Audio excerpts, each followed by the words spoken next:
Sharpe's Regiment, by Bernard Cornwell. Read by William Gaminara. Prologue.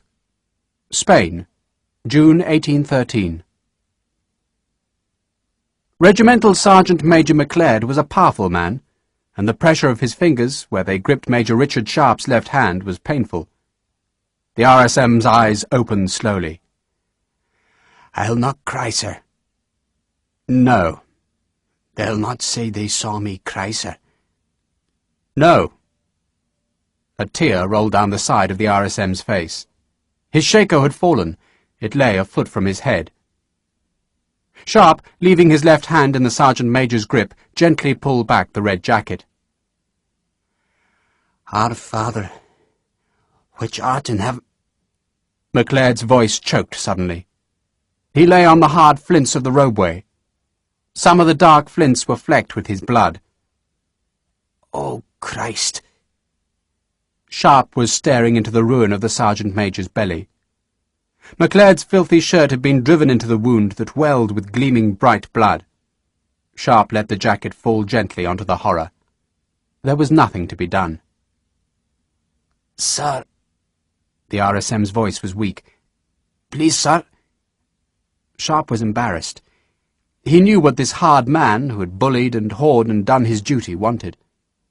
Sharpe saw the struggle on the strong man's face not to show weakness in death, and he gripped McLeod's hand as if he could help this last moment of a soldier's pride.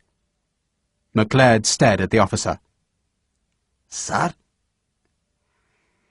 "Our Father, which art in heaven, hallowed be thy name." The words came uncertainly to Sharpe's lips. He didn't know if he could remember the whole prayer. "Thy kingdom come, thy will be done on earth as it is in heaven." Sharpe had no belief. But perhaps when he died, then he too would want the comfort of old phrases. "Give us this day our daily bread, and forgive us our trespasses as we forgive those who trespass against us." 1 pound of twice-baked bread a day, and it had been the bastard French who had trespassed. What were the next words? The flints dug into his knee where he knelt. "Lead us not into temptation, but deliver us from evil, for thine is the kingdom, the power, and the glory. Amen." He thought he'd remembered it all, but it didn't matter now. McLeod was dead, killed by a piece of stone the size of a bayonet that had been driven from a rock by the strike of a French cannonball.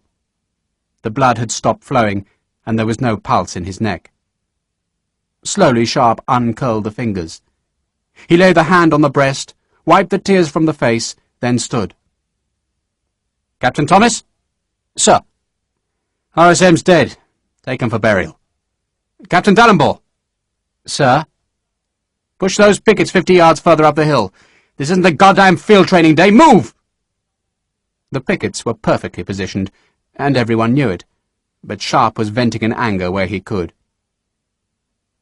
The ground was wet, soaked by overnight rain. There were puddles on the track, some discoloured with blood. To Sharpe's left, where the hillside fell away, a party of men hacked at the thin soil to make graves. 10 bodies, stripped of their jackets and boots that were too valuable to be buried, waited beside the shallow trench. "Lieutenant Andrews!" "Sir?" "2 sergeants, 20 men, collect rocks." "Rocks, sir?" "Do it!" Sharpe turned and bellowed the order. In this mood men were foolish who crossed the tall, dark-haired officer who had risen from the ranks. His face, always savage, was tight with anger. He walked to the sheltered place by the big rocks, where the wounded were sheltered from wind's knife-edge. Sharpe's scabbard, which held the big, heavy cavalry blade that he wielded with the force of an axe, clanged on the ground as he crouched. "Dan?" Daniel Hagman, rifleman and ex-poacher, grinned at him. "I ain't bad, sir." His left shoulder was bandaged, his jacket and shirt draped over the bound wound like cloaks. "I just can't fill my pipe, sir." "Here."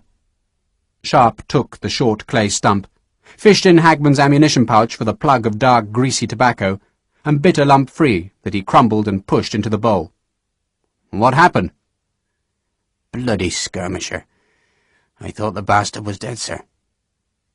Hagman was the oldest man in the battalion. Perhaps he was over 50, no one really knew. He was also the best marksman in the regiment.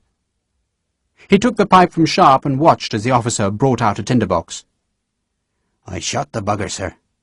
Went forward, and he cracks me. Bastard!" He sucked on the pipe, blew smoke, and sucked again. "Angel got him. Knifed the bastard proper." He shook his head. "I'm sorry, sir." "Don't be a fool, Dan. Not your fault. You'll be back." "We beat the buggers, sir." Hagman, like Sharpe, was a rifleman. One of a company who, like flotsam in this ocean of war, had ended up in the red-jacketed ranks of the South Essex. Yet, out of cussedness and pride, they still wore their green jackets. They were riflemen. They were the best. "We always beat the buggers, sir." "Yes." Sharpe smiled, and the sardonic, mocking look that his face wore because of the scar on his left cheek suddenly disappeared. "We beat the bastards, Dan." They had, too. The South Essex, a battalion under half its full strength, worn down by war the way a bayonet is thinned by use and sharpening, had beaten the bastards. Sharpe thought of Leroy, the American who had been the battalion's commanding officer. Leroy would have been proud of them today. But Leroy was dead, killed last week at Vittoria, and soon, Sharpe knew, there'd be a new lieutenant colonel, new officers, new men. Those new men were coming from England, and Sharpe would give up his temporary command of this shrunken force that should not even have fought a battle this day. They'd been marching to Passages, ordered there in the wake of the great victory at Vittoria, when orders had come, brought on a sweating, galloped horse, that asked the South Essex to block this track from the mountains. The staff officer hadn't known what was happening, had only given a panicked account of a French force erupting from the frontier, and the South Essex, by chance, were closest to the threat.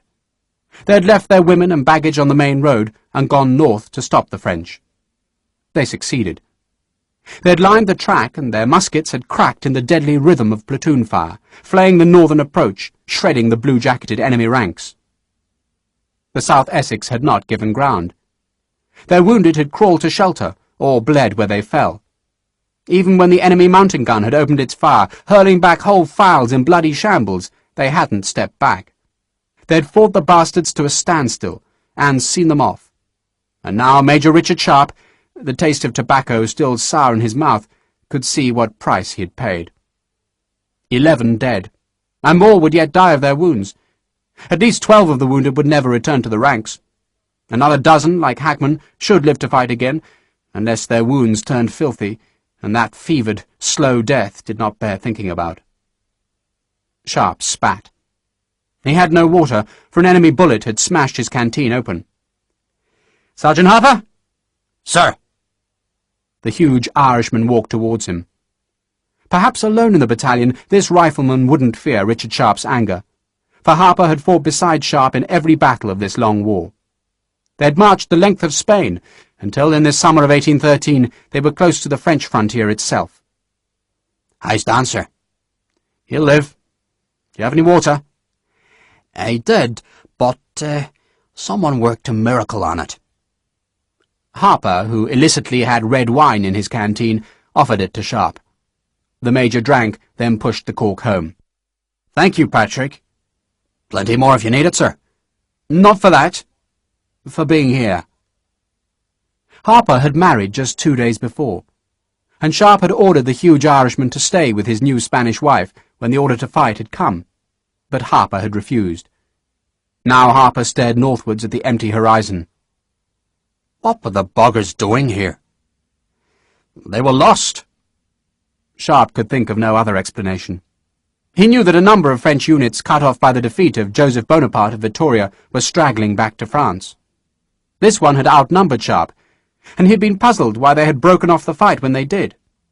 The only explanation he could find was that the enemy must have suddenly realized that the South Essex didn't bar the way to France, and thus there was no need to go on fighting. The French had been lost. They had blundered into a useless fight, and they had gone. "Bastards!" Sharpe said it with anger, for his men had died for nothing. Harper, who at 6 feet 4 inches was taller even than Sharpe, frowned. "Terrible about the RCM, sir." "Yes." Sharpe was looking at the sky, wondering whether more rain was coming. This summer had been the worst in Spanish memory. "You've got his job." "Sir?" "You heard." Sharpe, while he commanded the battalion, could at least give it the best regimental sergeant-major it would ever have. The new colonel would be in no position to change the appointment. Sharpe turned away. "Lieutenant Andrews?" "Sir." The lieutenant was leading a morose party of men who staggered under the weight of small boulders. "Put them on the graves!" The stones would stop animals scrabbling down to the shallowly buried flesh. "All the graves, sir?" "Just ours." Sharpe didn't care if the foxes and ravens gorged themselves on rotting French flesh, but his own men could lie in peace for whatever it was worth. "Sergeant Major?" "Sir?" Harper was half grinning, half unsure whether a grin was acceptable at this moment. "Yes, sir." "We'll need a goddamned cart for our wounded. Ask a mounted officer to fetch one from the baggage. Then perhaps we can get on with this damn march." "Yes, sir." That night rain fell on the pass where the South Essex had stood and suffered, and where their dead lay, and from which place the living had long gone. The night's rain washed the scanty soil from the French dead, who had not been buried but just covered with soil. The teeming water exposed white, hard flesh, and in the morning the scavengers came for the carrion. The pass had no name. Passages was a port on the northern coast of Spain, close to where the shoreline bent north to France. It was a deep passage cleft in the rocks, leading to a safe, sheltered harbour that was crammed with shipping from Britain. The stores that fed Wellington's army came to Passages now, no longer going to Lisbon to be carried by ox carts over the mountains. At Passages, the army gathered the stores that would let it invade France. But the South Essex, who even before the fight in the nameless pass had been considered too shrunken by war to take its place in the battle line, had been ordered to Passages instead. Their job, until their reinforcements arrived, was to guard the wharves and warehouses against thieves. They were fighting soldiers, and they had become Charlies, watchmen. "Bloody country! Bloody stench! Bloody people!" Major General Nairn punctuated each remark by tossing an orange out of the window. He paused, waiting hopefully for a cry of pain or protest from beneath, but there was only the sound of the fruit thumping onto the cobbles. "You must be bloody disappointed, Sharpe." Sharpe shrugged. He knew that Nairn referred to the task of guarding the storehouses. "Someone has to do it, sir." Nairn scoffed at Sharpe's meekness. "All you can do here is stop the bloody Spanish from pissing in our broth.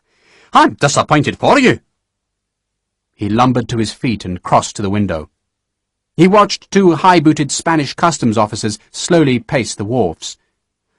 "You know what those bastards are doing to us?" "No, sir." "We liberate their bloody country, and now they want to charge us bloody customs duty on every barrel of powder we bring to Spain. It's like saving a man's wife from rape, than being asked to pay for the privilege. Ah, foreigners! God knows why God made foreigners. They aren't any bloody use to anyone." He glared at the two customs men, debating whether to shy his last orange at them, then turned back to Sharpe. "What's your strength?" 234 effectives, 96 in various hospitals." "Jesus!"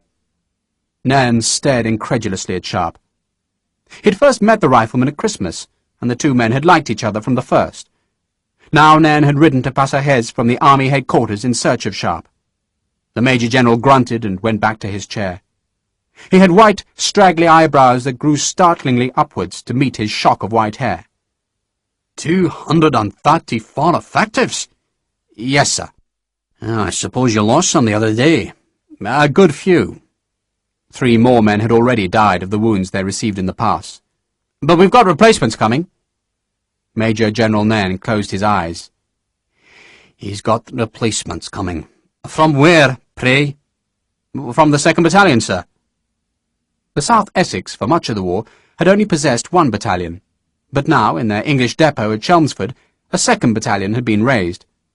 Most regiments had 2 battalions, the first to do the fighting, the second to recruit men, train them, then send them as needed to the 1st battalion. Nairn opened his eyes. "You have a problem, that's what you've got. You know how to deal with problems." "Sir?" Sharpe felt the fear of uncertainty. "You dilute them with alcohol. That's what you do. Thank God I stole some of the Pier's brandy. Here, man!" Nairn had pulled a bottle from his sabotage and poured generous tots into 2 dirty glasses he found on the table. "Tell me about your bloody replacements." There was not much to tell. Lieutenant Colonel Leroy, before he died, had conducted a lively correspondence with the Chelmsford depot.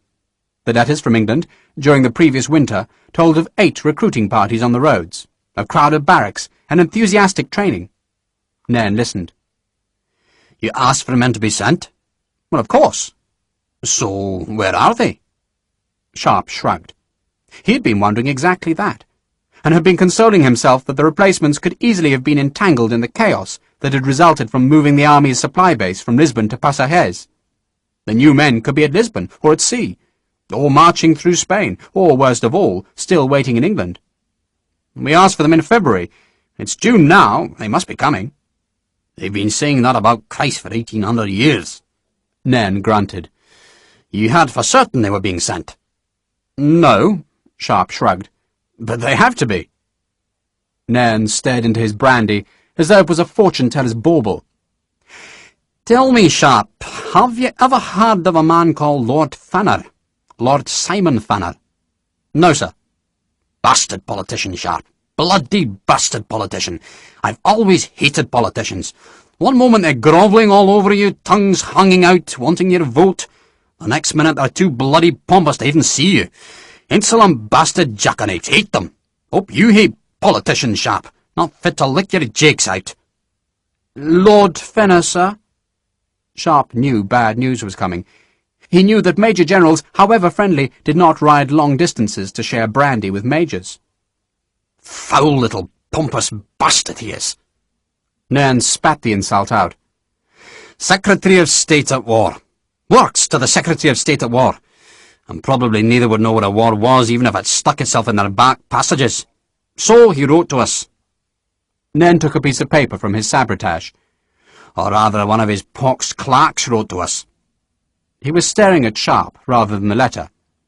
"He claims, Sharpe, that there are no reinforcements available to the South Essex, that none have been sent and none are going to be sent. None. There." He handed the letter to Sharpe. Sharpe could not believe it. He took the letter, fearing it, to find that it was a long list, sent by the War Office via the Horse Guards, of the replacements that could be expected in the next few weeks.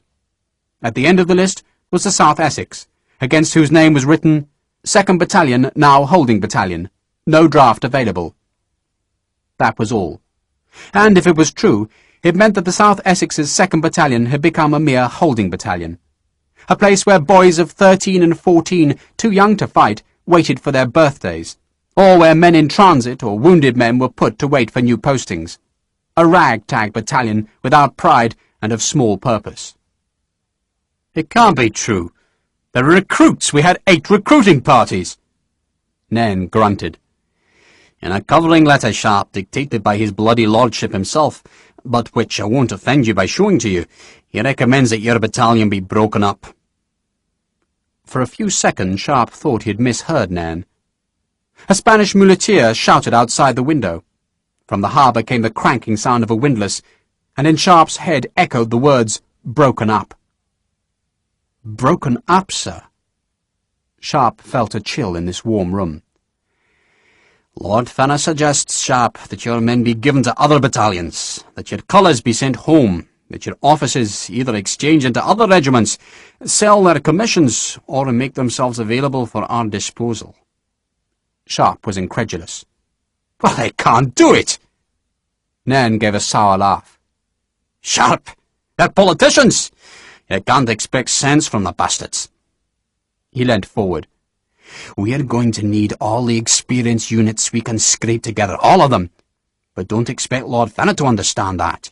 He's the Secretary of State at War, and he wouldn't know a bayonet from a ramrod. He's a civilian. He controls the army's money, which is why there isn't any." Sharpe said nothing.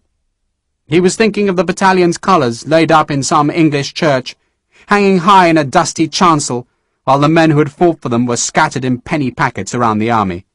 He was feeling anger, bitter anger, that his men who had fought for those flags, who had suffered, whose comrades were in unmarked graves on a dozen battlefields, would be broken up, disbanded.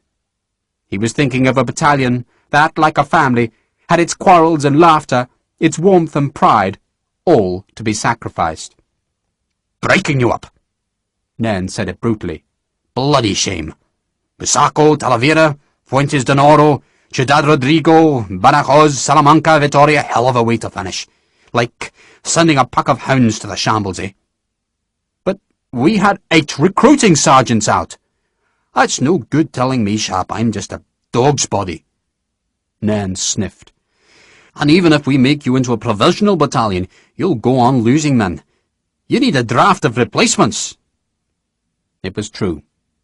If the South Essex was joined to another battalion, they would still take casualties, until the joint battalion was shrunken and diluted again. Instead of being broken up, the South Essex would simply wither and die, its colours forgotten, its morale wasted. "No!" Sharpe almost howled the word in agonised protest. "They can't do it!" "Let us hope not," Nairn smiled. "The peer is not happy. He's damned crusty about it, Sharpe." Nairn spoke of Wellington. "He had this strange idea that the South Essex could be useful to him in France." The compliment was truthful. A veteran battalion like the South Essex, even if its ranks were half filled with raw replacements, had a morale and knowledge that doubled its fighting value. The South Essex had become a killing machine that could be guaranteed to face anything the French threw against it, while a fresh battalion, however well trained in England, could take months to reach the same efficiency. Nairn splashed more brandy into the 2 glasses.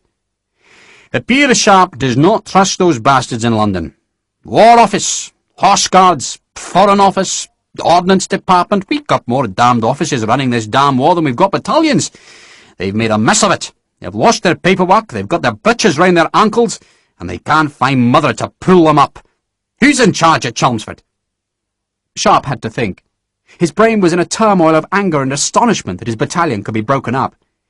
"In Chelmsford, sir, a man called Girdwood, Lieutenant Colonel Girdwood." "Ever met him?" "Never set eyes on him." "He's got men. He just doesn't want to lose them. Happens all the time, Sharpe. Man has a second battalion, trains them, makes them into toy soldiers, and he can't bear sending them abroad where the first battalion will make them dirty. So, go and see this Girdwood." Nairn said the name with mocking relish. "Persuade Girdwood to give you some men from this so-called holding battalion. Lick Girdwood's boots, get Girdwood drunk, offer it to pleasure Girdwood's wife. You'll find some men in Chelmsford." Nairn laughed at Sharpe's expression, then tossed a sealed packet of orders to him. "Authorization for you and 3 others to go to England to select replacements. Be back by October. That gives you nearly 4 months. Sharpe stared at the Scotsman. "Go to England?" "I know it's a grim thought, Sharpe," Nairn grinned, "but nothing's going to happen here. Nothing. Bloody politicians won't let us invade France until Prussia makes up its mind whether to join the dance again. All we're going to do is take San Sebastian and Pamplona, then sit on our backsides doing nothing. You might as well go home, you'll miss nothing. Go to Chelmsford." "I can't go home." He meant he could not leave his men. "You bloody well have to. You want the South Essex to die? You want to be a storekeeper?" Nairn drank his brandy. "The peer doesn't want to break you up. He'll make you into a provisional battalion if he must, but he'd rather you brought yourself up to strength. Go to Chelmsford, find men. If there are none there, then find other men." "And if there aren't any men?" The Scotsman drew his finger across his throat. "Death of a regiment. Damned shame." And now, of all times, now when the army gathered its strength at the edge of Napoleon's heartland, on the border of France. Soon, perhaps this autumn or next spring, the men who had first landed at Lisbon would march into France, and the South Essex should march with them. They'd earned that privilege. On the day when the enemy's empire was finally brought down, the flags of the South Essex should be flying in victory. Sharpe gestured at Lord Fenner's letter. "How do I oppose that?" Nairn shook his head. "It's a mistake, Sharpe. Has to be. But you can't put mistakes right by sending letters. We've written to the useless bastards, but letters to the Horse Guards are put in a drawer marked urgent business to be ignored. But they can't ignore you. You're a hero." He said it with friendly mockery. "Go to Chelmsford, find your men, and bring them back. It'll take half the time of doing it by letter." "Yes, sir." Sharpe sounded dazed. "Go to England?" "And bring me back some whisky. That is a direct order. There's a shop on Cornhill that gets the stuff from Scotland." "Yes, sir." Sharpe spoke distractedly. Going home? England? He didn't want to go. But if the alternative was to watch a battalion die that had earned its right to tramp the roads of France, then he'd go through hell itself. For his regiment, and for its colours that had flown through the cannon smoke of half a continent, he would go to England so that he could march into France. He would go home. Part 1. England, July to August 1813. Chapter 1.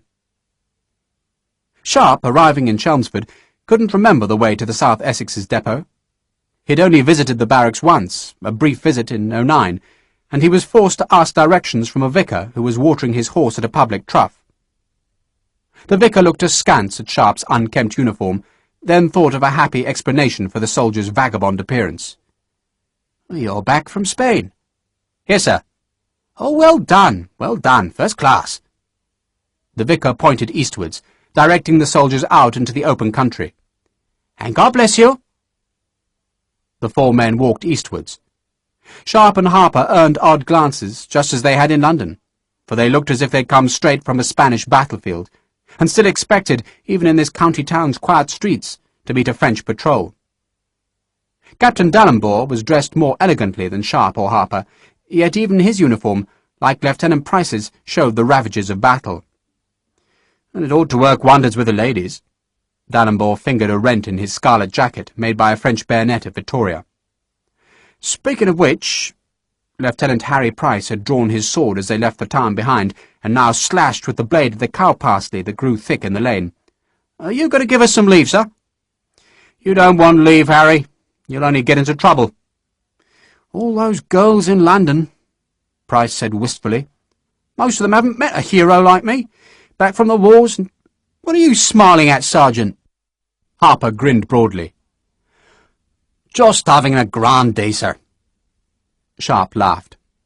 He was beginning to think that this journey was entirely unnecessary.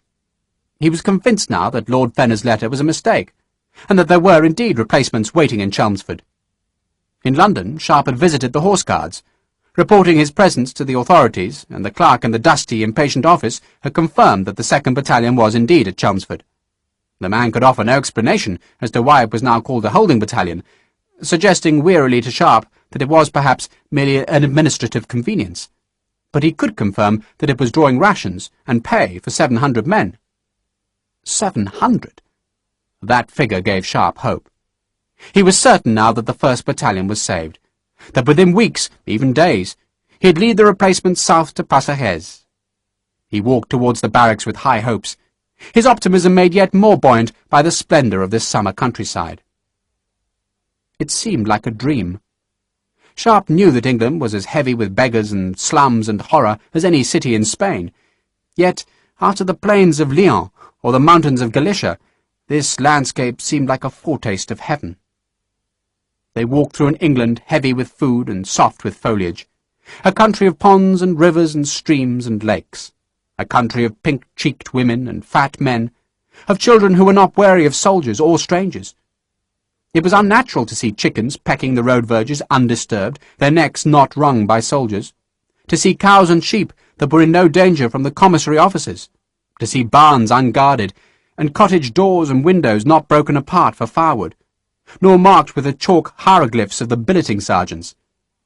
Sharpe still found himself judging every hill, every wood, every turn in the road as a place to fight.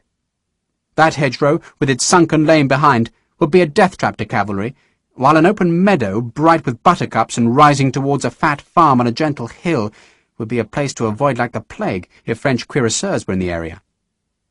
England seemed to Sharpe to be a plump country, lavish and soft. Yet if he found it strange, it was nothing to the reaction of Harper's wife. Harper had asked that Isabella should come with them. She was pregnant, and the big Irishman didn't want her following the army into strange, hostile France. He had a cousin who lived in Southwark, and there Isabella had been deposited until the war should end. "A man doesn't need his wife on his coat-tails," Harper had declared with all the authority of a man married less than a month. "You didn't mind her there before you were married," Sharpe had said. "That's different," Harper said indignantly. "The army's no place for a married woman, nor is it." "Will she be happy in England?" Sharpe asked. "Of course she'll be happy." Harper was astonished at the question. Happiness to him was being alive and fed, and the thought that Isabella might be fearful of life in a strange country didn't seem to have occurred to him. And, to Isabella, England seemed most strange. On the journey from Portsmouth to London, she had shyly whispered questions to her husband. Where were the olive trees? Were there no oranges, no vines, no Catholic churches? She couldn't believe how full and plentiful were the rivers, how carelessly the villagers spilt water, how green, thick and tangled was the vegetation, how fat were the cows. And even 3 days later, walking out of Chelmsford, it still seemed unreal to Sharpe that a country could be so plump. They passed ripening orchards, grain fields bright with poppies, and pigs running free that could have fed an army corps for a week. The sun shone, the land was warmed and fragrant, and Sharpe felt the careless joy of a man who knew that a task he had thought difficult or even impossible was suddenly proving so simple. His optimism was dashed at the barracks. It was dashed as suddenly as if Napoleon's Imperial Guard had appeared in Chelmsford's marketplace. He had come here in hope, expecting to find 700 men, and the depot seemed deserted. There was not even a guard on the gate. The wind stirred the dust. Weeds grew between the paving stones, and a door creaked back and forth on ungreased hinges. "Guard!" Sharpe's voice bellowed angrily, and was met by silence. The 4 soldiers walked into the archway's shadow. The depot was not entirely abandoned, for on the far side of the wide parade ground a file of cavalrymen walked their horses. Sharpe pushed open the creaking door and looked into an empty guardroom. For a few seconds he wondered if the battalion had been shipped to Spain, if somewhere on the wind-fretted ocean he crossed their path on this useless mission.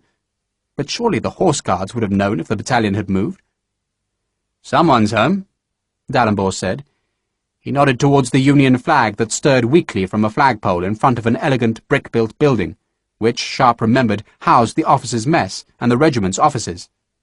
Beside the flagpole, its shafts empty, stood an open carriage. Harper pulled his shako over his forehead. "What in hell's name are cavalry doing here?" "Christ knows." Sharpe's voice was grim. "Dally?" "Sir?" Dallenbohr was brushing the dust from his boots. "Take the sergeant major, go round this place and roust the bastards out." "If there's anybody to roust out," Dallenbohr said gloomily. "Harry, with me." Sharpe and Price walked towards the headquarters building. Sharpe's face, Price saw, boded ill for whoever had left the guardroom empty and the depot unguarded. Sharpe climbed the steps of the elegant house, and, as at the main gate, there was no sentry at the door. He led Price into a long, cool hallway that was hung with pictures of red-coated men in battle array. From somewhere in the house came the tinkle of music and the sound of laughter. Sharpe opened a white-painted door to find an empty office. A fly buzzed at the unwashed window above the dead bodies of other flies. The papers on the desk were thick with dust. A small, black-cased clock on the mantel had stopped with both its hands hanging down to the 6. Sharpe pushed open a second door on the far side of the hall. He stared into an elegantly appointed dining room, empty as the office, with a great, varnished table on which stood silver statuettes. A half-emptied decanter of wine held a slowly drowning wasp. Sharpe closed the door. The hallway was carpeted, its furniture heavy and expensive, and its paintings new. Above a curving staircase was a huge chandelier, its gilded brackets thick with wax. Sharpe put his shako on a table and frowned as the laughter swelled.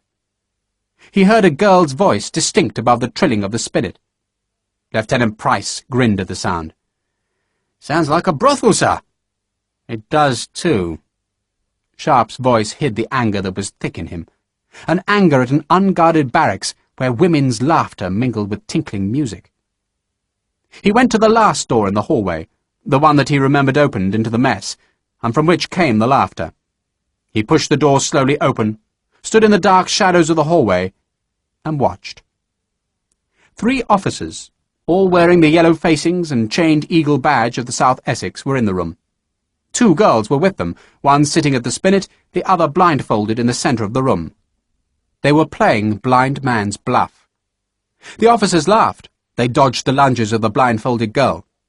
One of them stood guard so that she shouldn't stumble into a low table that carried a tea of thin sandwiches, small pastries, and delicate porcelain cups. That officer, a captain, was the first to see Sharpe. The captain made a mistake. It was common enough error. In Spain, men often mistook Sharpe for a private soldier, for the rifleman wore no badges of rank on his shoulders, and his red, whip-tasseled officer's sash had long been lost. He wore an officer's weapon, a sword, but in the hall's shadow the captain didn't see it. He only saw the rifle on Sharpe's shoulder, and he assumed, naturally enough, that only a private would carry a long arm. Harry Price, whose uniform was more conventional, was hidden behind Sharpe. The captain frowned. He was a young man with a sharp-featured, thin-lipped face beneath carefully waved blonde hair. The smile he had worn for the game was suddenly replaced by irritation. "Who the devil are you?" His voice was confident, the voice of the young master in his little domain, and it stopped the blindfolded girl in her tracks. The other 2 officers were lieutenants. One of them frowned at Sharpe. "Go away. Wrong place. Go!" The other lieutenant giggled. "About turn. Quick march. 1-2, 1-2. He thought he had made a fine joke and laughed again. The girl at the spinet laughed with him. "Who are you?" "Well? Speak up, man!" The captain's voice snapped petulantly at Sharpe, then suddenly died away as the rifleman stepped out of the shadows.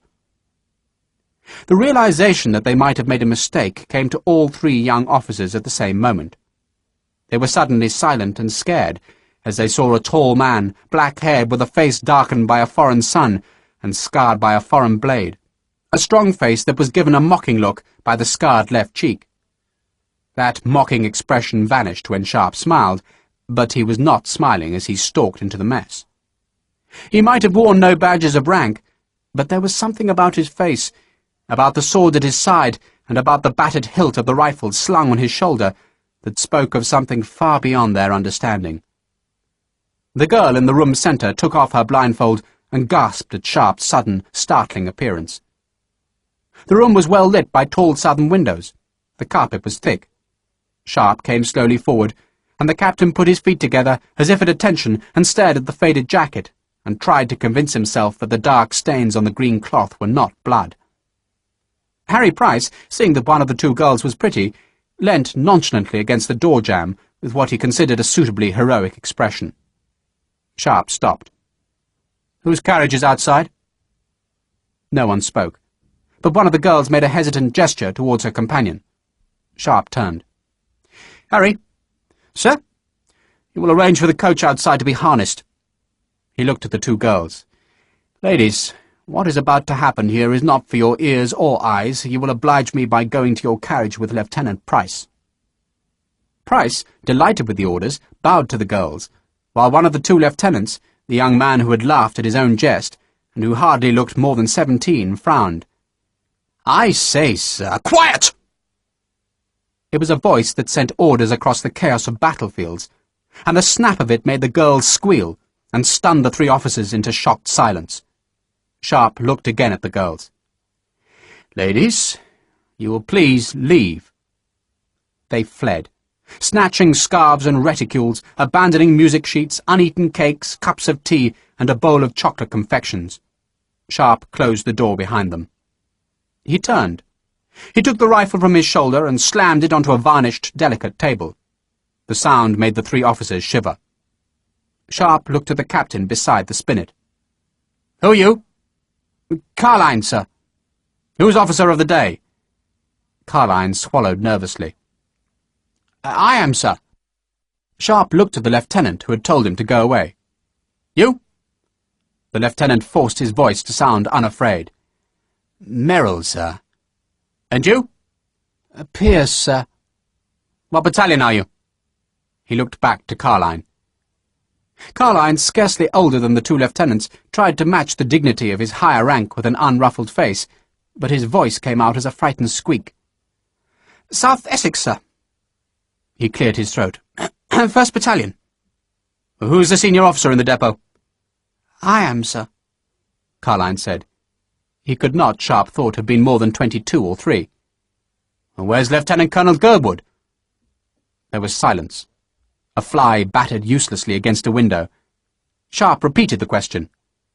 Captain Carline licked his lips. Don't know, sir. Sharpe walked to a massive sideboard that was heavy with decanters and ornaments. In the very centre of the display was a silver replica of a French eagle which he picked up. On its base was a plaque. This memento of the French eagle, captured at Talavera by the South Essex under the command of Colonel Sir Henry Simmerson, was proudly presented by him to the officers of the regiment in memory of the gallant feat. Sharpe grimaced. Sir Henry Simmerson had been relieved of the command before Sharpe and Harper had captured the eagle. He turned to the 3 officers. The eagle held in his hands as though it were a weapon. My name is Major Richard Sharpe. Sharpe would have needed a soul of stone not to enjoy their reaction. They had been frightened of him from the moment he had walked from the hall shadows, but their fear was almost palpable now. A man they had thought 1,000 miles away had come to this plump, soft, lavish place, and each of the 3 men felt a terrible, quivering fear. Pierce, who had laughed as he ordered Sharpe to about turn, visibly shook. Sharpe let the fear settle into them before speaking in a low voice. "You've heard of me?" "Yes, sir," Carline answered. These officers Sharpe knew were the rump of the 1st Battalion, the men who kept its home records and who were supposed to dispatch replacements to Spain, except there were no recruits. There were no replacements, because the depot was dead and empty, and its officers were entertaining young ladies. Sharpe looked at the 2 lieutenants, seeing fleshy, spoilt faces, above rich uniforms that, well cut though they were, could not hide the spreading waists and fat thighs. Merrill and Pierce, in turn, stared back at the tall, battle-hardened rifleman, as though he was a visitor from some strange, undiscovered island of savages. Sharpe put the eagle back on the sideboard. "Why was there no guard detail on the gate?" "Don't know, sir." Carline, Sharpe saw, was wearing glossy dancing shoes buttoned over silk stockings. "What in Christ's name do you mean? You're officer of the day, aren't you?" The sudden loudness of Sharpe's voice startled them. "Should have been, sir." Carline said it helplessly. Sharpe looked through the window as the file of horsemen dressed in fatigues trotted past. "Who the hell are they?" "Militia, sir. They use the stables here." The 3 young men, standing rigidly at attention, watched Sharpe as he moved about the room, examining ornaments, picking up a newspaper, once pressing a key of the spinet, and letting the plucked note die into ominous silence before he again spoke softly. "How many men of the 1st Battalion are here, Carline?" 48, sir." "Detail them." Carline did. There was himself, 3 lieutenants, 4 sergeants, and the rest were all storekeepers or clerks. Sharpe's face showed nothing, yet he was seething with frustration and anger within. 48 men to revive a wounded 1st Battalion, and no sign of the 2nd Battalion. He stopped by the window and looked at each man in turn. "You goddamn bloody astonish me. No guard mounted, but you've got time to play blind man's buff and have a little tea party. Oh, what do you do when you exert yourselves? Arrange flowers?" All 3 kept a judicious, embarrassed silence, avoiding his eyes as he looked at them again in turn. "Starting at 6 this evening, and thereafter on the hour, every hour, day and night, till I'm bored with you, you will report in full regimentals to Sergeant Major Harper, who, you will be glad to hear, has returned from Spain with me. You!" Sharpe pointed at Merrill, whose face showed utter horror at the thought of parading in front of an inferior. "And you!" The finger moved to Pierce. "You will find Captain Dallenbohr outside. You will request him to parade the men and tell him I am making an inspection in 10 minutes. And once I've done that, I shall inspect the barracks. Move!" They moved like hares out of a coursing trap, running out of the room, leaving Carline alone with Sharpe. Sharpe ate a sandwich. He let the silence stretch. The walls of this comfortable room were bright with hunting pictures, red-coated horsemen in full cry across grass. Sharpe's sudden question made Carline jump. "Where's Lieutenant Colonel Girdwood?" "Don't know, sir." Captain Carline now sounded plaintive, like a small boy hauled up in front of a fearsome headmaster. Sharpe stared with distaste at the thin, petulant man. "Colonel Girdwood does command the 2nd Battalion?" "Yes, sir." "Well, so where the hell is he? And where in Christ's name is the 2nd Battalion?" "I don't know, sir."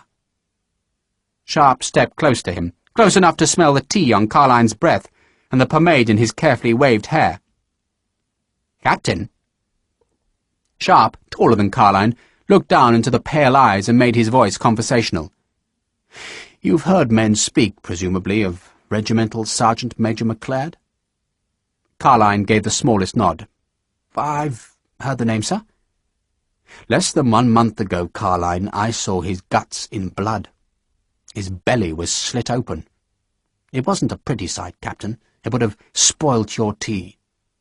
But I'll show it to you, Captain Carline. I'll rip your bloody guts out with my own hands unless you answer me some goddamn questions. I'll pull your spine out of your throat, you hear me?" Carline looked as if he might faint. "Sir?" "Where is the 2nd Battalion?" "I don't know, sir." He said it pleadingly, with naked fear in his eyes, and Sharpe believed him. "Then what the hell do you know, Captain Carline?" Slowly, haltingly, Carline told his story. The 2nd Battalion, he said, had been stood down 6 months before, converted into a holding battalion. All recruiting had been stopped. Then, abruptly, the 2nd Battalion had marched away. "Well, just like that?" Sharpe snarled the question. "They simply vanished?" "Yes, sir." Carline said it plaintively. "No explanations?" Carline shrugged. "Well, Colonel Girdwood said they were going to other units, sir." He paused. "He said, the war's coming to an end, sir, and the army was being pruned. We were to send our last draft out to the 1st Battalion and then just keep the depot tidy." He shrugged again, a gesture of helplessness. "The French are pruning the bloody army, Carline, and we need recruits. Are you recruiting for the 1st Battalion?" "No, sir, we were ordered not to." Sharpe saw Patrick Harper dressing a feeble company into ranks on the parade ground. He turned back to Carline. "Colonel Girdwood said the men were being taken to other units." "Yes, sir." "Would it surprise you, Carline, to know that the 2nd Battalion still draws pay and rations for 700 men?" Carline said nothing. He was doubtless thinking what Sharpe was thinking, that the 700 were non-existent and their pay was being appropriated by Lieutenant Colonel Girdwood. It was a scandal as old as the army, drawing the pay of men who didn't exist. Sharpe, in a gesture of irritation, swatted a fly with his hand and ground it into the carpet with his boot. "So, what do you do with the 2nd Battalion's mail? It's paperwork. I presume some of it still comes here?" "We send it on to the War Office, sir." "The War Office?" Sharpe's astonishment made his voice suddenly loud. The War Office was supposed to conduct war, and Sharpe would have expected the paperwork to go to the Horse Guards that administered the army. "To Lord Fenner's secretary, sir."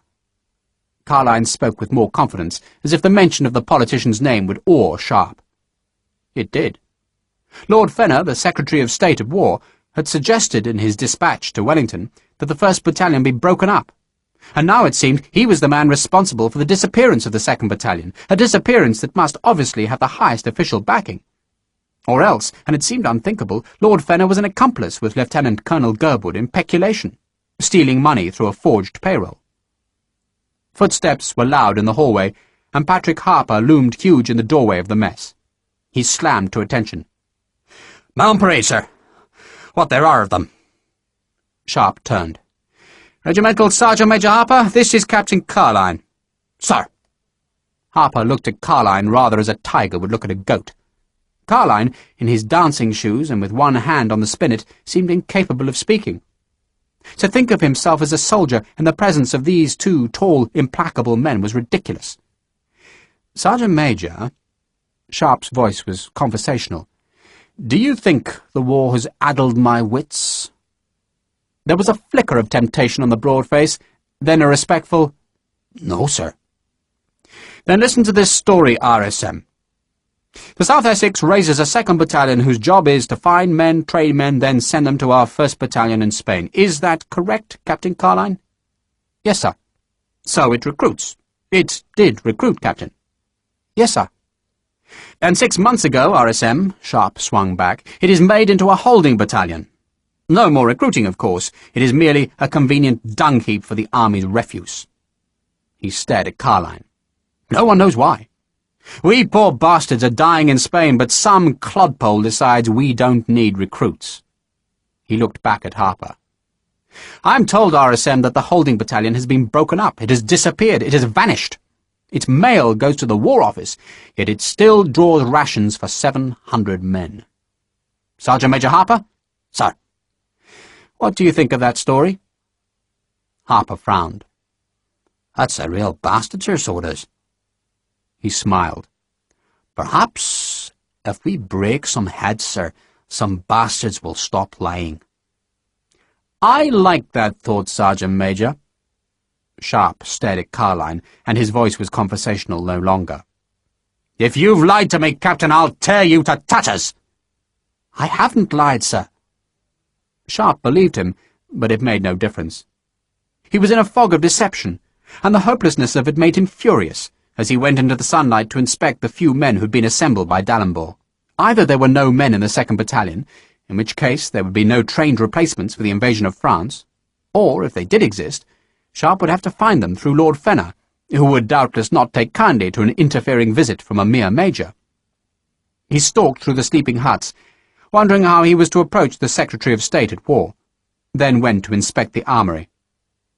The armoury sergeant, a veteran with one leg, was grinning hopefully at him. You remember me, sir? Sharpe looked at the leathery, scarred face, and he cursed himself because he couldn't put a name to it. Then Patrick Harper, standing behind him, laughed aloud. Ted Carew! Carew! Sharpe said the name as if he'd just remembered it himself. Talavera! That's right, sir. Lost the old peg there. Carew slapped his right leg that ended in a wooden stump. Good to see you, sir. It was good to see Sergeant Carew, for, alone in the Chelmsford depot, he knew his job and was doing it well. The weapons were cared for, the armoury tidy, the paperwork exact, and depressing. Depressing because, when Lieutenant Colonel Gerwood had marched the 2nd Battalion away, the records revealed that he had left all their new weapons behind. Those brand-new muskets, greased and muzzle-stoppered, were racked beneath oiled and scabbarded bayonets. That fact suggested that the men had been sent to other battalions, who could be expected to provide weapons from their own armouries. You didn't take any muskets? Sharpe asked. 400 old ones, sir. Sergeant Carew turned the oil-stained pages of his ledger. There, sir. He sniffed. Didn't take no new uniforms neither, sir. Non-existent men, Sharpe thought, needed neither weapons nor uniforms. But, just as he was deciding that this quest was hopeless, because the 2nd Battalion had been broken up and scattered throughout the army, Sergeant Carew gave him sudden, extraordinary hope. It's a funny bloody thing, sir. The sergeant lurched up and down on his wooden leg as he turned to look behind him, fearful that they would be overheard. What's funny? Well, we was told, sir, that the 2nd's just a holding battalion.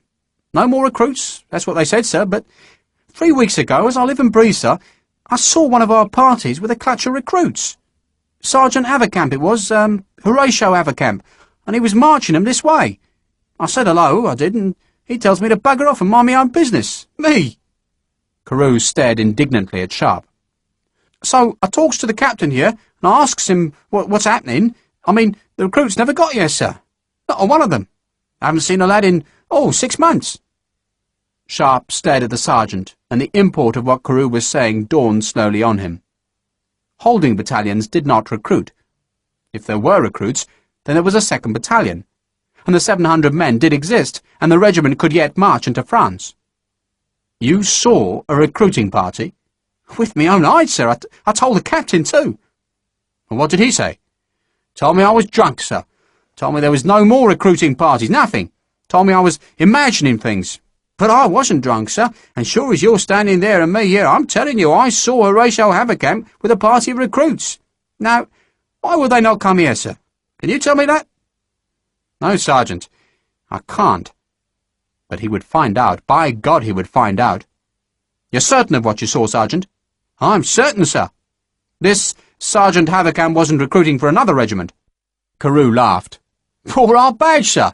Drummer boys had your eagle on the drums. No, sir. Something funny happening, that's what I think.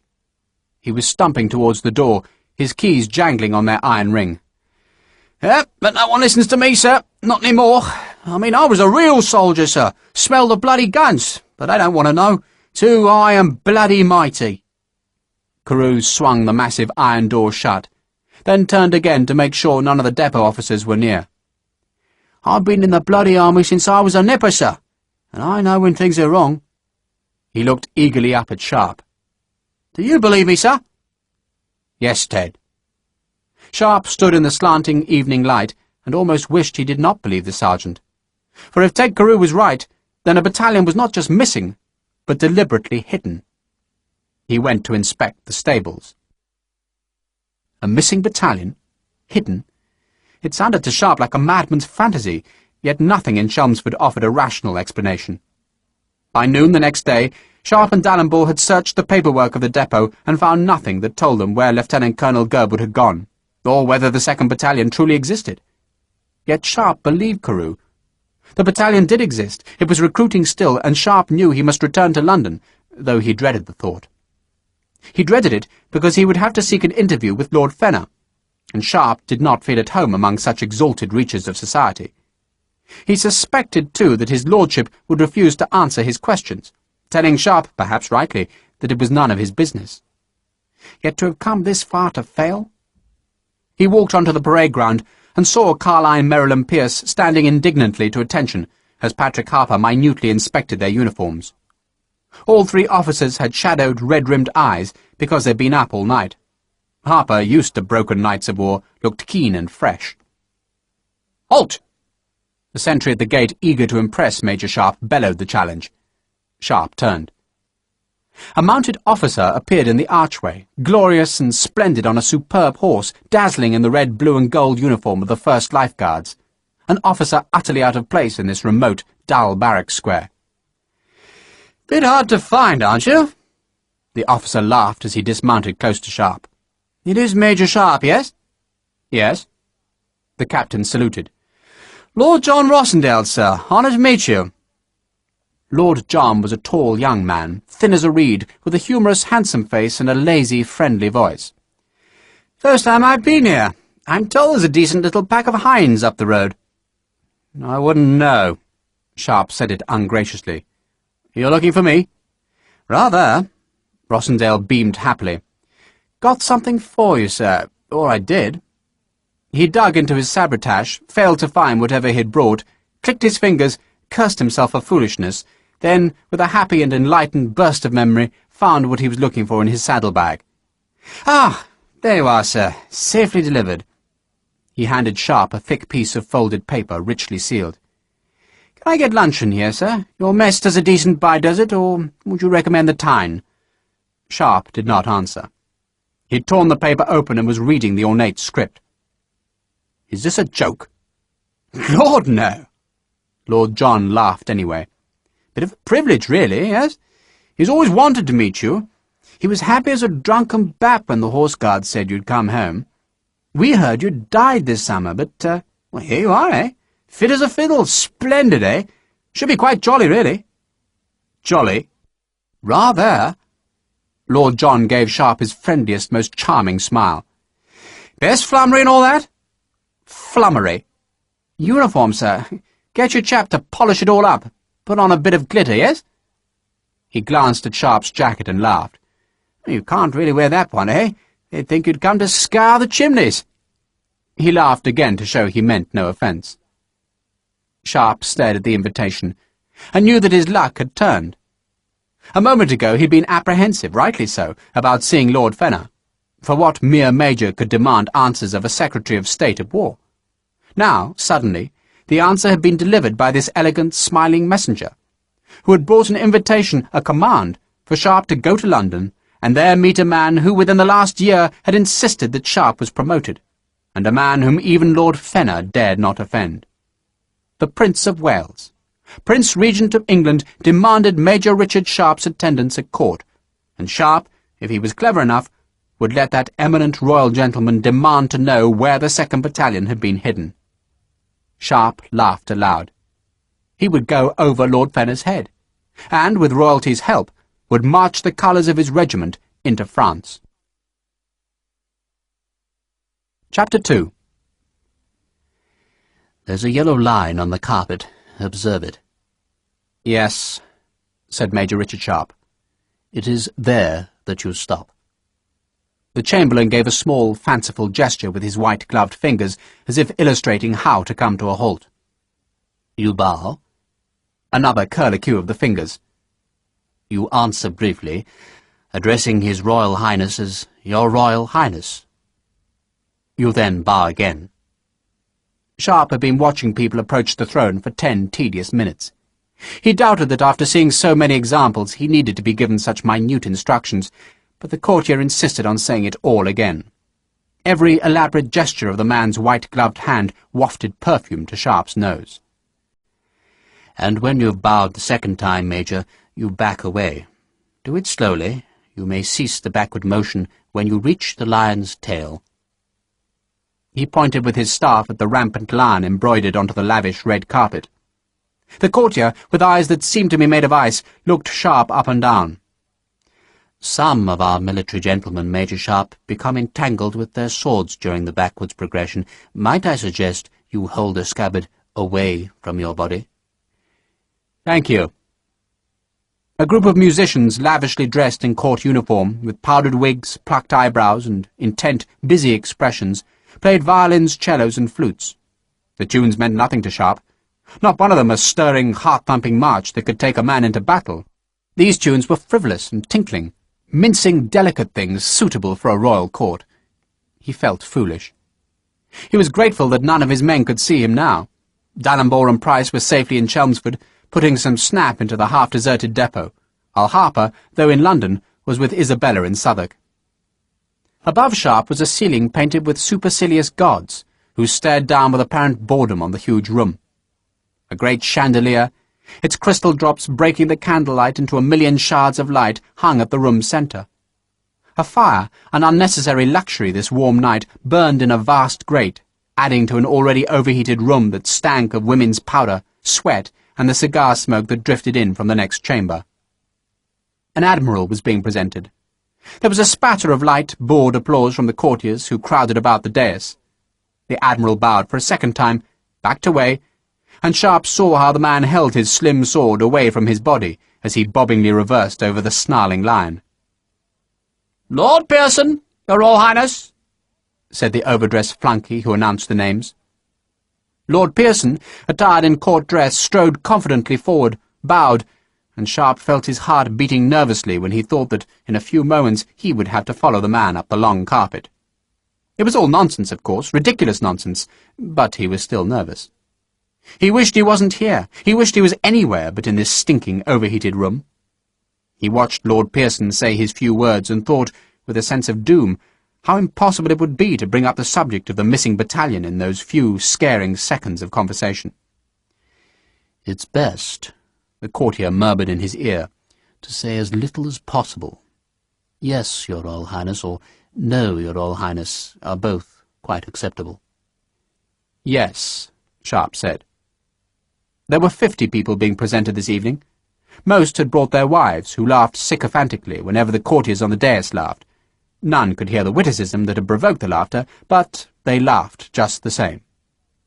The men were resplendent in uniform or court dress, their coats heavy with jewelled orders and bright sashes. Sharpe wore no decorations, unless the faded cloth badge that showed a wreath counted as a decoration. He'd received that for going into a defended breach, being the first man to climb the broken, blood-slick stones of Badajoz, but it was a paltry thing beside the dazzling, jewelled enamels of the great stars that shone from the other uniforms. He'd taken the wreath badge from his old jacket, and insisted that the tailor sew it onto his brand-new uniform. It felt odd to be dressed so finely, his waist circled by a tasselled red sash, and his shoulder wings bright with the stars of his rank. Sharpe reckoned the evening had cost him 50 guineas already, most of it to the tailor who had despaired of making the new uniform in time. Sharpe had growled that he would go to the royal court in his old uniform and give the tailor's name as the man responsible, and, as he had expected, the work had been done. His uniform might be new, but Sharpe still wore his comfortable old boots. Sharpe had obstinately refused to spend money on the black leather shoes proper to his uniform, and the royal equerry, who had greeted Sharpe in the entrance hall of Carlton House, had frowned at the knee-high boots. Polish them as he might, Sharpe could not rid them of the scuff marks, or disguised the stitches that closed the rent slashed in the left boot by an enemy's knife. The equerry, whose own buckled shoes shone like a mirror, wondered whether Major Sharpe would like to borrow proper footwear. "What's wrong with the boots?" Sharpe had asked. "They're not regulation issue, Major." "They're regulation issue to colonels of Napoleon's Imperial Guard. I killed one of those bastards to get these boots, and I'm damned if I'm taking them off for you." The equerry had sighed. "Very good, Major, if you so wish." By Sharpe's side, in its battered scabbard, hung his cheap, heavy cavalry sword. At Messrs. Hopkinson's of St. Albans Street, the army agents who were part bankers, part post office and part moneylenders to officers, he had a presentation sword from the Patriotic Fund, given to him as a reward for capturing the French eagle at Talavera. But he felt uncomfortable with such a flimsy, over-decorated blade. He was a soldier, and he would come to this court with his own sword. But by God, he thought, he'd rather be back in Spain. He'd rather face a battalion of French veterans than face this ordeal. "A pace forward, Major." He obeyed, and the step took him closer to the edge of the crowd so that he could see better. He didn't like what he saw. Plump, self-satisfied people crammed into rich, elegant clothes. Their laughter tinkled as emptily as the music. Those who looked at Sharpe seemed to show a mixture of surprise and pity at his dowdiness, as though a bedraggled fighting cock had somehow found its way into a peacock's pen. The women were mostly dressed in white, their dresses tightly bound beneath their breasts to fall sheer to the carpet. Their necklines were low, their throats circled by stones and gold, their faces fanned by busy, delicate spreads of ivory and feathers. A woman standing next to Sharpe, craning to see over the shoulder of a man in front of her, showed a cleavage in which sweat trickled to make small channels through the powder on her breasts. "You had a good voyage, Major?" the courtier asked in a tone which suggested he didn't care one way or the other. "Yes, very good, thank you." "Another pace forward, I think." He shuffled the obedient step. He was to be the last person presented to His Royal Highness. From another room in this huge house came a tinkle of glasses and a burst of laughter. The musicians still sawed at their instruments. The faces of the crowd that lined the long carpet glistened in the candlelight. Everyone, with the exception of Sharpe, wore white gloves, even the men. He knew no one here, while everyone else seemed to know everybody else, and he felt foolish and unwelcome. The air that he breathed seemed heavy, warm and damp, not with the humidity of a summer day, but with strong scent and sweat and powder that he thought would choke at his gullet. A woman caught his eye and held it. For a second he thought she'd smile at him to acknowledge the moment when their eyes locked, but she didn't smile, nor look away, but instead she stared at him with an expression of disdainful curiosity. Sharpe had noticed her earlier, for in this overheated, crowded room she stood out like a jewel amongst offal. She was tall, slim, with dark red hair piled high above her thin, startling face. Her eyes were green as Sharpe's jacket, and they stared at him now with a kind of defiance. Sharpe looked away from her. He was beginning to feel sullen and rebellious, angry at this charade, wondering what would happen to him if he simply turned and walked away from this place. But he was here for a purpose, to use the privilege of this presentation to ask a favour, and he told himself that he did this thing for the men who waited at Pasajes. "Remember, Major, to hold the sword away as you leave the presence." The courtier, a head shorter than Sharpe, 6 foot, gave his delicate smile. "I shall see you afterwards, perhaps?" He didn't sound overjoyed at the prospect. The moment had come. He was at the front of the crowd, facing the vast carpet, and he could see the eyes staring at him. And then the overdressed servant at the foot of the dais looked at him and nodded. He walked forward. Christ, he thought. But he would trip over or faint. His boots suddenly felt as heavy as pig iron. His scabbard seemed to swing malevolently between his knees. Then he frowned, because to his right applause had begun, and the applause grew, and someone, a woman, shouted, "Bravo!" He was blushing. The applause made him angrier. It was his own goddamn fault. He should have ignored the royal command, but instead he was walking up this damned carpet. The faces were smiling at him, and he was sure that he would become entangled with the huge sword that clanked in its metal scabbard by his side. The woman who had stared at him, the woman with green eyes, watched him walk to the yellow line. She clapped politely, but without enthusiasm. A dangerous-looking man, she thought, and far more handsome than she expected. She'd been told only that he came from the gutter, a bastard son of a peasant whore. "You won't want to bed him, Anne." She remembered those words and the mocking tone of the voice that spoke them. "Talk to him, though.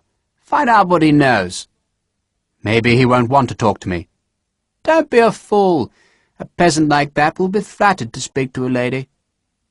Now she watched the bastard son of a common whore bow, and it was plain that Major Richard Sharpe was not accustomed to bowing. She felt a small surge of excitement that surprised her.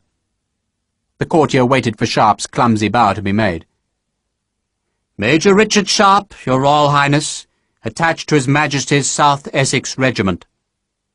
And the courtier's words provoked more applause, which the man sitting in the gilded red velvet cushioned throne encouraged by lightly tapping his white-gloved fingers into his palm.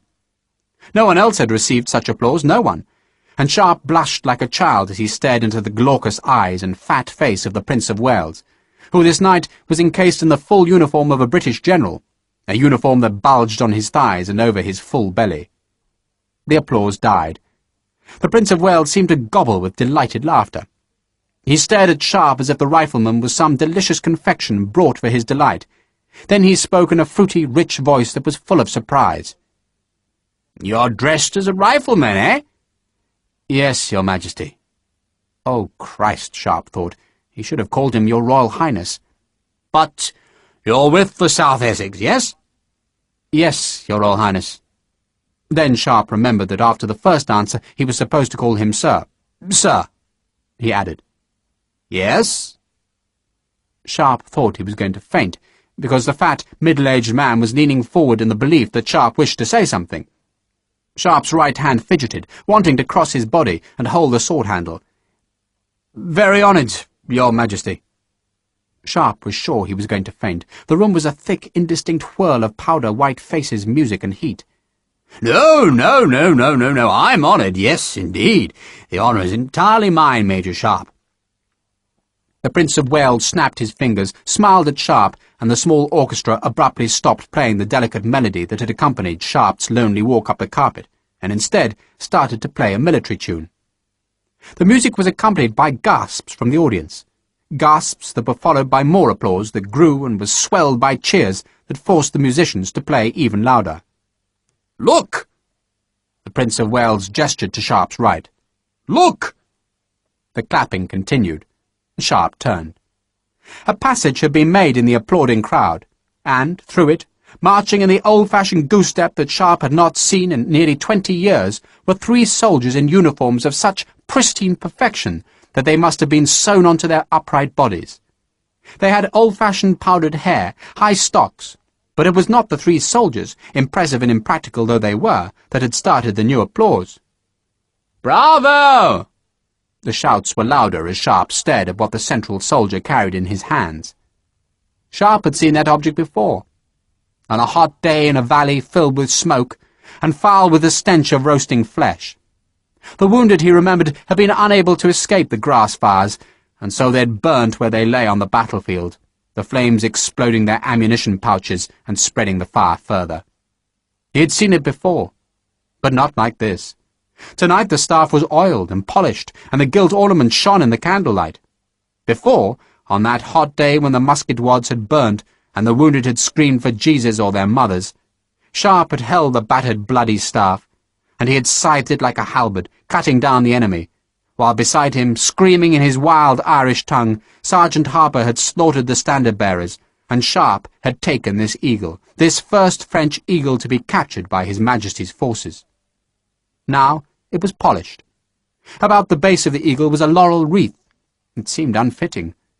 Once those proud eyes and hooked beak and half-spread wings had been on a battlefield, and it still belonged there. Not here, not with these fat, sweating, applauding people who stared and smiled and nodded at him as the staff was thrust towards him. "Take it! Take it!" the Prince Regent said. Sharpe felt like a circus animal. He took it. He lowered the staff and he stared at the eagle, no bigger than a dinner plate, and he saw the one bent wingtip where he'd struck a man's skull with the standard, and he felt oddly sorry for the eagle. Like him, it was out of place here. It belonged in the smoke of battle. The men who defended it had been brave. They had fought as well as men could fight, and it wasn't right that these gloating fools should applaud this humble trophy. You must remind me of everything that happened, just exactly. The prince was struggling from the dais, coming towards Sharpe. I insist on everything. Everything. Over supper. To Sharpe's horror, the prince, who during his father's madness was the regent and acting monarch of England, put an arm about his shoulders and led him across the carpet. Every single small detail, Major Sharpe, in utter detail. To supper! Bring your bird. Oh, yes. It's not every day we heroes meet. Come, come. Sharpe went to supper with the prince. End of Disc 1. Disc 2. There were 28 courses in the supper, most of them lukewarm because the distance from the kitchens was so great. There was champagne, wine, and more champagne. The musicians still played.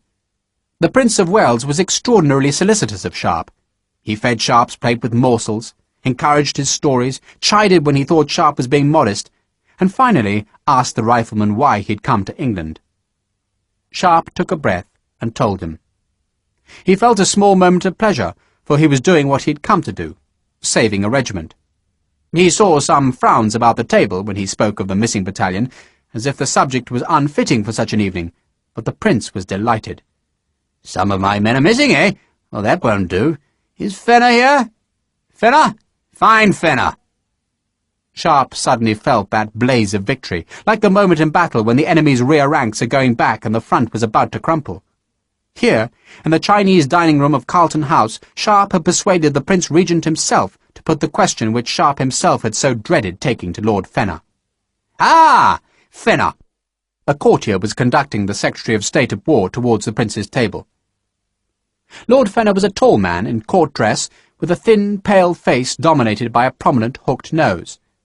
There was, Sharpe thought, a worried expression on Lord Fenner's face that seemed perpetual, as though he solemnly carried the nation's burdens on his thin shoulders. He was, Sharpe guessed, in his early 50s. His voice when he spoke to the prince was high and nasal, a voice of effortless aristocracy. The prince demanded to know why Lord Fenner wanted to abolish the South Essex. Up with it, man! Fenner glanced at Sharpe, the glance of a man measuring an enemy. It's not our wish, sir, rather the regiment's own. The prince turned surprised eyes on Sharpe, then looked again to Lord Fenner. Their own wish? A paucity of recruits, sir. There were plenty of recruits, Sharpe said. Lord Fenner smiled a pitying smile. Underage, undernourished, and unsuitable. The prince was beginning to regret his sally on Sharpe's behalf, but he gallantly persisted with the attack. And the 2nd Battalion's missing, eh? Tell me about that, Fenner. Missing, sir? Lord Fenner glanced at Sharpe, then back to the prince. Not missing, sir. Gone. Gone? Gone? Vanished into thin air, yes? Fenner gave a smile that subtly mixed boredom with sycophancy. It exists on paper, sir. He made the subject sound trivial. It's a normal bureaucratic procedure. It enables us to assign stray men who wouldn't otherwise be paid until they can be found a proper billet. I'm sure if Major Sharpe is fascinated by our paperwork, I can arrange for a clerk to explain it to him, or indeed to your Royal Highness. The last statement verged on rudeness, hinting that the Prince Regent, despite being Britain's monarch while his father was ill, had no authority over the army or War Office. No authority, but influence. The Prince's brother, the Duke of York, commanded the army, while the War Office was run by politicians. The Prince Regent commanded nothing, though he had the massive power of patronage. Sharpe had tried, indeed had succeeded in harnessing that influence, but Lord Fenner seemed untroubled by it. He smiled. Your brother, sir, would doubtless welcome your interest. Oh, Lord! The Prince laughed. Everyone knew of the bad blood that existed between the Prince and the Duke of York, the army commander-in-chief. Freddie thinks the army belongs to him. The prospect of speaking to his brother was obviously hateful. So, Fenner, there's no missing battalion, eh? I fear not, sir. The Prince turned his face, that extraordinarily was thick with cream and powder, towards Sharpe. You hear that, Major? Lost in a welter of paperwork, eh? Lord Fenner was watching Sharpe. He gave a smile so thin-lipped that it seemed like a threat.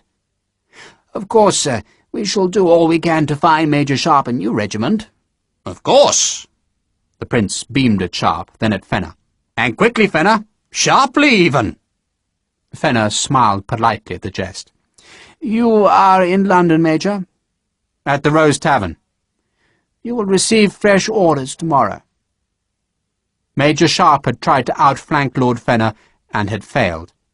The Prince of Wales would not be allowed to interfere with the War Office or Horse Guards, and Lord Fenner's tone suggested that the orders would be a harsh revenge for Sharpe's temerity. Send him to Spain, you hear me? The Prince waved peremptorily at Fenner, gobbled delightedly as a servant poured more wine, then put a fat hand on Sharpe's arm. A vain journey, eh, Major? But it gives us a chance to meet again, yes? Sharpe was startled by the word again, but a warning look from Lord John Rossendale, who sat across the table, made him give a non-committal answer. Indeed, sir. Tell me, Major, was it not hot on the day we took the Eagle? Lord John was making furious signs at Sharpe not to protest the word we. Sharpe nodded. Very hot, sir. I do believe I remember it. Indeed, yes. Very hot. The Prince nodded at his companions. Very hot. Sharpe wondered if the man, like his father, had lost his wits. He was speaking as if he'd been there, in that valley of the Portina where the wounded sobbed for mercy. There'd been small black snakes, Sharpe remembered, wriggling away from the grass fires. His mind seemed a whirl of black snakes, memories, and sudden shock, because his journey had been useless. Lord Fenner would order him away tomorrow. There'd be no replacements for the South Essex, and a regiment would die. The Prince nudged Sharpe and smiled again. We shocked the Major, yes? Yes, sir. What a day! What a day! The Prince shook his head, sifting white powder from his hair into Sharpe's wine. Ah, a syllabub! Splendid! Serve the Major some. We have a French chef, Major. Did you know that? It was 4 in the morning before Sharpe escaped. He'd been invited to play whist, refused on the grounds that he didn't know how, and he only managed to leave the Prince's company by promising to attend a levee in 2 days' time. He stood in the entrance of Carlton House in a mood of angry self-mockery. He had endured the flummery, the foolery, and he had failed. Lord Fenner, even faced with the Prince's demand, had flicked the questions away as though they were flies. Fenner, Sharpe was sure, had also lied. Either that or Sergeant Carew at Chelmsford had not seen the recruiting party, but Sharpe believed Carew. He did not believe Fenner. Sharpe had come to England for nothing. He stood, dressed in a uniform that he hadn't wanted to buy, his head thick with the fumes of cigar smoke, and he reflected that, far from winning the victory he had anticipated at the moment when the Prince summoned Lord Fenner, he had been effortlessly beaten. He went down the steps, acknowledging the salutes of the sentries, and out into Pall Mall, where, to the amazement of Europe, gaslights flared and hissed in the night. It was warm still, the eastern sky just lightening into dawn over the haze of London's smoke. He walked towards the dawn, his boot heels making echoes in the empty street. But not quite empty, for a carriage rattled behind him. He heard the hooves, the chains, the wheels, but he didn't turn round. He supposed it was another of the Prince's guests going home in the dawn. The carriage slowed as it reached him. The coachman, high on his tasseled box, pulled on the reins to stop the vehicle, and Sharpe, annoyed by the intrusion, hurried. The coachman let the horses go faster, until the carriage was beside the walking rifleman, and the door suddenly opened to flood yellow lantern light onto the pavement. "Major Sharpe?" He turned. The interior of the carriage was upholstered in dark blue, and in its plushness, like a jewel in a padded box, was the slim woman with the startling green eyes. She was alone. He touched the peak of his shako. "Ma'am, perhaps I can help you home." "I've a long way to go, ma'am." "I don't." She gestured at the seat opposite her. He paused, astonished at her boldness, then thought that such a simple conquest would be a fitting consolation on this night of failure. He climbed into the carriage and went into the London night. Much later, after the sun had risen and the morning was half gone, long after the time when Sharpe had told Harper to meet him at the Rose Tavern, she rolled onto him. Her red hair was tousled above her mocking face. "You're Prinny's latest toy, and mine." She said it bitterly, as though she hated herself for being in bed with him. She had made love as though she hadn't made love in a decade. She'd been feverish, clawing, hungry, yet afterwards, even though stark naked, she had somehow managed to imply that she did Sharpe a great favour, and that he did her a small one. She hadn't smiled since they reached her bedroom, nor did she smile now. "I suppose you'll boast about this with your soldier friends." "No." He stroked the skin of her back, his hands gentle in the deep, slim curve of her waist. She was, he thought, a beautiful, embittered woman, no more than his own age. She hadn't given him her name, refusing to answer the question. She dug her fingernails into his shoulders. "You'll tell them you bedded one of Prinny's ladies, won't you?" "Are you?" She gave a gesture of disdain. "Prinny only likes grandmothers, Major. The older the better. He likes them rancid and ancient." She traced the scar on his face with one of her sharp nails. "So, what did you think of Lord Fenner?" "He's a lying bastard." For the first time she laughed. She searched his face with her green eyes. "You're accurate, Major. He's also a politician. He'd eat dung for money or power. How do you know he's lying?" He still stroked her, running his hands from her shoulder blades to her thighs. "He said my 2nd Battalion was disbanded, a paper convenience. It isn't." "How do you know?" She said it with the trace of a sneer, as if a simple soldier back from the wars would know nothing. "Because they're still recruiting. Disbanded regiments don't recruit." "So what will you do?" "Look for them." She stared at him. Then, in a gesture that was surprisingly gentle, pushed his dark hair away from his face. "Don't." "Don't?" She seemed to sneer again, then hooked her legs round his. "Stay in London, Major. Prinny's Court is full of little whores. Enjoy yourself. Didn't Fenner say he'd help you find another regiment? Let him." "Why?" "Turn over." Her hands were pulling at him, her nails tearing at his skin. He felt as scarred as if he'd fought a major battle. She wouldn't give him her name. She would only give her lean, hungry body. She was like a cat, he thought, a green-eyed, lithe cat, who, when he dressed, lay naked on the silk sheets and stared at him with her mysterious, disdainful eyes. "Shall I give you some advice, Major Sharpe?" He'd pulled on his boots. "Yes." "Don't look for that battalion, Major." "So it does exist?" "If you say so." She pulled the sheets over her body. "Stay in London. Let Prinny slobber all over you, but don't make an enemy of Lord Fenner." He smiled. "What can he do to me?" "Kill you." "Don't look for it, Major." He leant down to kiss her, but she turned her face away. He straightened up.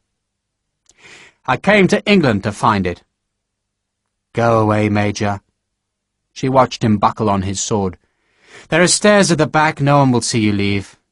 Go back to Spain." Sharpe stared at her from the open door. The house beyond this bedroom seemed vacant. "There are men in Spain who need me, who trust me." She stared at him, saying nothing, and he felt that his words were inadequate. "They're not special men. They wouldn't look very well in Carlton House. But they're fighting for all of you. That's why I'm here." She mocked his appeal with a sneer. "Go away. If you know something about my battalion, tell me." "I'm telling you to go away." She said it savagely, as though she despised herself for having taken him to her bed. "Go!" "I'm at the Rose Tavern in Drury Lane. A letter there will reach me. I don't need to know who you are. The Rose Tavern." She turned away from him again, not replying, and Sharpe, walking out into the back alley and blinking at the sudden sunlight, wished he were truly at home, in Spain with his men, at the place where the war was being fought. This city of luxury, lies and deceit seemed suddenly foul. He had come to London, he'd achieved nothing, and he walked slowly back to Drury Lane. Chapter 3. The British soldiers, redcoats bright and muskets tipped with bayonets, went into the smoke. They cheered, they charged. A drummer beat them on. The French ran. They scrambled desperately at the hillside, while behind them the redcoats came from the smoke to fire a single volley. Two of the French, their blue jackets unmarked, turned and fell. One gushed blood from his mouth. His arms went up. He span slowly, screaming foully, to collapse at the feet of the advancing British infantry, whose boots gleamed with unnatural brilliance. A French officer, his wig awry, knelt in quivering fear and held clasped hands towards the victorious British soldiers. "And then, my lords, ladies and gentlemen, the cavalry!" The orchestra went into a brazen, jaunty piece of music as four mounted men, wooden sabres in their hands, rode onto the wide stage. The audience cheered them. The 10 defeated Frenchmen, needed again, formed a line at the bottom of the plaster hill, levelled their muskets, and the 4 cavalrymen lined knee to knee. The limelights glared on their spurs and scabbard chains. "Across Victoria's proud plain, ladies and gentlemen, the thunder of their hoofs was loud." The drums rolled menacingly. "Their swords were lifted to shine in the bright sunshine of that great day." The 4 sabres raggedly lifted. "And then, my lords, ladies and gentlemen, the pride of France was humbled, the troops of the ogre brought down, and the world watched in awe the terrible prowess of our British cavalry." The pit orchestra worked itself into a cacophonous frenzy, and the 4 horsemen trotted over the stage, screaming and waving their sabres. The wooden blades hacked down on the 10 men, who once again squeezed their bags of false blood and strewed themselves artistically about the stage's apron. Sergeant Patrick Harper watched enthralled. He shook his head in admiration. "That's just grand, sir." The drums were rolling again, louder and louder, drowning the screams of the dying actors and the excited shouts of the audience. The back of the stage was opening up. It was, Sharpe admitted, impressive. Where just a moment before there had been a field of grass with some carefully arranged rock hills, all mysterious with the smoke from the small pots, now there was a magnificent castle that, as it leaved outwards, pushed the hills and smoke aside. The bass drum began a thunderous rhythm, a rhythm that made the audience clap with it and cheer in anticipation. The cymbals shivered the theatre, and the narrator high on a pulpit beside the stage raised his hands for silence. "My lords, ladies, gentlemen, pray silence for His Majesty, His unutterable Majesty, His foul, proud, Napoleonic Majesty, King Joseph!" An actor, mounted on a black horse, carrying a sword and wearing on his face a scowl of utmost ferocity, pranced onto the stage, and, pretending to notice the audience for the first time, stared haughtily at the packed theatre. The stalls booed him. He spat at them, waved his sword, and the boos became louder. The horse staled. "King Joseph!" the narrator cried above the theatre's din. "Brother to the ogre himself, a Bonaparte, made King of Spain by his brother, tyrant to the proud nation of Spain, hated wherever liberty is loved." The audience jeered louder. Isabella, fetched from the house in Southwark, leant on the plush cushion at the front of the box and stared in awe. She had never been inside a theatre before and thought it was magical. King Joseph shouted orders to the ragged file of resurrected French soldiers. "Kill the English! Slaughter them!" The audience catcalled. A cannon was wheeled from the castle gateway, pointed at the audience, and a shower of sparks and smoke gushed from its muzzle. Isabella gasped. Patrick Harper was wide-eyed with wonder at the spectacle. The token for this box had been given to Sharpe by the landlord of the Rose Tavern. "You should go, Major," the man had said confidingly. "You was there, sir. It'll bring it all back. And free oysters and champagne on the house, sir."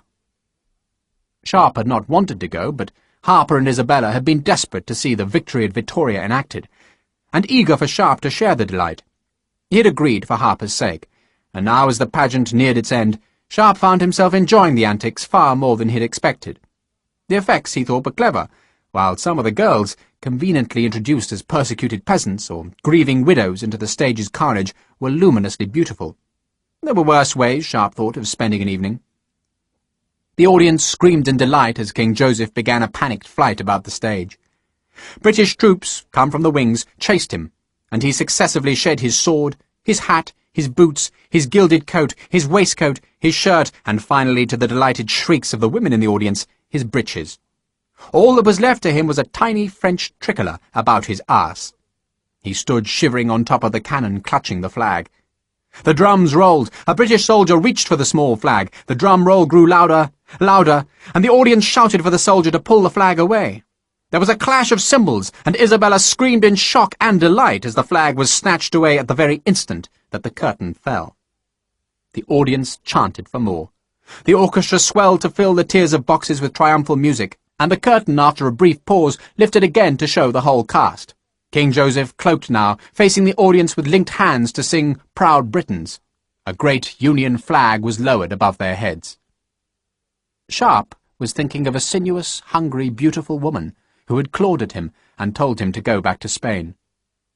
Sharpe wanted nothing more, but he knew that Lord Fenner had lied, that the 2nd Battalion existed, and, sitting here watching the flummery on stage, he'd suddenly dreamt up the perfect way to find them. Actors and costumes had put the thought into his head, and he told himself that he was foolish to think of meddling with things he didn't understand. The mysterious, green-eyed woman had said that Lord Fenner would kill him, and though that threat didn't worry Sharpe, nevertheless he sensed that there were enemies in this, his homeland, every bit as deadly as Napoleon's blue-jacketed troops. Isabella gasped and clapped. From either wing of the stage, sitting on trapezes slung on wires, 2 women dressed as goddesses of victory were swooping over the heads of the actors. The goddesses were scantily clad, the gauze fluttering over their bare legs as they swung above the linked actors and dropped laurel wreaths at their feet. The men in the audience cheered whenever the motion of the 2 trapezes peeled the gauze away from the goddesses' legs. The goddesses of victory were hoisted off stage when Proud Britons was finished, and the orchestra went into a spirited Rule Britannia, which, though hardly appropriate for a soldier's victory, had the advantage that the audience knew its words. The cast stood upright and solemn, singing with the audience, and when the song was done, and the audience beginning its applause, the narrator held up his hands once more for silence. Some of the young men in the pit were shouting for the half-naked goddesses to be fetched back, but the narrator hushed them. A drum was rolling softly, getting louder. "My lords, ladies and gentlemen," a louder riffle of the drums, then soft again. "Tonight you have seen, presented through our humble skill, that great victory gained by noble Britons over the foul forces of the Corsican ogre." There were boos for Napoleon. The drums rolled louder, then softer. The narrator silenced the audience. "Brave men they were, my lords, ladies and gentlemen, brave as the brave! Our gallant men, through shot and shell, through sabre and blade, through blood and fire, gained the day."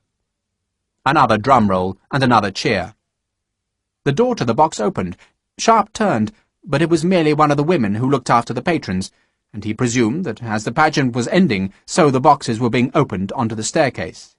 "Yet, my lords, my ladies and gentlemen, of all the brave, of all the gallant, of all the valorous men on that bloody field, there was none more brave, none more ardent, none more resolute, none more lion-hearted than—" He did not finish the sentence.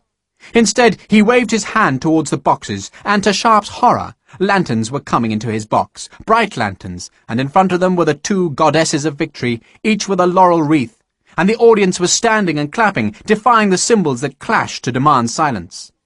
"My lords, ladies and gentlemen, you see in our humble midst the men who took the eagle at Talavera, who braved the bloody breach at Badajoz, who humbled the proud tyrant at Vittoria. Major Richard Sharpe and his Sergeant Harper." And whatever else the narrator wanted to say was drowned by the cheers. "Stand up, love," whispered a goddess of victory in Sharpe's ear. He stood, and to his utter mortification she put the laurel wreath on his head. "For Christ's sake, Patrick, let's get out." But Harper, Sharpe saw, was loving it. The Irishman raised his clasped hands to the audience, and the cheers were louder. And truly, in the small box, the giant Irish sergeant looked huge enough to take on a whole French army by himself. "Wave to them, love," said the goddess of victory. "They pay good money." Sharpe waved half-heartedly, and the audience doubled its noise again. The goddess pulled at his sword. "Show it to them, dear." "Leave it alone." "Pardon me for living." She smiled at the audience, gesturing with her hand at Sharpe as though he was a dog walking on its back legs and she his trainer. Her face was as thickly caked with paint and powder as the Prince Regent's. The drums called for silence. The narrator waved his hands, and slowly the noise subsided. The faces, a great smear of them, still stared up at the two soldiers. Sharpe reached up to take the laurel wreath from his black hair, but the goddess of victory snatched his hand and held it. "My lords, ladies and gentlemen, the gallant heroes you see before you are this very night residing at the Rose Tavern next to this theatre, where I am most reliably assured they will this night regale you with the stories of their exploits, lubricated, no doubt, by your kind offerings of good British ale." The audience cheered again, and Sharpe cursed because he had allowed himself to be gulled into being an advertisement for a sleazy inn famous for its whores and actresses. He pulled his hand from the goddess's, snatched the laurel wreath from his head and flung it towards the stage. The audience loved it, thinking it a gesture for them, and the cheering became louder. "Sergeant Harper! Sir? Let's get the goddamned hell out of here!" Sergeant Patrick Harper knew that growl well enough. He gave one last, huge wave to the audience, tossed his own laurel wreath into the maelstrom, then followed his officer onto the stairs. Isabella, terrified of the goddesses and lantern-bearers, hurried after them. "Of all the goddamn bloody nonsense in this goddamn bloody world!" Sharpe flung open the theatre door and stormed into Drury Lane. "God in his heaven! They didn't mean harm, sir. Making a bloody monkey out of me." Last night it had been the royal court, stinking like a whore's armpit, and now this. "There wasn't a bloody castle at Victoria," Sharpe said irrelevantly. "Oh, let's get the hell out of here." The audience was coming into the light of the lanterns hung beneath the theatre's canopy, and some were clapping the two soldiers. "Sir!" Harper shouted at Sharpe, who had plunged into an alleyway. "You're going the wrong way." "I'm not going near the bloody tavern." Harper smiled. Sharpe in a temper was a fearsome thing, but the huge Irishman had been long enough with the officer not to be worried. "Sir?" He said it patiently, as though he spoke to a fool. "What? They're not meaning any harm, sir. That's a few free drinks, eh?" He said the last as if it was an irrefutable argument. Sharpe stared at him belligerently. Isabella clung to the big sergeant, her dark eyes staring fearfully at Sharpe. He cleared his throat, growled and shrugged. "You go." "Sir, they'll want to see you." "I'll be there later. 1 hour." Harper nodded, knowing he would do no better. 1 hour, sir." "Maybe." Sharpe crammed his shaker onto his head, hitched his sword into place, and walked into the alley. "Where is he going?" Isabella asked. "Christ knows." The big sergeant shrugged. "Back to the woman he was with last night, I suppose." "He said he was walking," Isabella said indignantly. Harper laughed. He turned to the crowd, bowed to them, and, like a monstrous Pied Piper, led his public towards the taproom, where they could buy him drink and listen to the tales, the loving, long, splendidly told tales of an Irish soldier. Anne, the Dowager Countess Camoin, listened for a few moments to the orchestra playing in the great marbled hall, where this evening an earl entertained a few close friends. The friends, numbering some 400 or 500, were vastly impressed by the earl's largesse. He'd built in his garden a mock waterfall that led to a plethora of small pools, in which, lit by paper lanterns, jewels gleamed. The guests could fish for the jewels with small ivory-handled nets. The Prince Regent, who had fished for half an hour, had declared the entertainment to be capital. Lady Camoin, sheathed in purple silk, fanned her face with a lace fan. She smiled at acquaintances, then went to the open air to stand on the garden steps. More than most guests here, she needed to fish in the fake pools for the emeralds and rubies that glinted beneath the small golden fish, but she dared not do it for fear of the hidden laughter. All society knew of her debts, and all wondered how she clung on to the perquisites of her rank, like the carriage and liveried servants. It was rumoured in the fashionable houses of the quality that she must be exchanging her slim body for a bare income, and she could do nothing to fight the rumours, for she was too poor to afford that pride, and, besides, there was truth in the sniggering whispers. She sipped from a glass of champagne, and watched the Prince Regent make his stately progress about the tables set on the lawn's edge. He was dressed this night in a coat of silver cloth, edged with gold lace. Lady Camoin thought with malicious delight of the people of England, who in their good sense hated this royal family with its mad king and fat, gaudy, wastrel princes. "My dear Anne!" She turned. Lord Fenner stood behind her on the steps of the house. He watched the prince then put a pinch of snuff on the back of his hand. "I have to thank you." "For what, Simon?" Lord Fenner stepped down to her level. He sniffed the powdered tobacco into his hooked nose, arched his eyebrows as he fought the sneeze, then snapped the box shut. "For your little tete-a-tete with Major Sharpe. I trust it was as satisfying to you as it was to me." He smiled maliciously. Lady Camoin said nothing. Her green eyes looked at the waterfall, ignoring Lord Fenner, who laughed. "I trust you didn't bed him." She was amused at his jealousy. Lord Fenner had once asked Anne Camoin to marry him. She had refused, and he had retaliated by buying her dead husband's debts. Still, she had refused to be his wife, even though his hold over her forced her to his bed. Now familiarity had bred contempt in Fenner. He no longer wanted her in marriage, just in thrall. "Well, Anne, did you bed your peasant hero?" "Don't be absurd." "I just worry what strange pox he might have fetched from Spain." "I think you owe me an answer, Anne. Is he poxed?" "I would have no way of knowing." She stared at the laughing people who dipped their nets into the jewelled pools. "If I find I need a physician's services, I shall charge it to your account."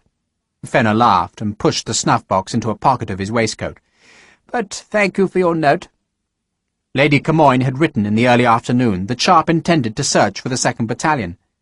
She sensed how important this matter was to Fenner, and she suddenly wondered how she could turn that concern to her own profit. She looked at Fenner. "What are you going to do with Major Sharpe, Simon?" "Do? Nothing." "My lord?" He bowed to a man who climbed the steps, then glanced into Lady Camoin's startling green eyes. "I've sent him orders that'll pack him off to Spain. Tomorrow." "That's all?" He stared at her speculatively. "Would it concern you if there was more? Would you warn him, Anne?"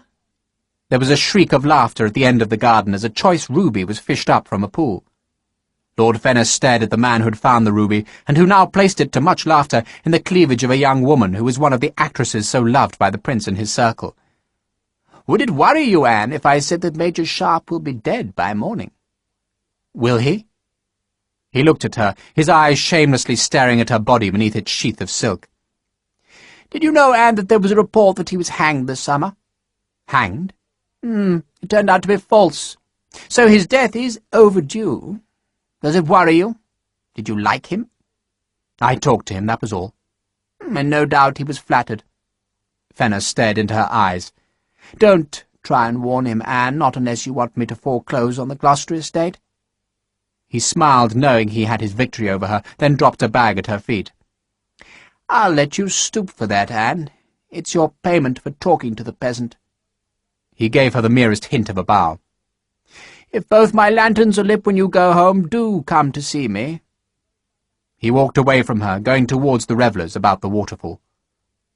Anne, Dowager Countess of Camoin, moved so that the hem of her dress hid the bag. Then, when no one seemed to be watching, she bent quickly and picked it up. It was damp. It must, she thought, contain jewels from the garden pools, jewels that would help her pay off the debt that her husband's death had bequeathed to her, and which she paid in Fenner's bed. She paid so that her only son, away at school, could inherit his father's estates.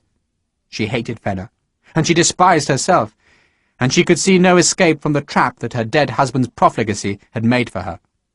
No man would marry her, despite her beauty, for her widow's jointure was the monstrous, hateful debt. She turned back into the house, unable to watch the jewels fetched from the water any longer, and she thought of the rifleman. She hadn't meant to take Sharpe to her bed. She hadn't wanted to show any weakness to the gutter-bred soldier, yet she'd been astonished by the sudden need to hold on to a man. She'd hated Sharpe last night because she couldn't possess him forever, because she wanted him, because he was gentle. He was also, she suddenly thought, Fenner's enemy, and any man who was Lord Fenner's enemy must be her friend. Tonight, if Fenner was right, Sharpe would die. Lady Camoin paused, the damp bag of stones in her hand, and dreamt suddenly of revenge. If Sharpe survived this night, if he proved he could win this one battle over her enemy, then perhaps he would be a worthy ally for total victory. She turned to stare into the garden, and her embittered thin face smiled. She would have an ally, a soldier, a hero. So she would take the risk and have her vengeance, if only, on this night of laughter and luxury, Her soldier lived. Richard Sharpe walked into a bad place. He did it knowingly, deliberately, and without fear. It was called a rookery, one of many in London, but this was as foul a rookery as any the city could boast. The houses were tiny, crammed together, and built so flimsily that sometimes, without any apparent cause, they slumped into the alleyways in a thunderous cascade of timber, bricks, and tiles that killed the people who lived a dozen to a room. This was a place of disease, poverty, hunger, and filth beyond reason. It was Sharpe's home. He had lived in this rookery as a child. He had learnt his first skills here, how to pick locks and open barred shutters. Here he had coupled with his first woman and killed his first man, and both before he was 13. He walked slowly. It was a dark place, lit intermittently by the flaring torches of the gin shops. The alleys were crowded. The people had suspicious eyes that were sunk in thin, starved, vicious faces. They wore rags. Children cried. Somewhere a woman screamed and a man bellowed at her. There was no privacy in a place such as this. Her whole life was lived open to the gaze of predatory neighbours. "Sir?" A thin hand waved at a doorway. He shook his head at the girl, walked on, then suddenly turned back. The girl, her head wrapped in a scarf, stood above a stinking legless man who held a knife. The man jerked his head. "You can go in the alley with her." Sharpe stooped to the man. "Where do I find Maggie Joyce?" "Who are you?" "Where do I find Maggie Joyce?" He did not raise his voice, but the crippled pimp heard the savagery, the threat, and he covered the knife blade with his left hand to show he meant no harm. "You know Bennett's place?" "I know it. She runs it." The news confirmed what Sharpe had learned from a beggar outside the Rose Tavern, and in thanks he gave the girl a coin. She'd be dead probably before she was 18. The place stank worse than he remembered. All the filth of these lives was poured into the streets, the dung, urine, and dead mixed with the scum in the gutters. He found that by not even thinking about it, he could still thread the labyrinth into which criminals disappeared with such ease. No one dared chase a man into these alleys, not unless he had friends to help him inside. It would have taken an army to flush out these dark, chill places. Here the poor, who had nothing, were lords. This was their miserable kingdom, and their pride was in their reputation for savagery, and their protection lay in the fact that no one, unless he was a fool, would dare walk these passages. Here poverty ruled, and crime was its servant, and every night there were murders and rapes and thefts and maimings, and not one criminal would ever be betrayed because the strictest code of the rookery was silence. Men watched Sharpe pass. They eyed his boots, his sword, his sash, and the cloth of his jacket. Any one of those things could be sold for a shilling or more, and a shilling in St. Giles was a treasure worth killing for. They eyed the big leather bag that he carried, a bag that, except during the skirmish at Tolosa, when it had been guarded by Isabella, had not left either Sharpe or Harper's side. The men of the rookery also saw Sharpe's eyes, his scars, the size of him, and though some men spat close to his boots, as he walked slowly through the dark, damp alleys, none raised a hand against him. He came to a torch that flared in an old rusted bracket above a brief flight of steps. Women sat on the steps. They had gin bottles in one hand, babies in the other. One had lost an eye, another was bleeding from her scalp, while two clasped sucking children to their bare breasts as Sharpe climbed the stairs and pushed open a much-mended wooden door. The room he entered was lit by tallow candles that drooped from iron hooks in the ceiling. It was crowded with men and women, children too, all drinking the gin that was the cheapest escape from the rookery. They fell silent as he entered. Their faces were hostile. He pushed through them. He kept one hand firmly on his pouch, in which were a few coins, and his other hand gripped the neck of the stiff leather bag which was the reason for his visit to this place. He growled once when a man refused to move, and when the customers saw that the tall, well-dressed soldier was not afraid of them, they moved reluctantly to let him pass. He went towards the back of the room, pressing through a stink equal to the stench of Carlton House, towards a table well lit by candles, on which were ranked rows of gin bottles either side of an ale barrel. Two men, with scarred, implacable faces, guarded the table. One carried a bell-mouthed horse pistol, the other a cudgel. Some of the customers were jeering Sharpe now, shouting at him to get out. A woman sat behind the table. a massive woman with a face like stone and arms like twisted ropes. She had red hair going grey that was twisted back into a bun. Beside her, against the wall, was a second iron-tipped cudgel. She stared at him with hostility. "What do you want, soldier?" She sneered at him. Officers did not come here to mock the poverty of a rookery with their tailor-made clothes. "Maggie?" She looked at him suspiciously. Knowing her name meant nothing. Everyone in the rookery knew Maggie Joyce. Gin goddess, midwife, procuress, and 8 times a widow. She had grown fat, Sharpe saw, fat as a barrel, but he guessed that the bulk was hard muscle and not soft flesh. Her hair was going white. Her face was lined and hard, yet he knew she was no more than 3 years older than himself. She jerked her head at one of her 2 guards, making him step closer to the soldier, then glared at Sharpe. "Who are you?" Sharpe smiled. "Where's Tom?" "Who are you?" Her voice was hard as steel. He took his shako off and smiled chidingly at her. "Maggie!" He said it as if she had wounded him by her forgetfulness. She frowned at him. She looked at the officer's sash, the leather bag, the sword, up to his high black-collared neck, and to his scarred, hard face, and suddenly, almost alarmingly, she wept. "Dear Christ! It's yourself!" She had never lost the accent of Kilkenny, the only legacy her parents had given to her, beside a quick wit and an indomitable strength. "Dick!" She said it with utter disbelief. "It's myself." He didn't know whether to laugh or cry. She reached over the table, clasped him, and the astonished gin-drinkers watched in awed surprise as the officer held her back. She shook her head. "Dear God! Look at the man! You an officer?" "Yes." "Dear Christ on the cross! They'll make me into the bloody Pope next. You'll take some gin?" "I'll take some gin." He put his shako on the table. "Tom?" "He's dead, darling. Dead these 10 winters. Christ, look at yourself. Will you be wanting a bed?" He smiled. "I'm at the Rose." She wiped her eyes. "Ah, there was a time, Dick Sharpe, when my bed was all you ever wanted. Come round here. Leave those sinners to gawp at you." He sat beside her on the bench. He put the bag on the floor, stretched his long legs under the crude counter, and Maggie Joyce stared at him in astonishment. "Oh, Christ, but you look good in yourself." She laughed at him, and he let his hand rest in hers. Maggie Joyce had been a mother to him once, rescuing him when he ran away from the foundling home, and he had known her when she had first gone onto the streets.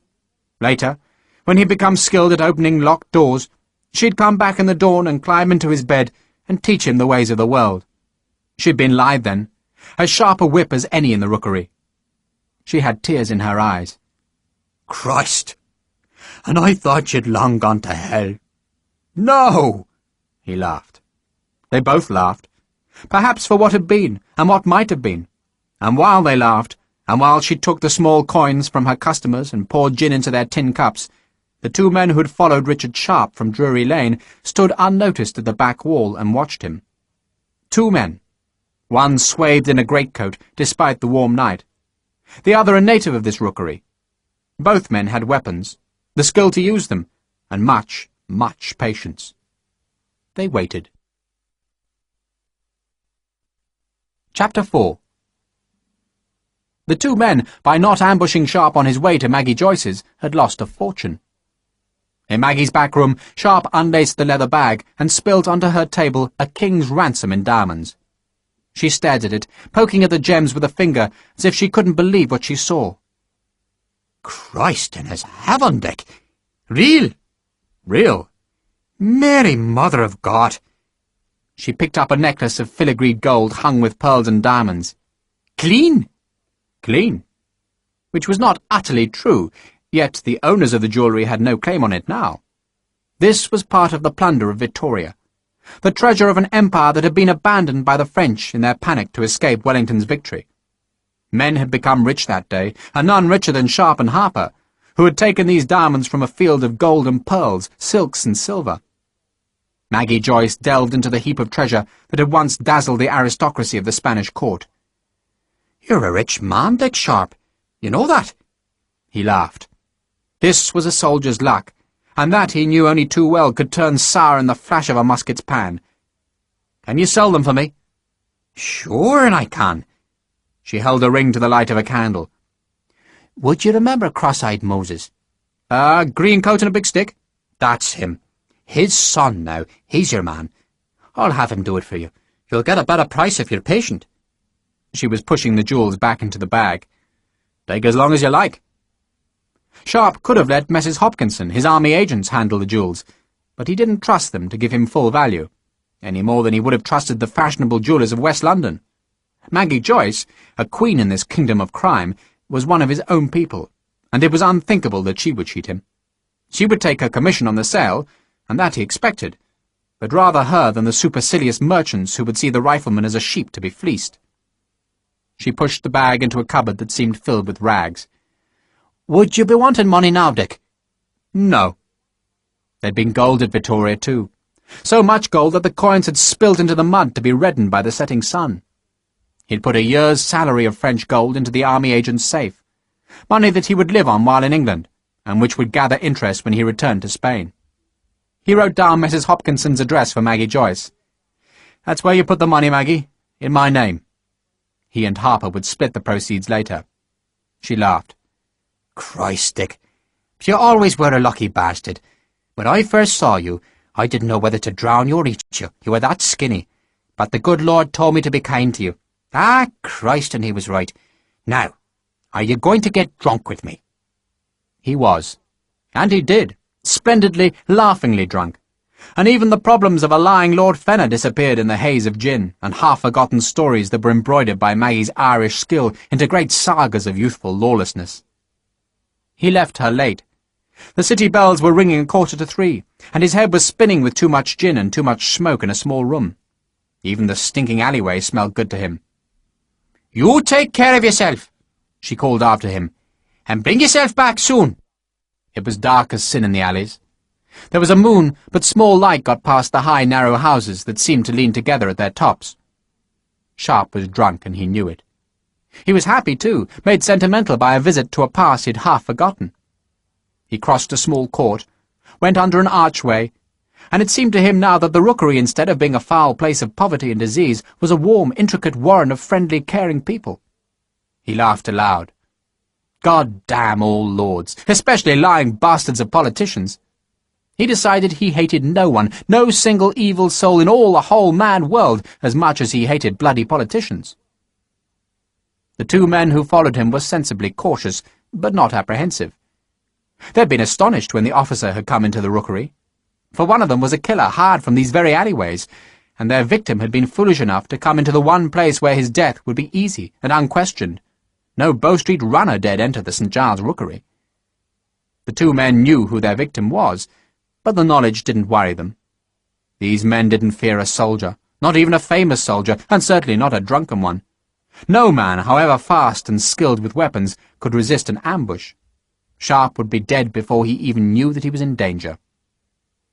Sharpe was unaware of them. Instead of their footsteps, he listened to the crying children. That was a memory that came swamping back.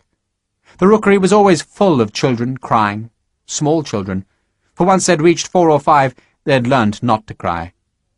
The sound made him think of his own daughter, orphaned in Spain, and that thought was Magdalen. He rested against a wall. There were few people about. The rookery, he knew, was alive and watching, but only a few whores were in the alleys, either against walls or coming home from Drury Lane. Their men, the hard masters who took their pence, stood in small groups where a torch lit a patch of mud and brick. He took a deep breath. The last time he'd been as drunk as this was in Burgos Castle, the night before the explosion, and the war in Spain suddenly seemed a long, long way off, as though it belonged to another man's life. He walked on, crossing one of the open ditches that ran with sludge thick as blood in the darkness. He heard feet running behind him, and he turned, always knowing to face a strange sound, and he saw a girl come from under the archway, stop, turn, and then walk awkwardly towards him. She had a scarf wrapped about a thin face that was bright-eyed with consumption. It was odd, he thought, how the dying consumptives went through a period of lucent beauty before their lungs coughed up the bloody lumps and they died in racking agony. She crossed the ditch, raising her skirts, then clumsily swayed her hips as she came close to him. The smile she gave him was nervous. "Lonely?" "No." He smiled back. He assumed she'd seen him pass, and had been sent to take some coins from the rich-looking officer to make up her night's earnings. To his surprise, she put her thin arms up to his neck, her cheek on his cheek, and pressed her body against his. "Maggie sent me. 2 men followed you and they're behind you." She said it in a garbled rush. He held her. To his right there was a gateway. He remembered it opened into an entranceway that ran between 2 houses. At its far end was a stairway that climbed to an old garret. A Jew had lived there. It was odd how the memories came back. A Jew who had worn his hair in long ringlets and had walked about with his nose deep into books. The rookery had left the old man alone, knowing him to be harmless, but after his death it was rumoured that 1,000 gold guineas had been found in his room. The rookery was always full of such rumours. "Come with me." He took her hand. He laughed aloud as if he was carelessly drunk, but the girl's message had sobered him as fast as a French 12-pounder shot smashing the air close to him. He took her through the gate into the alley and into the deep shadows by the wooden stairway. "Here." The girl was hoisting her skirts. "I don't need that, love." He grinned. "You want this?" At her waist was a belt, and, hanging from the leather, a hook. It was an old device for hiding stolen goods, but now the girl had the huge horse pistol hooked by its trigger guard. It was a fearful weapon with a splayed brass muzzle that, like a blunderbuss, would spray its charge of metal fragments in a widening fan. An ideal weapon, Sharpe supposed, with which the guard cowed Maggie Joyce's gin rooms. The barrel, Sharpe saw, was stuffed with rags to keep the missiles in place, and he pulled them out, then tapped the butt on the ground to tamp the stones and nails back onto the charge. He thumbed the heavy cock back. It was stiff, but clicked into place. "Who are they?" "One's called Jem Lippett. She doesn't know the other. Jemmy's a topper." She gave the news that one of the men was a professional killer without any tone of alarm. This was a rookery. Sharpe drew his long battle sword. "Get behind me." She crouched low. Sharpe guessed she was 15, perhaps 14, and he supposed she whored for her living. Few girls escaped the rookery unless they were startlingly beautiful, and then their men would hawk them further west, where the prices were higher. "How do you know Maggie?" He spoke softly, not worrying about silence, because the men, if they were following him, would expect to hear voices from the entranceway. "I work for her." "She was beautiful once." "Yes?" The girl sounded disinterested. "She says you grew up here?" "Yes." "Born here?" "No." He was watching the dark shape of the gate. His sword was beside him on the ground. "Born in Cat Lane. I came here from a foundling home." "Maggie said you killed a man." "Yes." He turned to look at her thin face. "What's your name?" "Bell." He was silent. He had killed a man, who was beating the living daylights out of Maggie. Sharpe had cut the man's throat, and the blood had soaked into Maggie's hair, and she had laughed and cuffed Sharpe round the head for messing her up. She had sent Sharpe out of the rookery, knowing that the murdered man's friends would look for revenge, for Sharpe had killed one of the kings of St. Giles, one of the leaders of the criminals who lived in such safe squalor in the dark maze. Maggie had saved Sharpe's life then, and she was doing it again now, even though she could have left him unwarned, hoped for his death, and kept the jewels of Vittoria for herself. Or perhaps she wasn't saving his life, for he could neither see nor hear anything untoward. Somewhere a dog barked, fierce and urgent, and then there was a yelp as it was silenced with a blow. A voice sang in an alleyway. There was laughter from a gin shop, and always the cries of babies and the shouts of anger, and the screaming of men and women who lived and fought together in the tight filth of the small rooms, where 2 families could share one room with a third in the hallway outside. The girl coughed, a racking, hollow, dreadful sawing that would kill her before 2 winters had passed, and Sharpe knew the sound would bring the men into the alley, if indeed they looked for him. A bottle broke nearby. The gate of the entranceway creaked open an inch, stopped, and creaked again. The girl's hands were on his back, as if his nearness gave her comfort. He held the gun with both hands, its butt on the ground, its muzzle facing upwards so that the loose charge of the killing fragments wouldn't trickle down the barrel. He waited. The gate had opened only a few inches.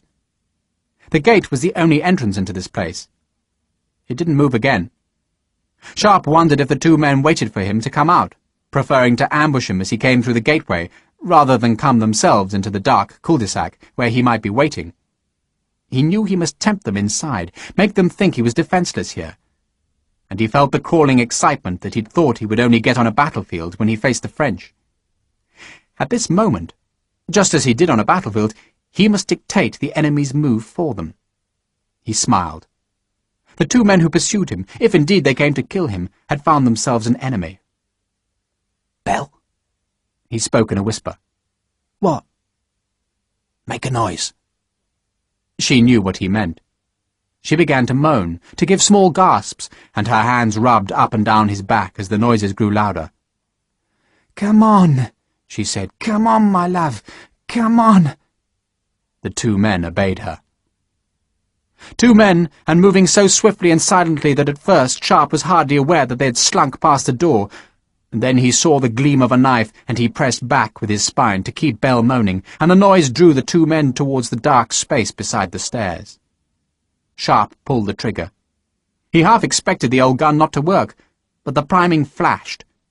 He had already closed one eye to keep his night vision, and the huge pistol bucked in his hands as the charge exploded and the barrel tried to leap upwards.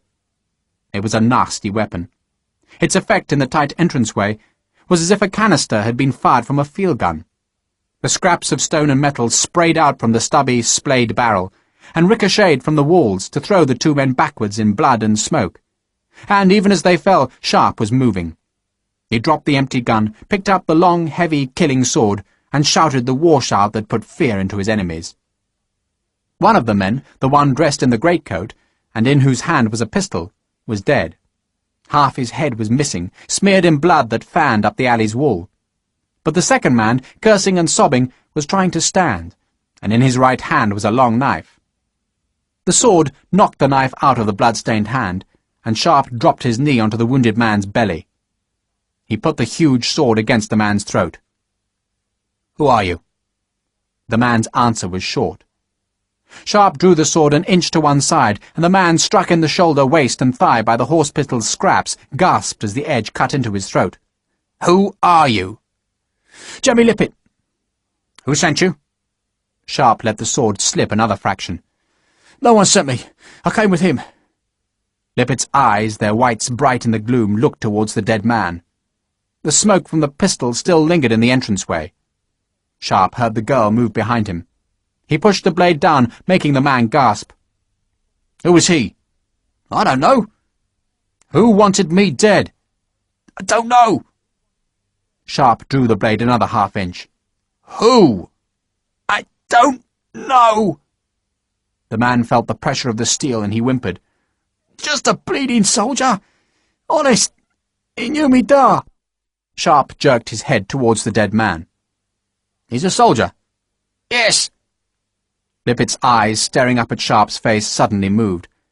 Belle had come to Sharpe's shoulder, was looking down at Lippett, and the recognition in his eyes was his death warrant. If he lived, he might call for revenge on the girl, even on her mistress, and besides, if he lived, he'd be able to say that Sharpe lived too. Sharpe jerked his knee. "Listen." "I'm listening." "You tell your da—" But there were no more words to be said, because the sword with sudden skill had sliced down into the man's throat, driven by Sharpe's right hand on the handle and his left hand on the back blade, so now the man could not betray Maggie. His blood spurted up, striking Sharpe in the face, but the rifleman kept the blade moving until it hit bone. Sharpe had long known one thing, that if a man's death is sought, then it is good for that man to pretend to be dead. Earlier this very summer he had fooled the French because they believed him hanged, and now he would do the same to whoever had sought his death. No one would come into this rookery to search for bodies. By morning both the dead men would be stripped of their clothes, and their naked corpses would be tipped into an open sewer. By killing both men, Sharpe had guaranteed a mystery of his own. Nor would he go back to Spain, at least not yet. If nothing had happened tonight, if he'd gone back to the tavern, slept, and woken with a hangover, then perhaps he might have decided that discretion was the better part of valour. But not now. For someone had declared war on Sharpe, someone wanted him dead, and Sharpe did not run from his enemies. "Christ!" Belle was running swift hands over the first dead man, searching for coins. "Look!" She pulled open the dark greatcoat. Beneath it was a uniform. A red uniform with yellow facings, and with buttons that bore the badge of a chained eagle. Sharpe had killed a man of the South Essex. And he pulled the greatcoat away from the bloody uniform and saw on the man's sleeve the chevrons of a sergeant. "He's a bloody soldier," Belle said. Sharpe retrieved the rag that had stopped the pistol muzzle, wiped his face with it, then his sword blade. The blade scraped as he pushed it into the scabbard. He picked up the gun and gave it to the girl, who hoisted her skirts and hung it on the hook. Then she knelt awkwardly down to rummage through the clothes of the second dead man. She found some coins and smiled. Sharpe peered out of the alley. No one waited for him. No one came to see why a shot had been fired. Instead, as always in the rookery, there was a strange silence while people waited to hear if the trouble was coming their way. He picked up the pistol that had been carried by the soldier and pushed it into his belt, then took 2 golden coins from his pouch. "Belle?" "Christ!" She stared at them. "Those are for Maggie. These are for you." He gave her 2 more. "You see nothing, heard nothing, know nothing." She ran, one hand holding the gun through her skirts, and Sharpe waited till the sound of her bare feet faded to nothing. Then, in the odd silence, he walked back to Drury Lane. "You've seen nothing, nor have you, until you've seen it." Even at 3:30 in the morning the huge Ulsterman was talking happily. "More men than the Lord God killed in Sodom and Gomorrah. They cover the earth like locusts, and at their centre, at the very heart of them, there are the drummers." Harper began to bang his palms on the table. "A great solid mass of men. They're coming, and the very earth is shaking, so it is, and they're coming at you." His hands still beat the table, rattling the bottles that he'd made good use of. A crowd listened. "And the guns, I tell you, if you can imagine it, if you can imagine all the powder in all the earth crammed into the barrels, and the gunners working themselves into a slather, and the sound of it is like the end of the world. The drums, the guns, and the Frenchies with their bayonets, and there's just you and a few comrades, not many, but you're there. You're waiting, so you are, and every mother's son of you knows that the bastards are coming for you, just you." Sharpe stood at the door, the dead sergeant's civilian greatcoat covering his uniform.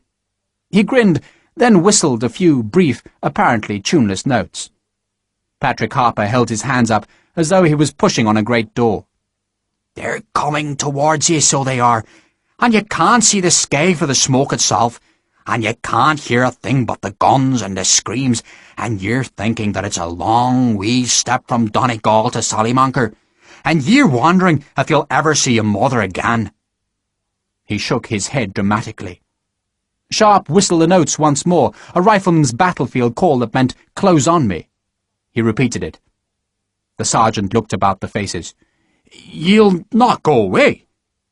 More than a dozen people were left, listening enthralled, and Sharpe almost wished they'd come here to recruit, for he and Harper could have walked out of the taproom with a dozen prime youngsters. The sergeant pushed his chair away from the table and grinned at his audience. "Hey, time for a dribble, lads. Just you wait." He came to the door, took in the dark coat and the blood that was still on Sharpe's face. "Sir?"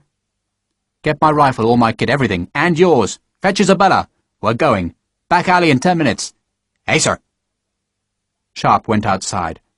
No one had seen him. No landlord or tavern servant would be able to say that he'd seen Major Sharpe alive. Now he and Harper must take Isabella back to the Southwark house, and then, with the inspiration he'd gained from watching the actors, they would go to find the 2nd Battalion of the South Essex.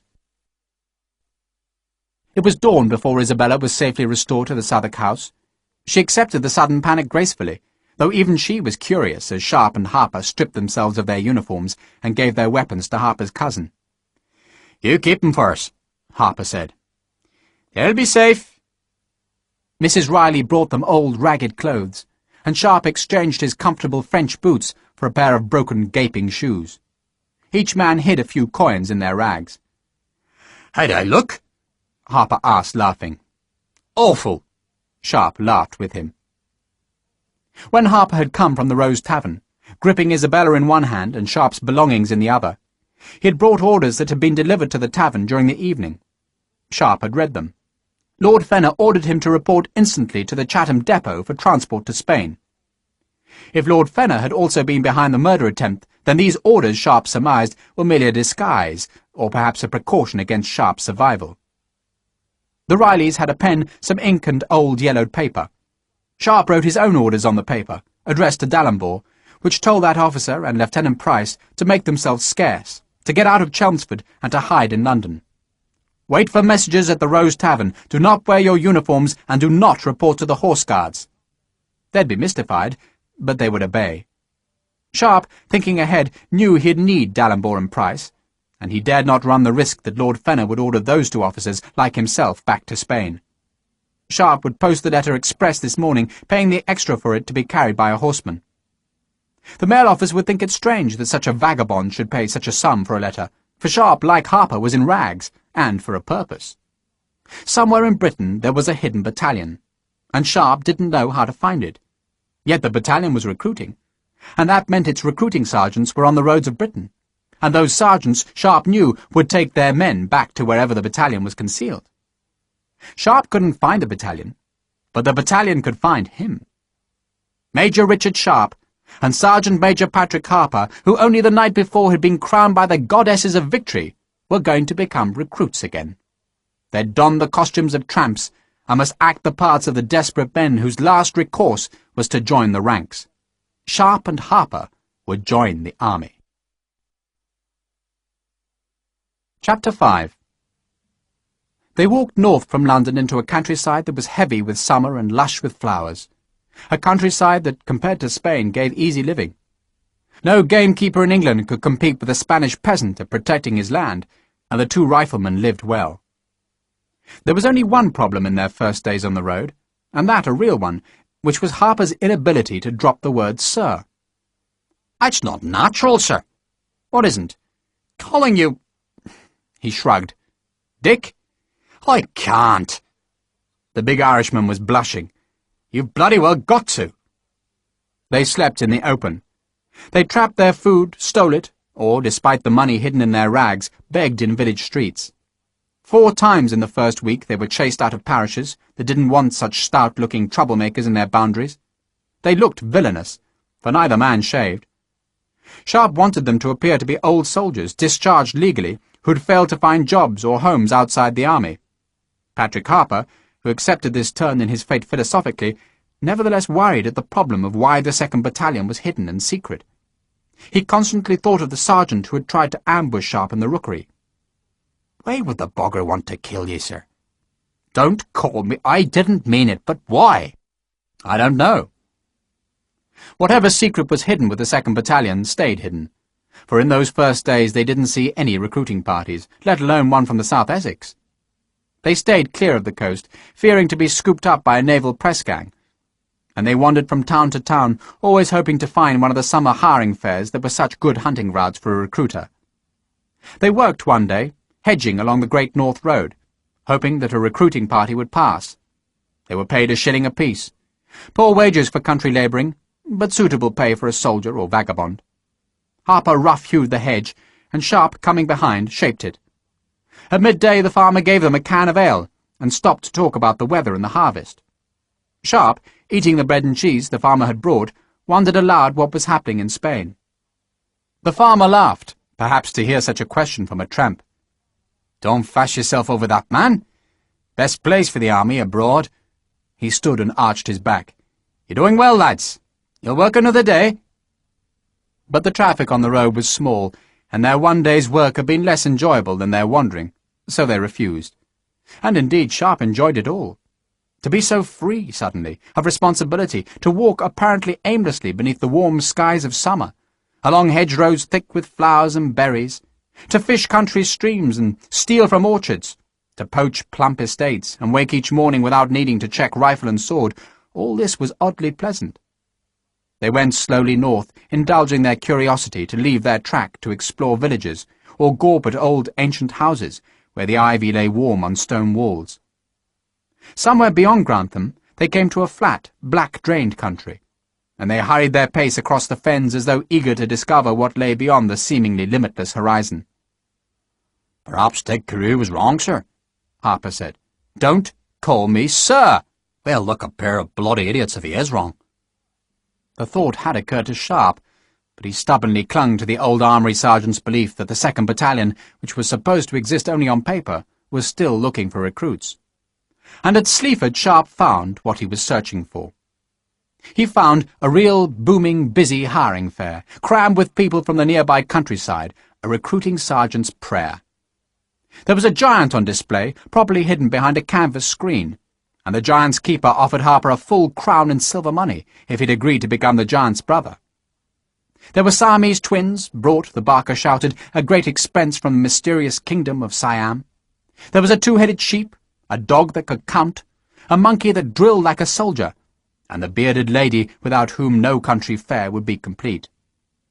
There were whores in the inns, gated farmers in the public rooms, and noisy Methodists preaching their gospel in the marketplace.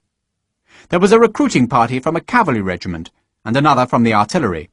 There were jugglers, stilt-walkers, faith-healers, a dancing bear, and, close to a Methodist preacher, but giving a different sermon, there was Sergeant Horatio Havercamp. Sharpe and Harper saw him over the heads of the crowd, and slowly they worked their way towards him. He was a big-bellied, red-faced, smiling man with mutton-chop whiskers and twinkling eyes. He was being heckled by a good-natured crowd, but Sergeant Horatio Havercamp was equal to any heckler. He stood on a mounting block and was flanked by 2 small drummer boys. "You lad!" He pointed to a thin, tall country boy dressed in an embroidered smock. "Where are you sleeping tonight?" The boy, embarrassed to be picked out, merely blushed. "Where, lad? Home, I'll be bound. Home, eh? All alone, yes? Or are you keeping a milkmaid warm? Are you doing that now?" The crowd laughed at the boy, whose face was now scarlet. Sergeant Havercamp grinned at the boy. "You'll never sleep alone again in the army, lad. The women, they'll be dropping off the trees for you. Now, look at me. Would you call me a handsome man?" He got the answer he deserved and wanted from the crowd. He raised his hands. "Of course not. No one ever called Horatio Havercamp a handsome man. But, lad, let me tell you, there's many a lass been through these hands, and why? Because of this. This." He plucked at his red jacket with its bright yellow facings. "A uniform! A soldier's uniform!" The drummer boys rattled a quick tattoo with their sticks. The embarrassed farm boy had wormed his way out of the crowd and now wandered towards the Methodists, who offered joys of a different sort. Sergeant Havercamp didn't mind. He had the attention of enough young men in the crowd, and he looked about for another butt. He could hardly miss Patrick Harper, a full head and shoulders taller than most of the people who pressed towards the inn where the sergeant had his pitch. "Look at him!"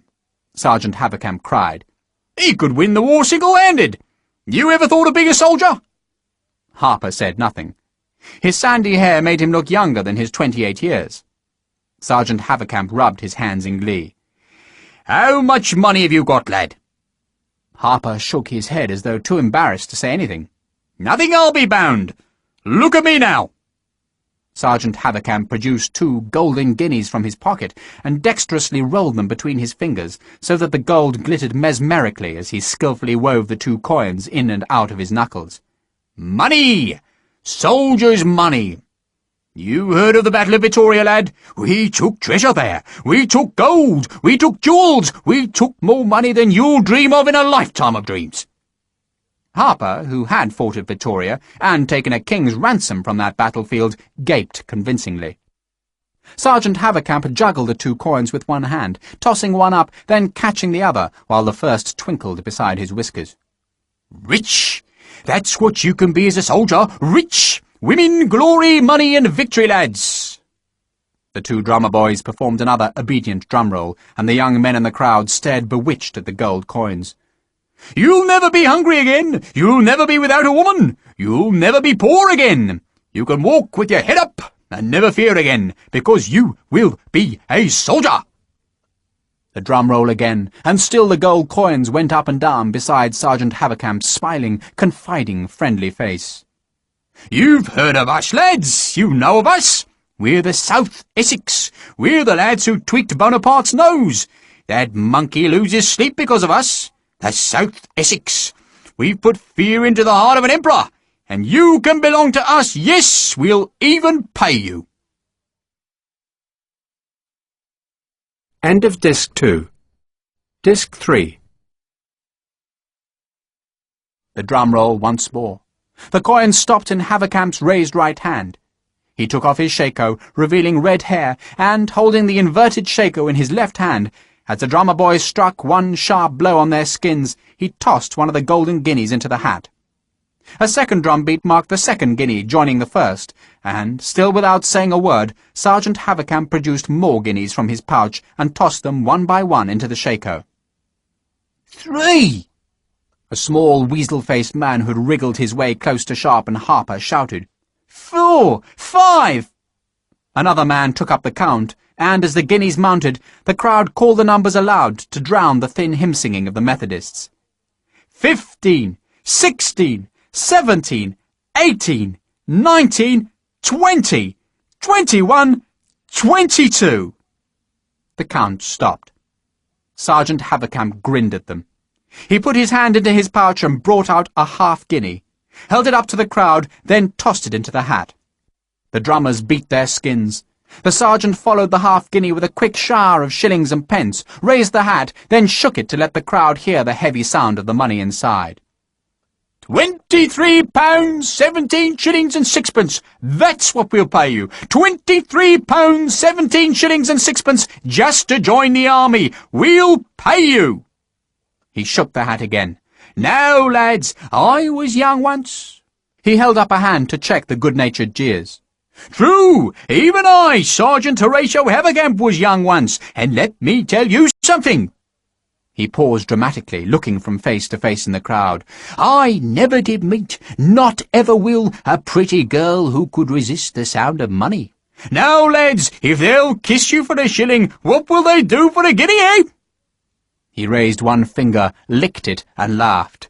£23, 17 shillings and sixpence. I'll marry you for that, a woman called out, provoking laughter. But the young men in the crowd were remembering the golden stream of coins that added up to more than 6 months' wages for most of them. 6 months' wages, all at once, and just for signing up. Sergeant Havercamp shook his head sadly. I know what you're thinking, lads. I know you've heard stories. You've heard the lies they put about. He shook his head again in silent sadness at the sinfulness of a world that could tell lies about the army. They say the army's a harsh place. They say there's disease and worse, but, oh my lads, me own mother begged me, she did. She said, Horatio, don't you go for a soldier, don't you go. She threatened never to talk to me again, but I did. I'll admit I was young and I was headstrong, and I was too tempted by the girls and the glory and the money.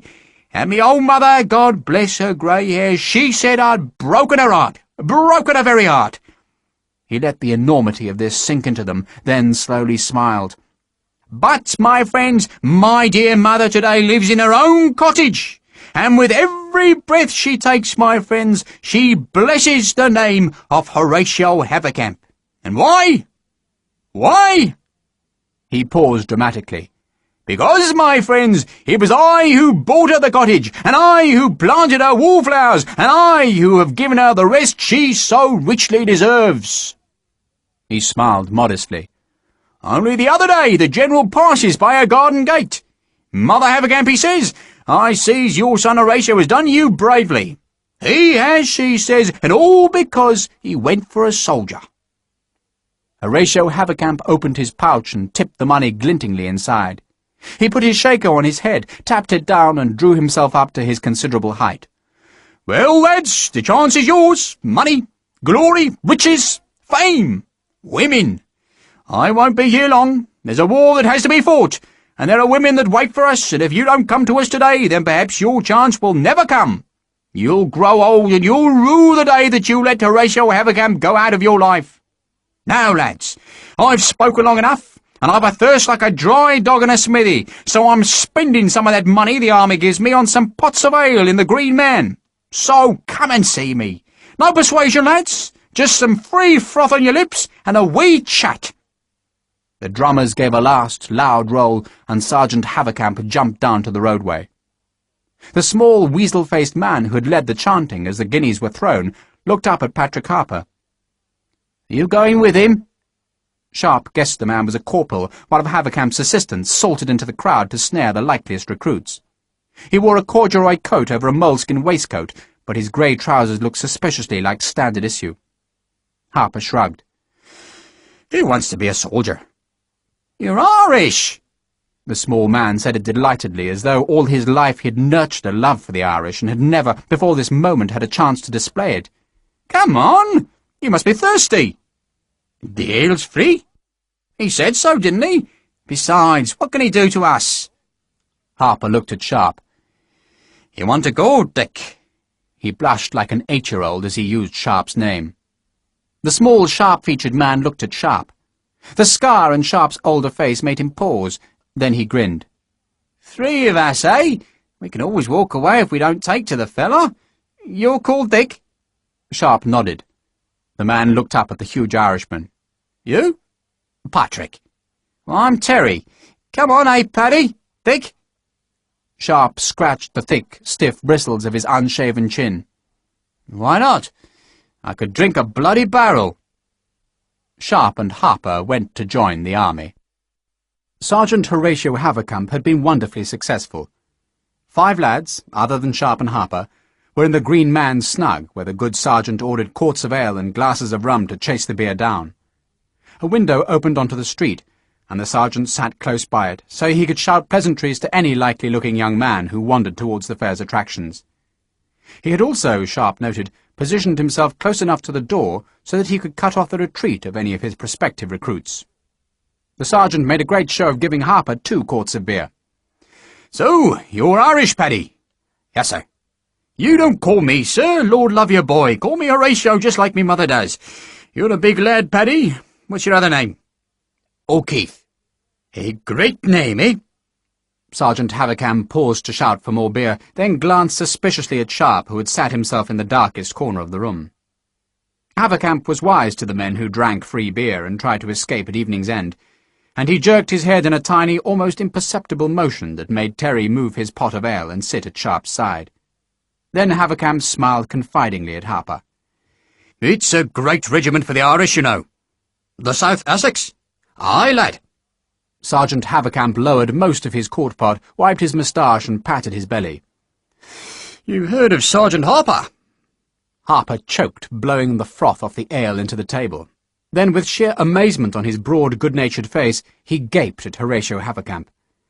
"Aye, I've heard of him. Took an eagle, lad. A hero, that's what he is, a hero. No one minds him being Irish, not in the South Essex. Home from home, you'll find it." Harper drank his first quart in one go. He looked at the smiling sergeant. "Would you be knowing Sergeant Harper yourself, sir?"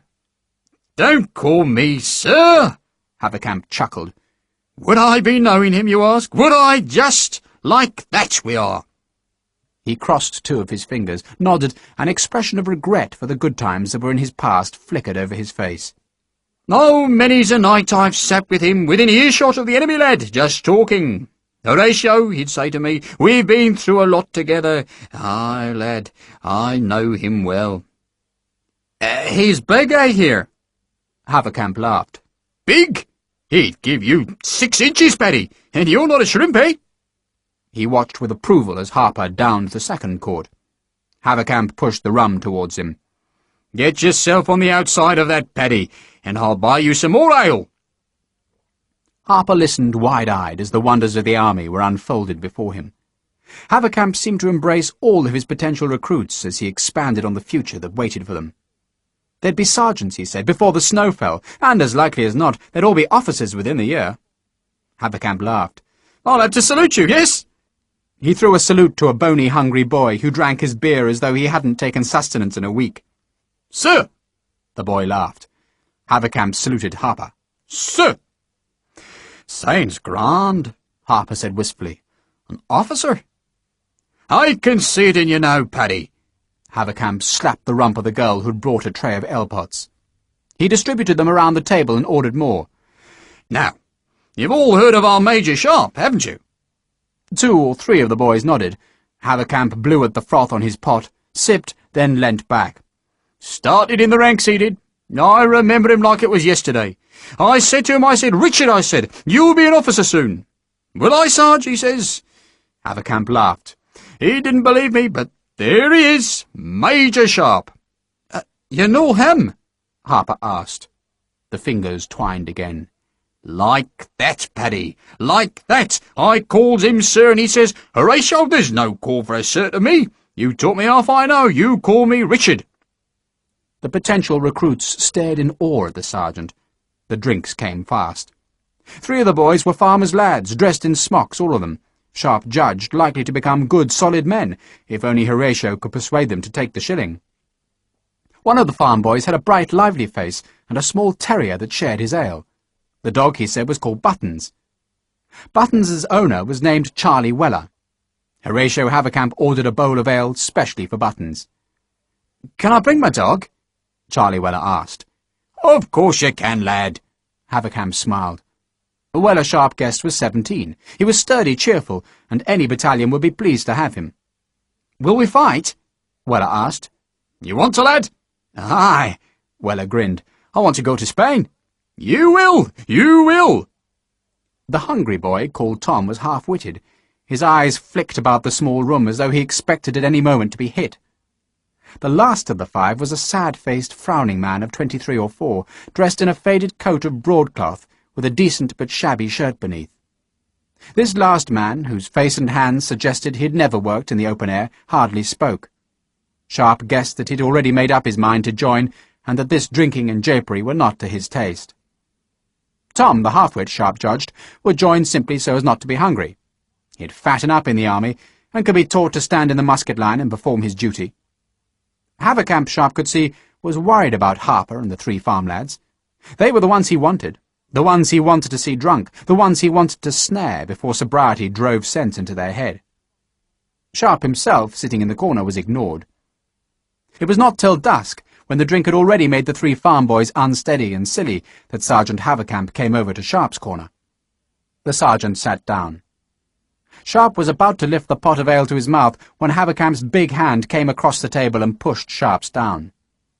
The sergeant's face, hidden from his other victims, was suddenly knowing and unfriendly. He kept his hand on Sharpe's wrist. What's your bloody game? Nothing. Don't blind me, you bastard. You've served, haven't you? Sharpe stared into the small blue eyes. At this distance he could see the broken veins in Havercamp's skin, the knowing lines about his eyes. Sharpe nodded. 33rd. Discharged? Wounded, Sarge. India. Oh, you bloody ran. Sharpe smiled. I'd hardly be here, Sarge, if I was a scrambler, would I? Sergeant Havercamp stared at Sharpe suspiciously, as though he might have discovered a deserter. His fingers tightened on Sharpe's wrist. So, you're not a scrambler, eh? A jumper? No, Sarge. You better not be, lad, or I'll tear your bloody eyes out and shove them up your arse. Havercamp feared this might be a man who signed up, took that part of the bounty which was given first, then absconded to repeat the trick with another recruiting sergeant. No, Sarge, I'm not a jumper.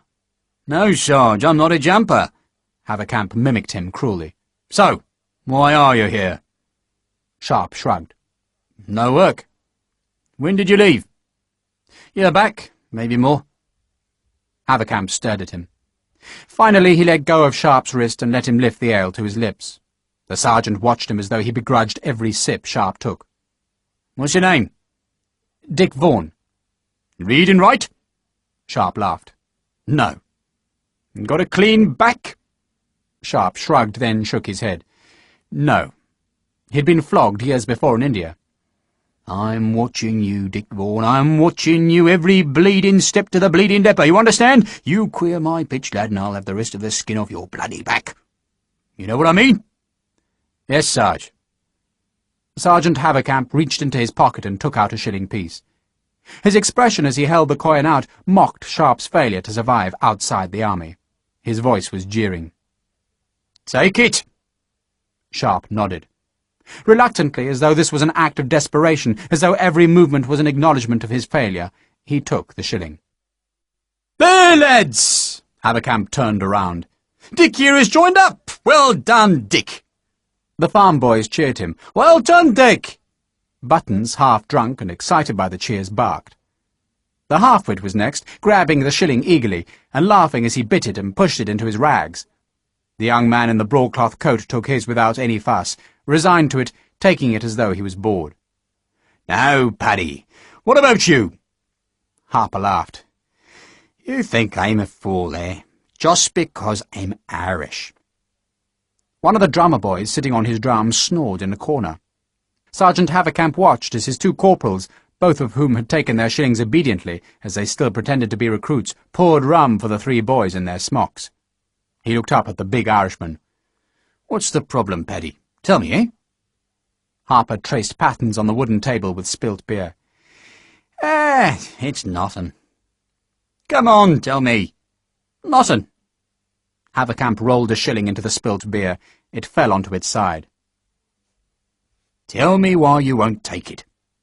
Harper frowned. He bit his lip, shrugged, and looked at the sergeant. "Do I get a bad?" "What?" "A bad. Do I get one? A bad?" Havercamp stared at him, saw the intensity on the big face, and nodded. "Fit for a king, Paddy. You'll get a bed with satin sheets and pillows big as bloody cows." "Oh, that's grand." Harper picked up the shilling. "I'm all yours." Sergeant Havercamp failed with the three farm boys. Charlie Weller was desperate to join up, but wouldn't take the shilling unless his two friends joined with him, and they were reluctant. Sharpe watched Havercamp try all the tricks. Even the old one of slipping the shillings into their beer, so they'd pick them out of the dregs in astonishment. But the three lads were wise to that one. They became drunker and drunker, so drunk that Sharpe was sure that one of them would take the proffered glittering coin. Yet, at the very moment when it seemed that Charlie Weller would take his anyway, even without his friends, the door to the snug banged open, and a woman stood there screaming in rage, shouting at Havercamp, and hitting with her fist at Charlie. "You little bastard!" "Ma!" he shouted. "Ma, stop it! Out! And you, Horace and James, out! Disgrace you are, disgrace to your families. Playing at soldiers! You think I brought you into this world to see you throw yourself away?" She cuffed Charlie Weller about the ears. "Only a fool joins the army, you fool!" "Aye, you're right," Harper said drunkenly. Havercamp surrendered the three boys gracefully. He had, to console his loss, 28 men in a barn outside town. He'd scooped up 4 today, and he had high hopes of the whores who were working the inns for him. He'd have a tidy enough number to take back to Lieutenant Colonel Gerwood. He smiled reassuringly at his recruits as Mrs. Weller left, drained his last ale, and ordered them to their feet. They'd taken the king's shilling, but they weren't quite yet the king's men. Sharpe lay that night in the broken-down stable behind the Green Man, and he stared at the stars through the gaping thatch. He smiled. 6 weeks before, in the nights after the Battle of Vittoria, he had slept in a great bedroom with the whore of gold, the Marchesa, the woman who was a spy and who had been his lover. He had lain with an aristocrat, and now he lay in old, filthy straw. What would she think if she could see him now? The other recruits snored. In the next stable a horse whinnied softly. Beside Sharpe the straw rustled. "You awake?" Harper whispered. "Yes." "What are you thinking of?" "Women. Hélène." "Nah, they come and go, eh?" Harper chuckled, then pointed at the broken roof. "We could go now. Bugger off, eh?" "I know." But they didn't. They were in England, recruited, and going to battle. Chapter 6. In the morning, Sergeant Horatio Havercamp had 34 men, the last few brought in by the whores whom he had brought from London, and who were paid to dazzle young men with unfamiliar spirits and flesh. 28 of his men were guarded in the barn outside of town, while the 9 new recruits were in the Green Man's stable. "On your feet, lads, on your feet!" Sergeant Havercamp was still genial, for none of these 9 recruits were in the bag yet, even though they did have the king's shilling. "Come on, lads, up!" A man in a long brown woolen coat and with a tall brown hat stood next to the sergeant. His nose dripped. He coughed with a cavernous, retching cough that each time it exploded in his chest made him groan afterwards with a hopeless, dying moan. He went round the stable, peering at each man, sometimes asking them to lift up a leg. It was the quickest medical inspection Sharpe had ever seen. and when it was done the doctor was given a handful of coins. Sergeant Haverkamp clapped his hands as the doctor left. "Right, lads, follow me! Breakfast!" The two corporals, magically transformed into redcoats with tall black shakos, helped hustle the 9 men towards the inn. It was not fully light yet. A cock crowed in the yard, and a maid carried a clanking pail from the pump. "In here, lads!" It was not for breakfast. Instead, a magistrate waited in the public room, a grey-haired, savage-faced, irascible man with pinched cheeks and a red nose. A clerk sat next to him with a stack of papers, a pot of ink, a quill, and a pile of banknotes. "Right, let's see you lively!" Sergeant Haverkamp whisked them forward one by one, chivied them to the table, and stood over them as they were sworn in. Only 3 of the recruits, one of them the quiet man in his broadcloth coat, could write. The others, like Sharpe and Harper, made crosses on the paper. Sharpe noticed that the doctor had already signed the forms, presumably before he came out to the stable to glance at the recruits. He noticed, too, that no one offered the recruits the chance of a 7-year engagement. It was simply not mentioned. The form that he pretended he couldn't read was headed Unlimited Service. He put his cross in the place the clerk showed him. "I, Dick Vaughan," the paper read, "do make oath that I am or have been—" Sharpe declared no occupation, and the clerk left it a blank. "And to the best of my knowledge and belief was born in the parish of Shoreditch in the county of Middlesex, and that I am the age of 32 years. Sharpe decided he'd take 4 years off his age. "That I do not belong to the militia, or to any other regiment, or to His Majesty's Navy or Marines, and that I will serve His Majesty until I shall be legally discharged. Witness my hand." A cross. Dick Vaughan, his mark. The magistrate took the paper and scribbled his own name on it.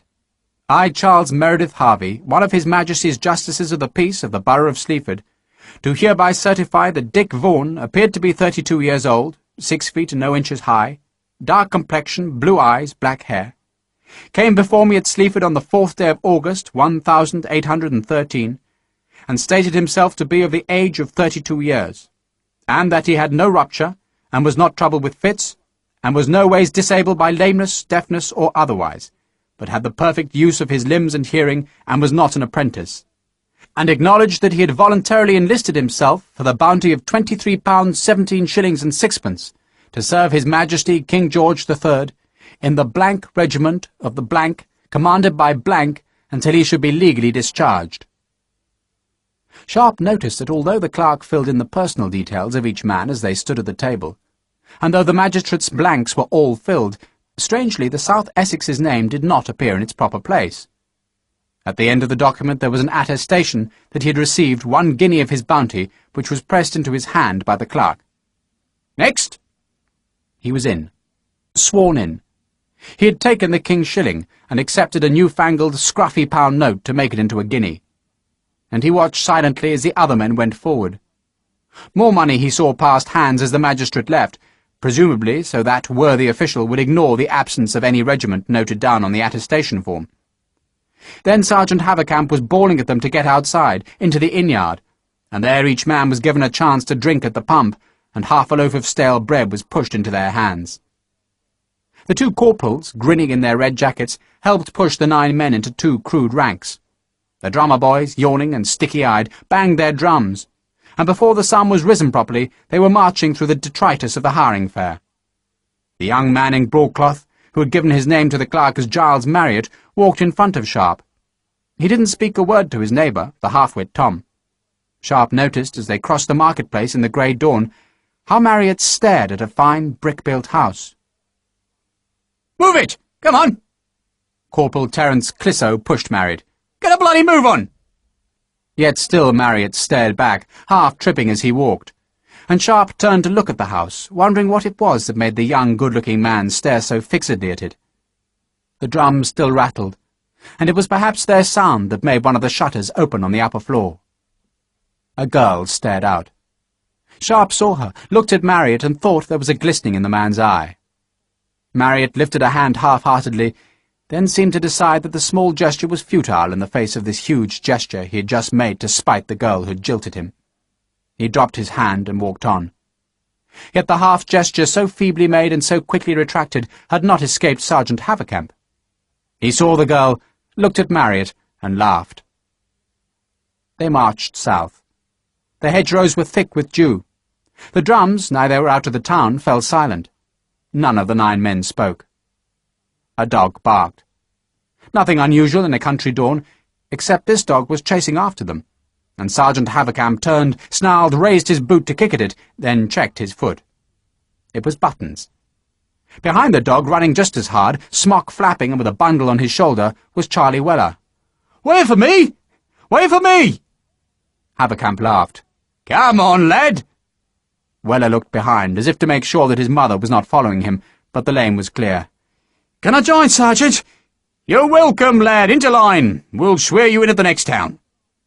Weller grinned at Sharpe, pushed him beside him, and the boy's face showed all the excitement proper at the beginning of a great adventure.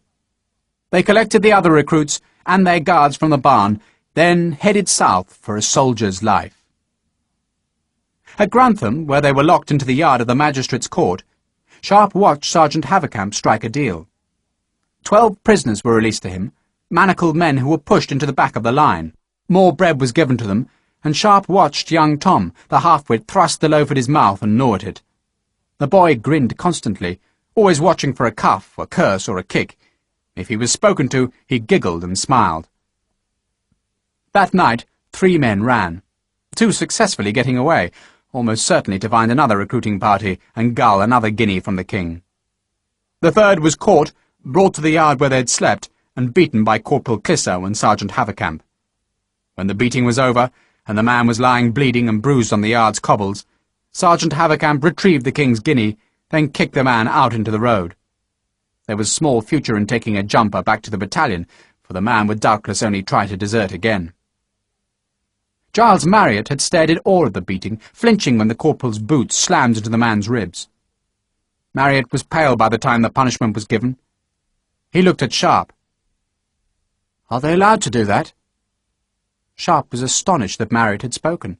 The young man had hardly opened his mouth since he had come to the inn to get his shilling. "No," Sharpe shrugged, "but it's quicker than turning him over to a magistrate." "You've been in before?" "Yes." "What's it like?" "It'll be all right." Sharpe smiled and drank the mug of tea that was their breakfast. "You can read and write. You'll become a clerk." Charlie Weller was petting his dog. "I want to fight." Marriott still stared at Havercamp, who was shutting the yard gate on the bruised, bleeding man. "They shouldn't behave like that." Sharpe wanted to laugh aloud at the hurt words, but instead he looked sympathetically at the frightened young man. "Listen, Havercamp's not bad. You're going to meet much worse than him. Just remember a few rules and they can't touch you."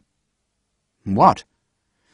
"Never step out of line, never complain, never look into a sergeant's or an officer's eyes, and never say anything except yes or no. Got it?" I don't understand."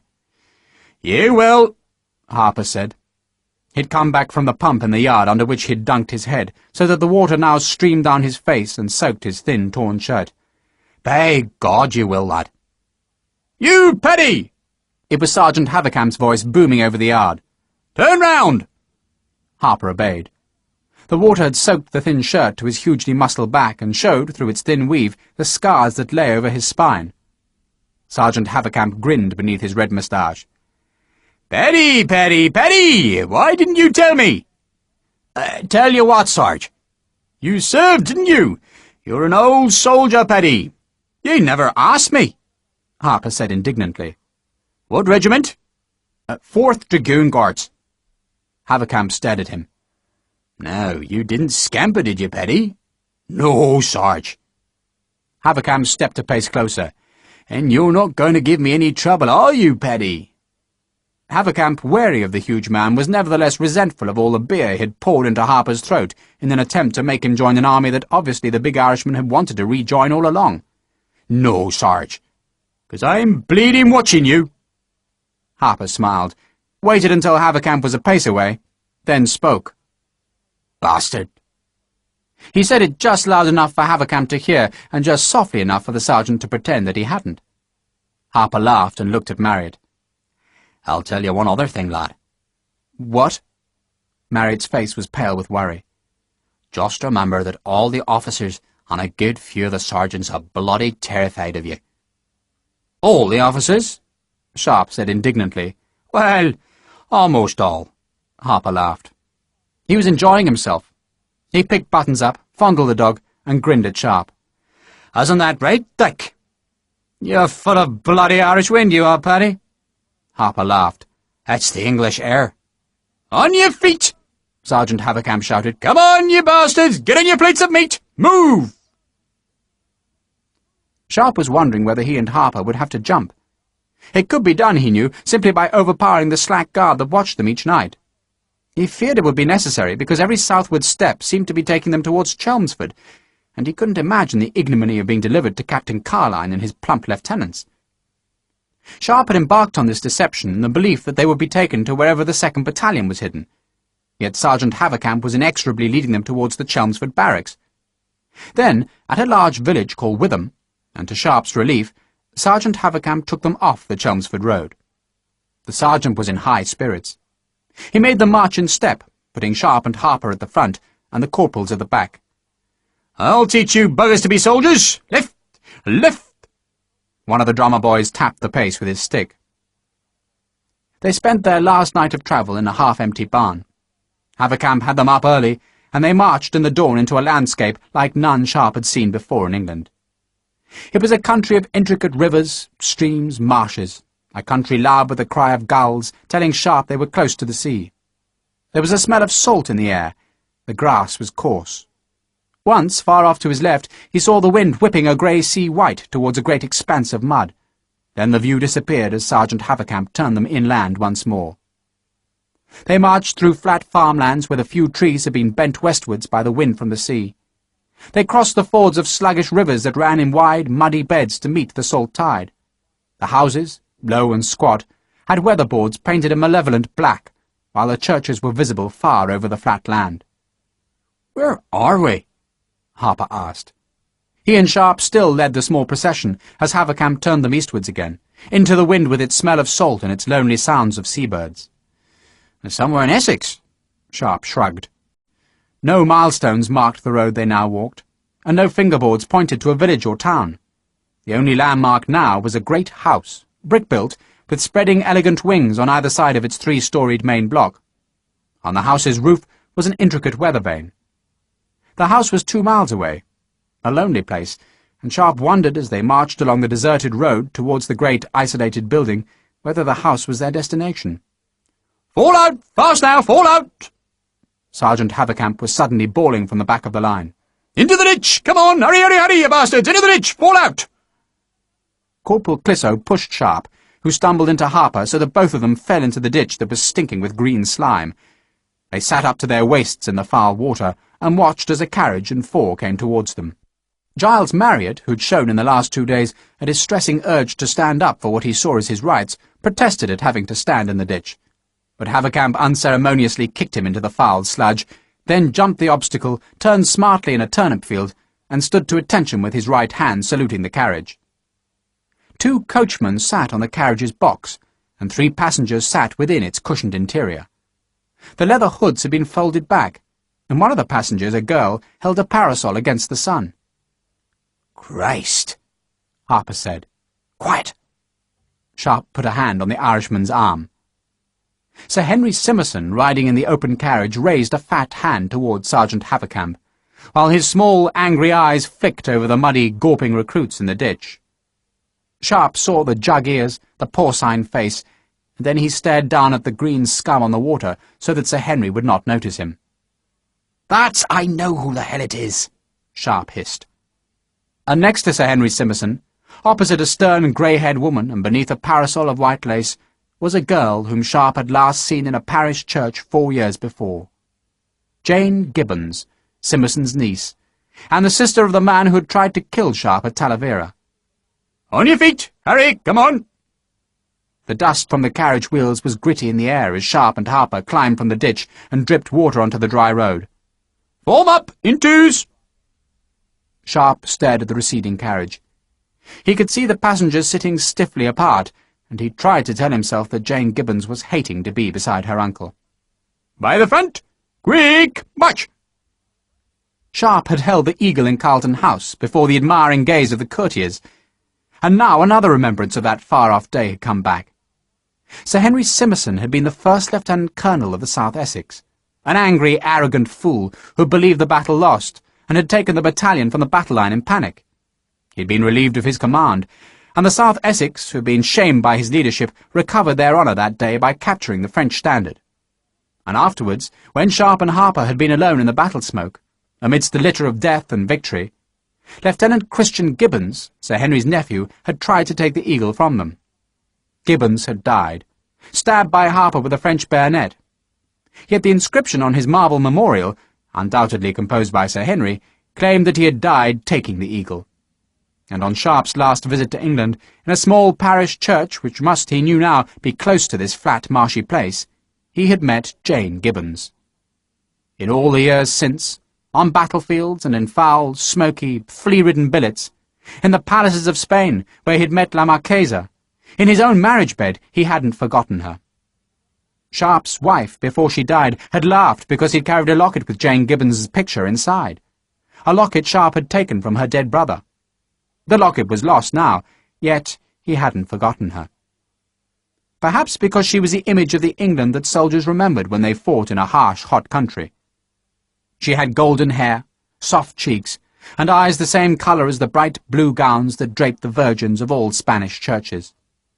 Sharpe had lied to her, telling her that her brother had died a hero's death, and he had been nervous before her grateful smile. She had seemed to him in that cool, dark church, where she'd come to place a pot of gillyflowers beneath her brother's memorial, to be a creature of another world, gentle, with a vein of quick life, too beautiful and precious for his harsh hands or battle-scarred face. She must, he thought, as they followed the carriage's tracks, be married by now. Even in an England where, as Captain Dallenbore often said, there were not enough well-washed men for well-born girls, surely such a beautiful, smiling creature would not be left unwed. And seeing her again, this suddenly, on this desolate track in the marshes at the edge of England, he felt the old attraction, the old, hopeless attraction for a girl so lovely. He felt, too, the old temptation to believe that no girl, come from so foul and treacherous a family, could be worthy of love. "Pick your bloody feet up! Move!" Sergeant Havercamp slashed with his cane at his recruits. "Put your shoulders back, Merrick! You're in the bloody army, not a bloody dance! March!"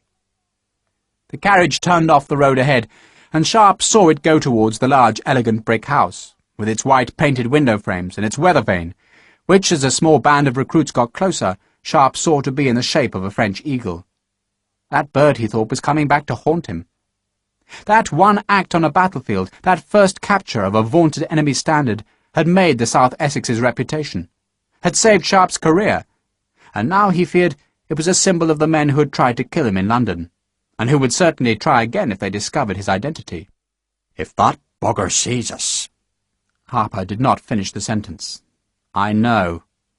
And how fitting it would be, Sharpe thought, if Sir Henry was among his enemies. "Shut your faces! March!" Sergeant Havercamp cracked his cane on Sharpe's back. "Pick your bloody feet up! You know how!" They didn't go to Sir Henry's house, for the eagle on the weather vane had convinced Sharpe that the big place was indeed Sir Henry's, but instead turned southwards onto an even smaller track. They filed along a bank beside a drainage ditch, waded a deep ford that was sticky with mud, and when Sir Henry's house was far on the horizon, turned left again onto a larger road rutted by cart tracks. A bridge was ahead of them, a wooden bridge guarded by soldiers. "Break step! That means walk, you bastards, or else you'll break the bloody bridge!" A dozen men in the South Essex's yellow facings guarded the crossing. A sergeant called cheerfully to Havercamp as the recruits straggled over the echoing bridge that crossed a deep mud-banked creek of the sea. "Lift! Lift!" The drum tap gave them the beat by which they could regain proper marching step. They were off the bridge, past the picket, and ahead of them Sharpe saw the place he had come to find. He didn't know where he was, except that this was a lost, empty part of the Essex coast. But ahead of him, in a wet, marshy land, he saw an army camp. There were huts, tents, 2 brick buildings, and on a higher swell of land a great parade ground that was thick with marching men. Buttons, as if as eager as his master to get into the army, ran excitedly ahead. Sharpe felt the same excitement. He had found the 2nd Battalion of the South Essex. He had found the men he would lead to France. All that was left to do now was to find out why Lord Fenner had lied. and then to take these men, against all his enemies here and in London, out of this hidden place, and to the war against the French. Chapter 7. On the mornings of the 2nd and 4th Monday of each month, at 11 o'clock precisely, Lieutenant Colonel Bartholomew Girdwood's servant brought a small pot of boiling pitch to his master.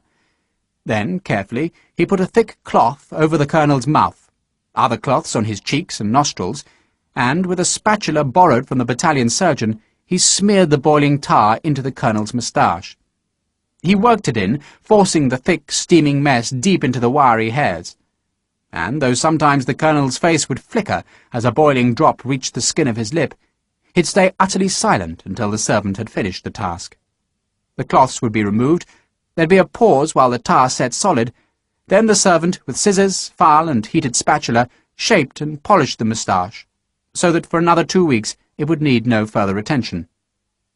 "Thank you, Briggs." The colonel tapped his moustache. It sounded like a nail rapping on ivory. "Excellent." "Thank you, sir." Lieutenant Colonel Girdwood stared into the mirror. He liked what he saw.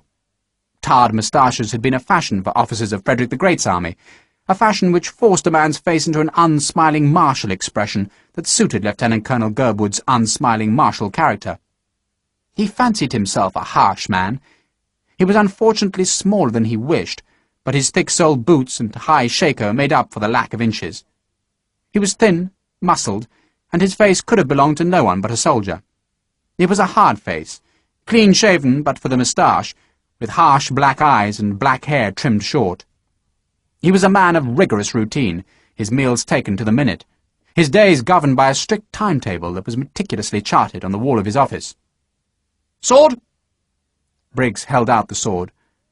Lieutenant Colonel Girdwood drew a few inches of the blade from the scabbard, saw that it had been polished, then handed it back to his servant, who with deferential hands buckled it about his master's waist.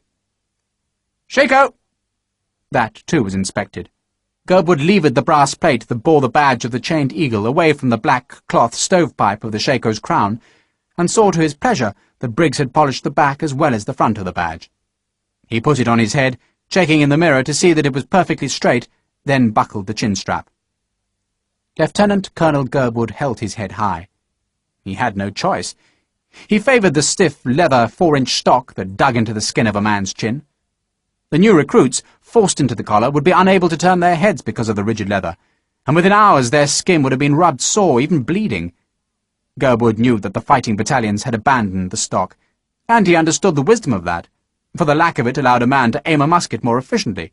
But for a fresh recruit there was nothing like a good, stiff, neck-abrading stock. It made them keep their heads up. It made them look like soldiers, and, should the bastards dare to run away, then the 2 red wheels under their chin were as good as any brand to identify them. "Cane!" Briggs gave the colonel his polished cane, its silver head brilliant, and Girdwood gave it an experimental cut and heard the satisfying swish as it split the air. "Door!" Briggs opened the door smartly, holding it at a right angle to the wall, and outside, exactly on the stroke of 11:30, as he should be, stood Captain Smith, one of Girdwood's officers. The captain's right boot slammed next to his left. He saluted. "Come in, Smith." "Sir." Smith, who had accompanied the colonel on his noon inspection, reported that Sergeant Havercamp had returned from his Midlands foray. "Very successful, sir. Very. 44 men." "Good." Girdwood's face did not betray his elation at the good news. 12 recruits was reckoned a good number for a sergeant to bring back, but Horatio Havercamp had always been his best man. "You've seen them?" "Indeed, sir." Smith still stood at a rigid attention as Lieutenant Colonel Girdwood demanded. Girdwood tucked his cane under his left arm. He leant forward from the waist, and into his dark, small eyes came a look of almost feverish intensity. "Any Irish, Smith?" "One, sir." Smith's voice, a trifle apologetic, managed to convey that the news was not entirely bad. "Just the one, sir." Girdwood growled. It was an odd noise that was intended to convey a threat. "We shall give them," he said slowly and with some relish, "to Sergeant Lynch." "Very good, sir."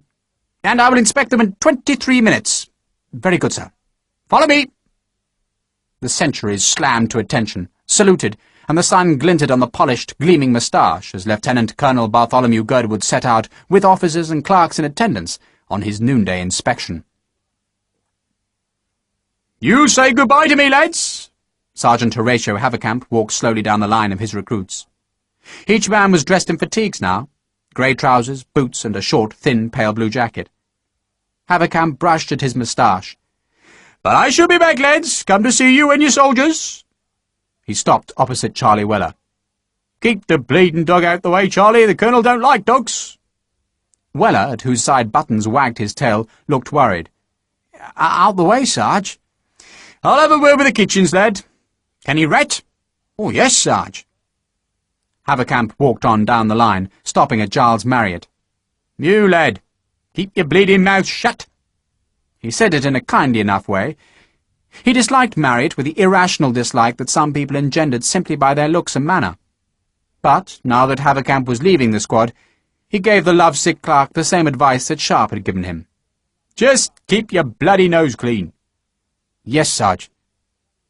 Havercamp punched Harper lightly in the belly. "You didn't give me no trouble at all, did you?"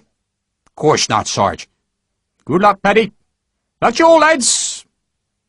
And oddly, it was sad to see him walk away, going for more recruits, leaving them in this strange place where everyone except themselves seemed to understand what happened and what was expected of them. "Left, done!" a corporal shouted. "Let's have you bastards! Move!" Their clothes had been taken, labelled in sacks.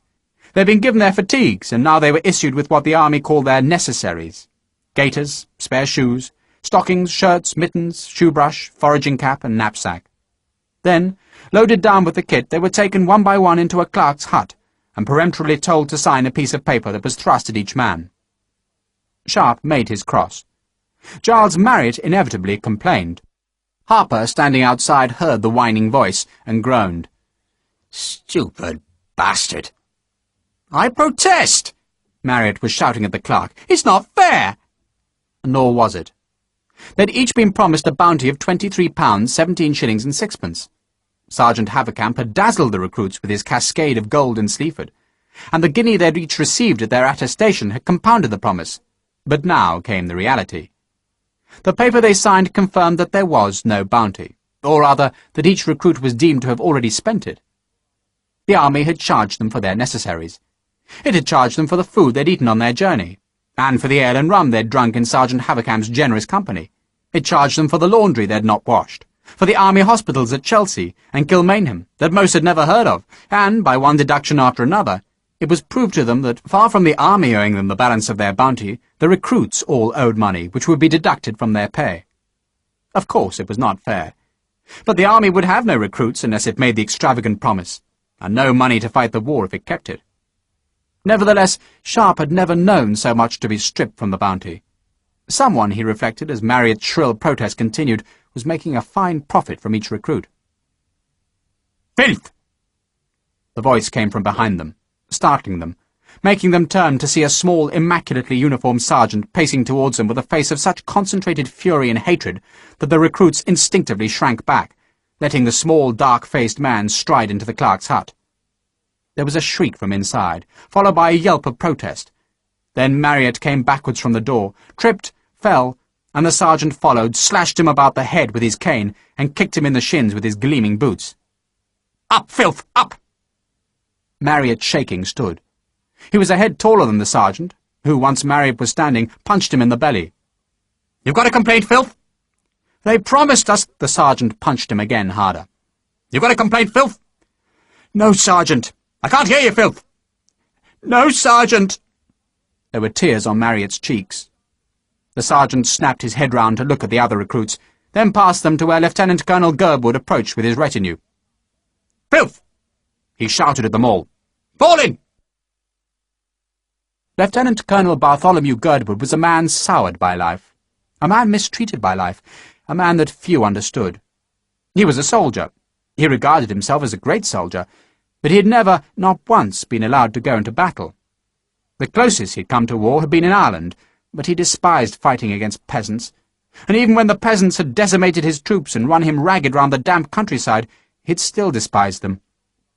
Those he caught he hanged, those he did not catch he ignored. He dreamt only of fighting the French, and couldn't understand an army that hadn't allowed him to go to Spain. "Fifth!" The sergeant screamed the word. "Attention!" The recruits shuffled to attention. Lieutenant Colonel Girdwood, with his eye for military punctilio, noticed the two men who did it properly, whose thumbs were against the seams of their ragged trousers, and whose heads and shoulders were back, and whose feet were angled at a precise 30 degrees. 2 old soldiers, 2 men easy to train, and 2 men who, because they knew all the tricks, he must watch like a hawk. He watched them now, seeing the scarred face of the older man and the hugeness of the younger, and he made the strange snarling noise in his throat that was supposed to be a warning to them. He glared at the scarred man.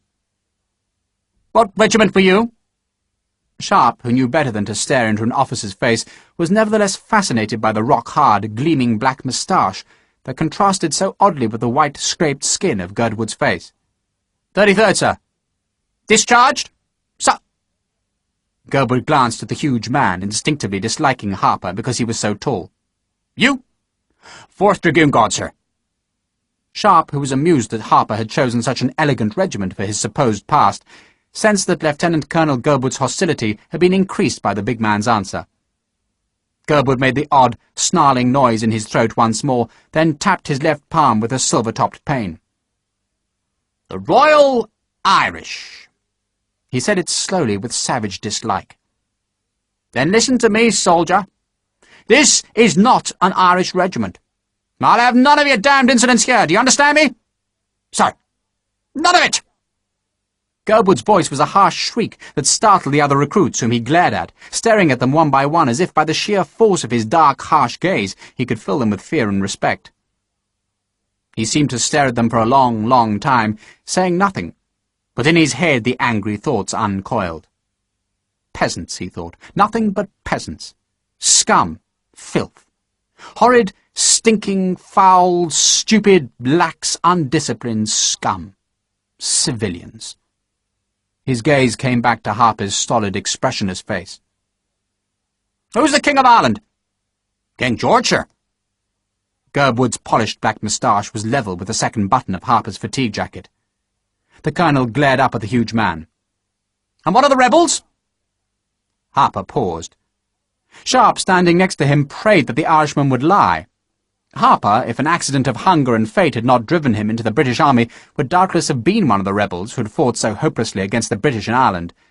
Harper, who liked his job, and who fought the French as enthusiastically as any man, had never lost his love for Ireland, any more than had most of the Irishmen who made up a third of Wellington's army in Spain. "Well?" Girdwood asked. Harper chose dumb stupidity as his best tactic. "Don't know, sir." "Scum! Pig shit! Bastards! Irish! That's what they are! Sergeant Lynch?" "Sir?" The small sergeant who had so effectively silenced Giles Marriott took one pace forward. He looked as if he could have been Girdwood's twin. They were 2 moustached, small, black-haired mannequins. Girdwood pointed with his cane at Harper. "You'll note this man, Sergeant Lynch." "I'll do that, sir." "I'll not have any Irish tricks, by Christ, I will not." "No, sir." Sharpe, who was feeling relief that the colonel had not demanded that Harper repeat his litany against the Irish rebels, now saw that the colonel was staring with apparent shock towards the end of the line of recruits. Girdwood raised his cane. It was shaking. "Sergeant Lynch! Sergeant Lynch!" Lynch turned. He, too, froze. When he spoke in seemingly equal shock, his voice had a sudden touch of the Irish accent that he had worked so hard to lose. "A dog, sir! One of the 5th has a dog, sir!" Button, sensing the sudden interest in him, wagged his muddy tail, ducked his head, and started forward to be petted by these new men who stared at him. Girdwood stepped back. "Get it away from me!" His voice betrayed true panic. Sergeant Lynch darted forward.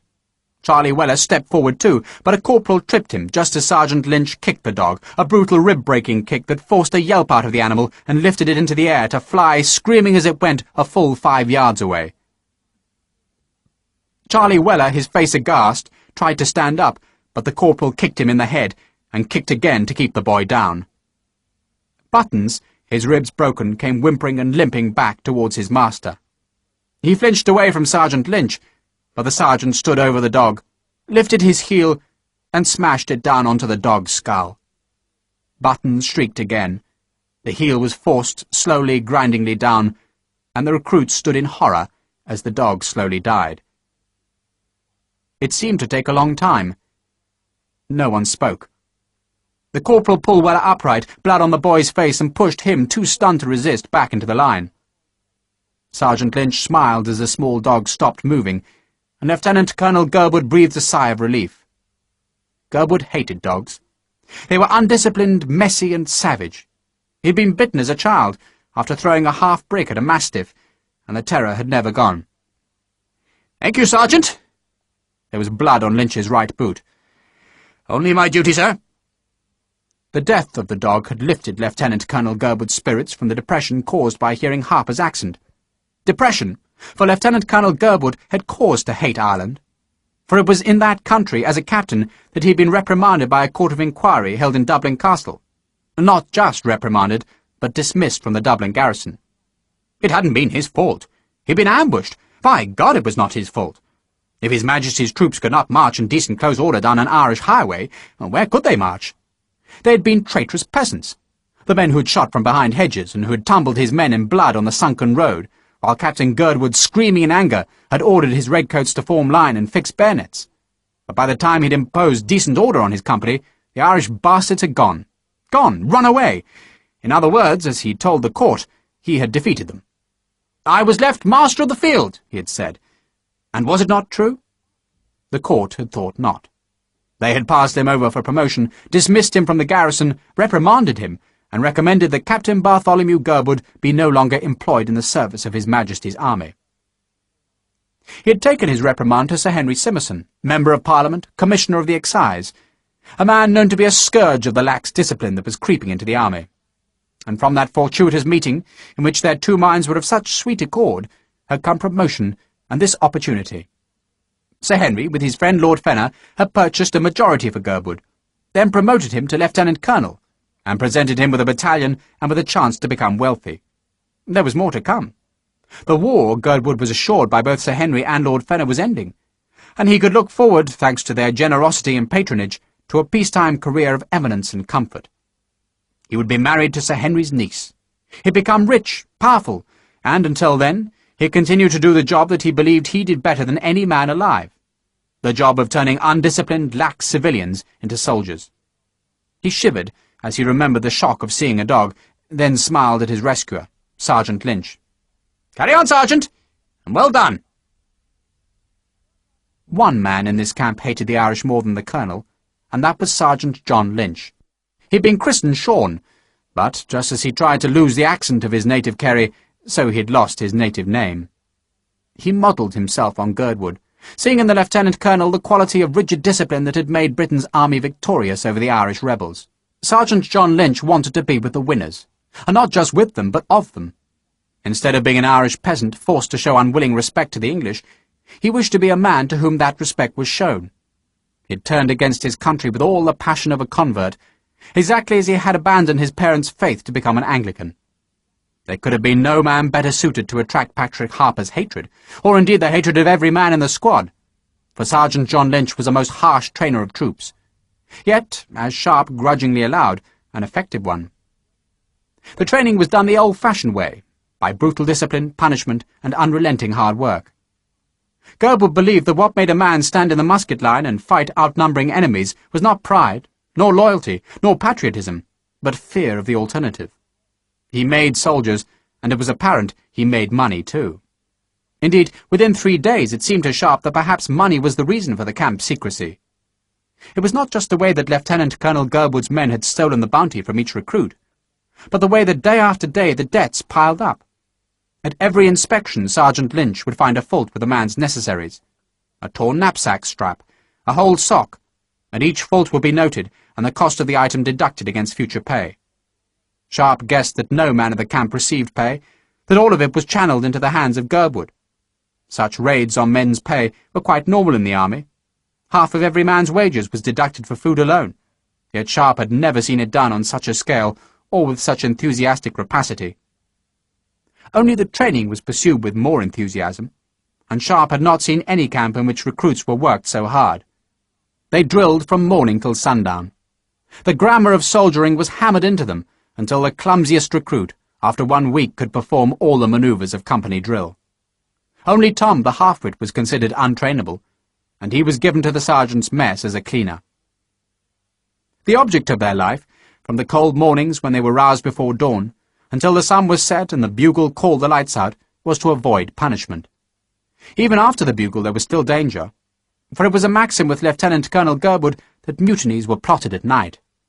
He made the sergeants and officers patrol the tent lines, listening for voices, and it was rumoured that Gerwood himself had been seen on hands and knees, threading his body between the tent guy ropes to put an ear close to the canvas.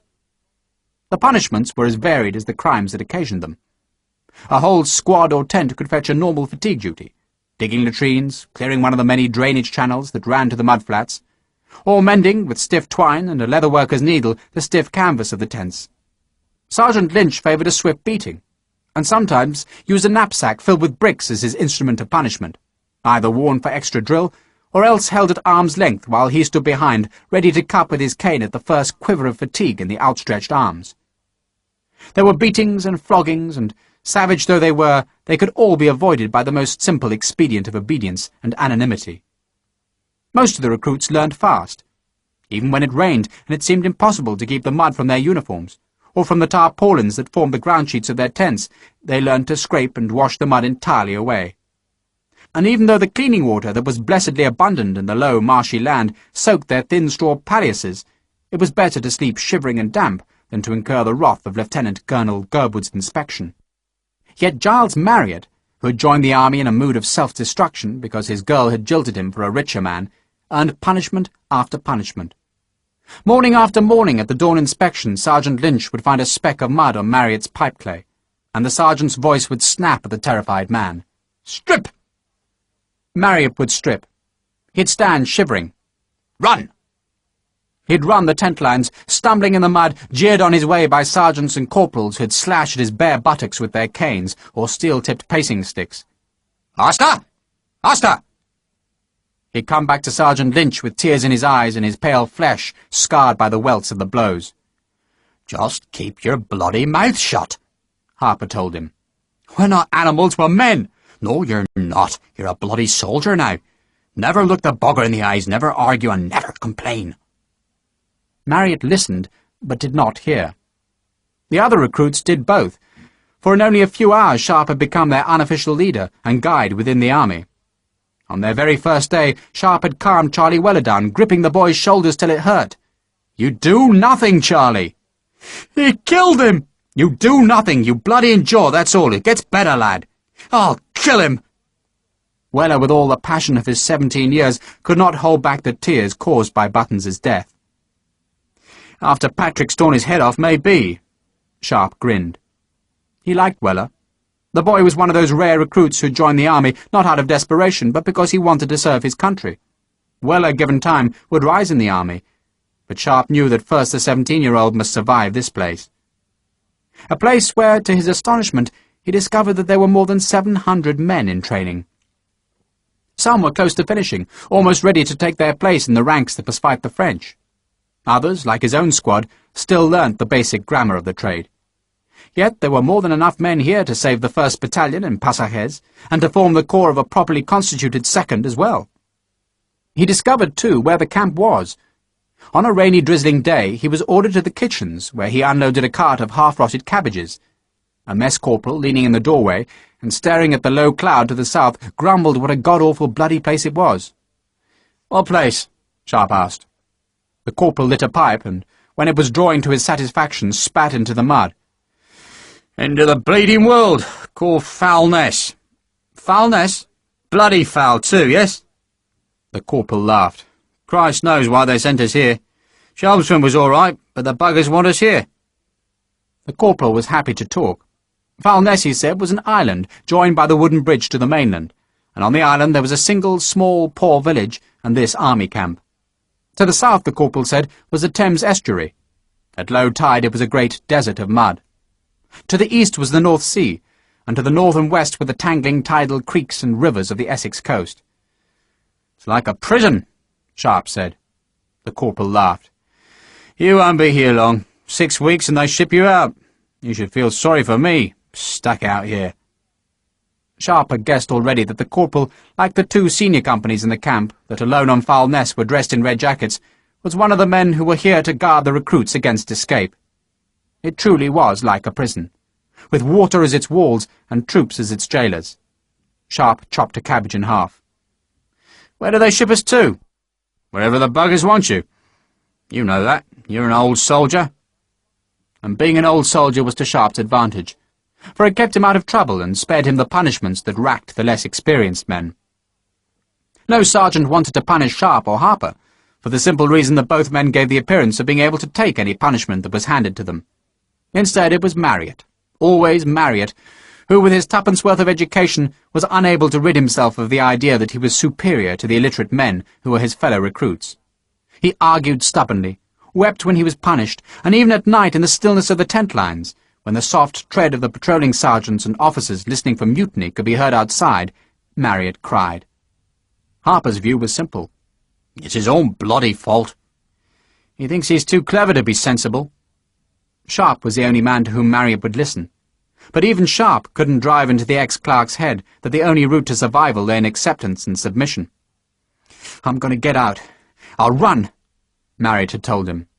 He'd only been in the army a week. Don't be a fool. There was a snap in Sharpe's voice that made Marriott's head jerk up, the snap of an officer. You're not running away. They can't do this to people. That night, before the bugle called the lights out, Sharpe told Harper that Marriott wanted to run. Harper shrugged. What about us? Us? Bugger Marriott. It's time we got the hell out of here. We don't even know what they're doing here. Sharpe knew that the camp didn't exist solely to steal the men's pay. If that was its sole purpose, why would they train so hard? Still time we got out. Harper said it stubbornly. Give it another week, Patrick. Just one more week. The huge Irishman nodded. But promise me one thing. What? The big, fat face grinned slowly. I'd like to come here as RSM for just 1 day. Just 1 day. And 1 hour with that bastard Lynch. Sharpe laughed. Above his head, beautiful and crisp against the darkening sky, a skein of geese glided towards the eastern mudflats. It's a promise, Sergeant. A promise he would keep. But first he would discover just why this hidden battalion of the South Essex trained so hard and were punished so savagely in the lost, wet, secret marshland camp called Foulness. Chapter 8. Say it, filth! Patrick Harper, staring stolidly over Sergeant Lynch's shako, bawled out the words that he was required to say at every single parade. God save the King! Again, filth! God save the King! Sergeant Lynch, in the 8 days since he had taken over this squad, had not found fault with Harper once, with Marriott 1,000 times, but with the big Irishman not once. Sergeant Lynch had decided that the big man was broken. He had assured as much to Lieutenant Colonel Gerwood. He's just a big stupid bore, sir. No trouble at all. Indeed, Sergeant Lynch was glad to have Privates O'Keefe and Vaughan in his squad, for the presence of 2 trained men hastened the training of the other recruits. Again, filth! God save the King! It was a beautiful morning. The sun was drying the mudflats, and a small breeze brought the smell of salt to the parade ground. Sergeant Lynch, whose moustached face seemed unhappy this splendid day, stepped back from Harper to face his 3 ranks. Filth! Stocks off! It was an extraordinary relief to unhook the thick, stiff leather collars that they were then ordered to hand down the ranks to the men in the right file, who in turn handed them to a corporal. Sergeant Lynch stared at them with his habitual expression of dislike. Filth! You have work to do. Ditching work. If just one of you bastards gives me trouble, just one, I'll damage you! I'll damage you! It was evident he disapproved of the fatigue duty, preferring the close order drill in which every mistake was obvious and easily punished. Left turn! Quick! March! Each of the squad was issued with either a rake, a billhook, or a shovel. Sharpe assumed that they were to attack another of the island's drainage channels, but instead Sergeant Lynch ordered them onto the embanked road which led off the island. The sergeant, like his two corporals, was armed with a musket.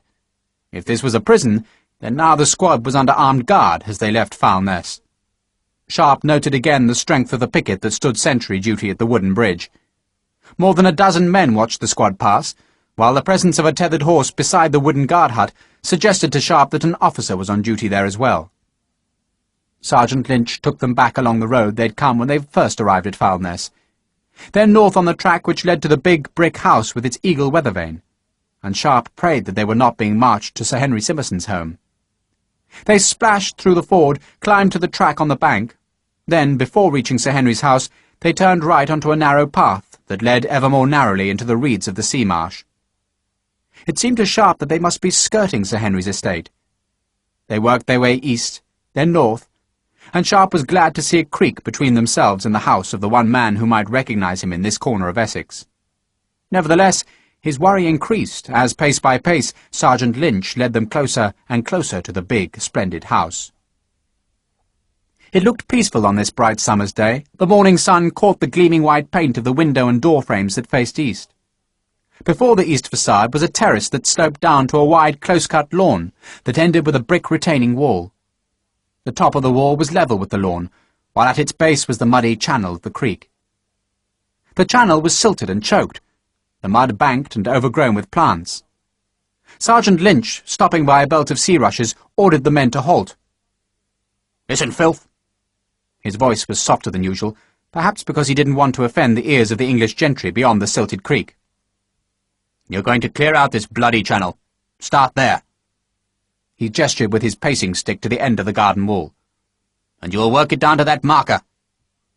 He pointed behind him, and Sharpe saw, some 200 yards away, a wooden pole that leaned in the marsh. "You will work in silence. Corporal Mason." "Sergeant?" "Take the odd-numbered men and start at the marker." "Sir." Sharpe and Harper, because they paraded beside each other, had consecutive numbers, so that Harper, who as the tallest man in the squad was number 1, was taken with the corporal to the far marker. Sharpe, as number 2, went with the second corporal through the rushes and down into the channel beside Sir Henry's wall. Sergeant Lynch, impeccable in his regimentals, decided to stay on the dry bank. It was hard, messy work. The mud was overgrown with rice grass that had to be tugged up, its spreading linked roots hard to drag out of the slime. Then the men with shovels, working behind, deepened the channel, so that the slimy water, stinking of old vegetation, gurgled and seeped about their shins. Sharpe was sweating quickly, though oddly he found the work enjoyable, perhaps because it was so mindless, and because there was a strange pleasure working in the sucking, thick, cool mud.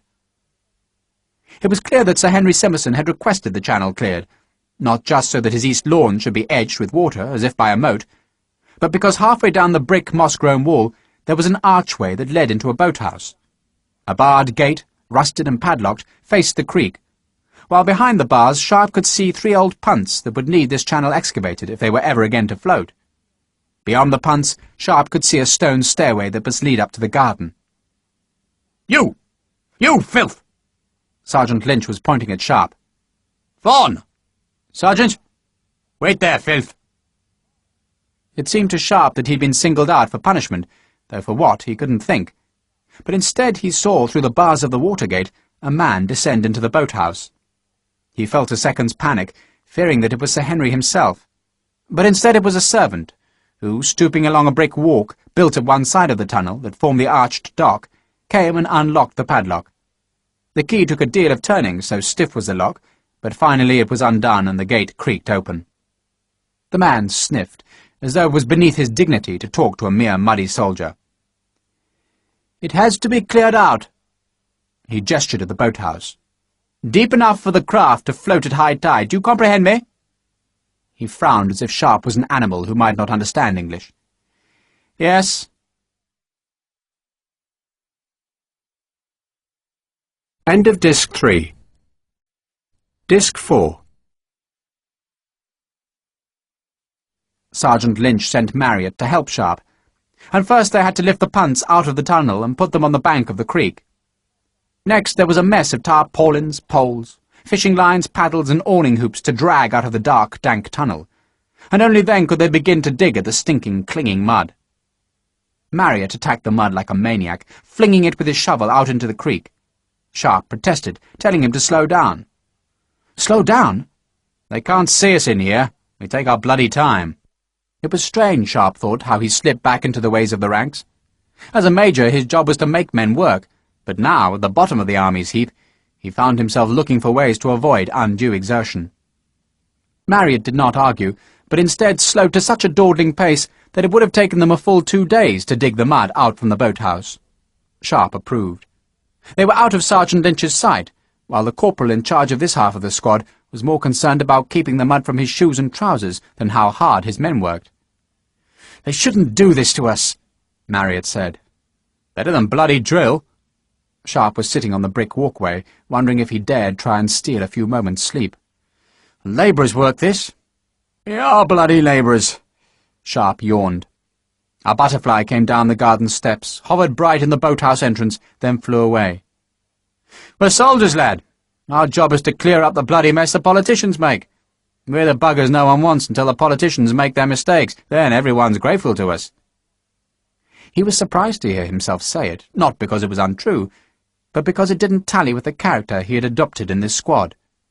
He pretended to be nothing more than a disappointed old soldier, unthinking and obedient, wise to the army's ways and uncritical of its behaviour.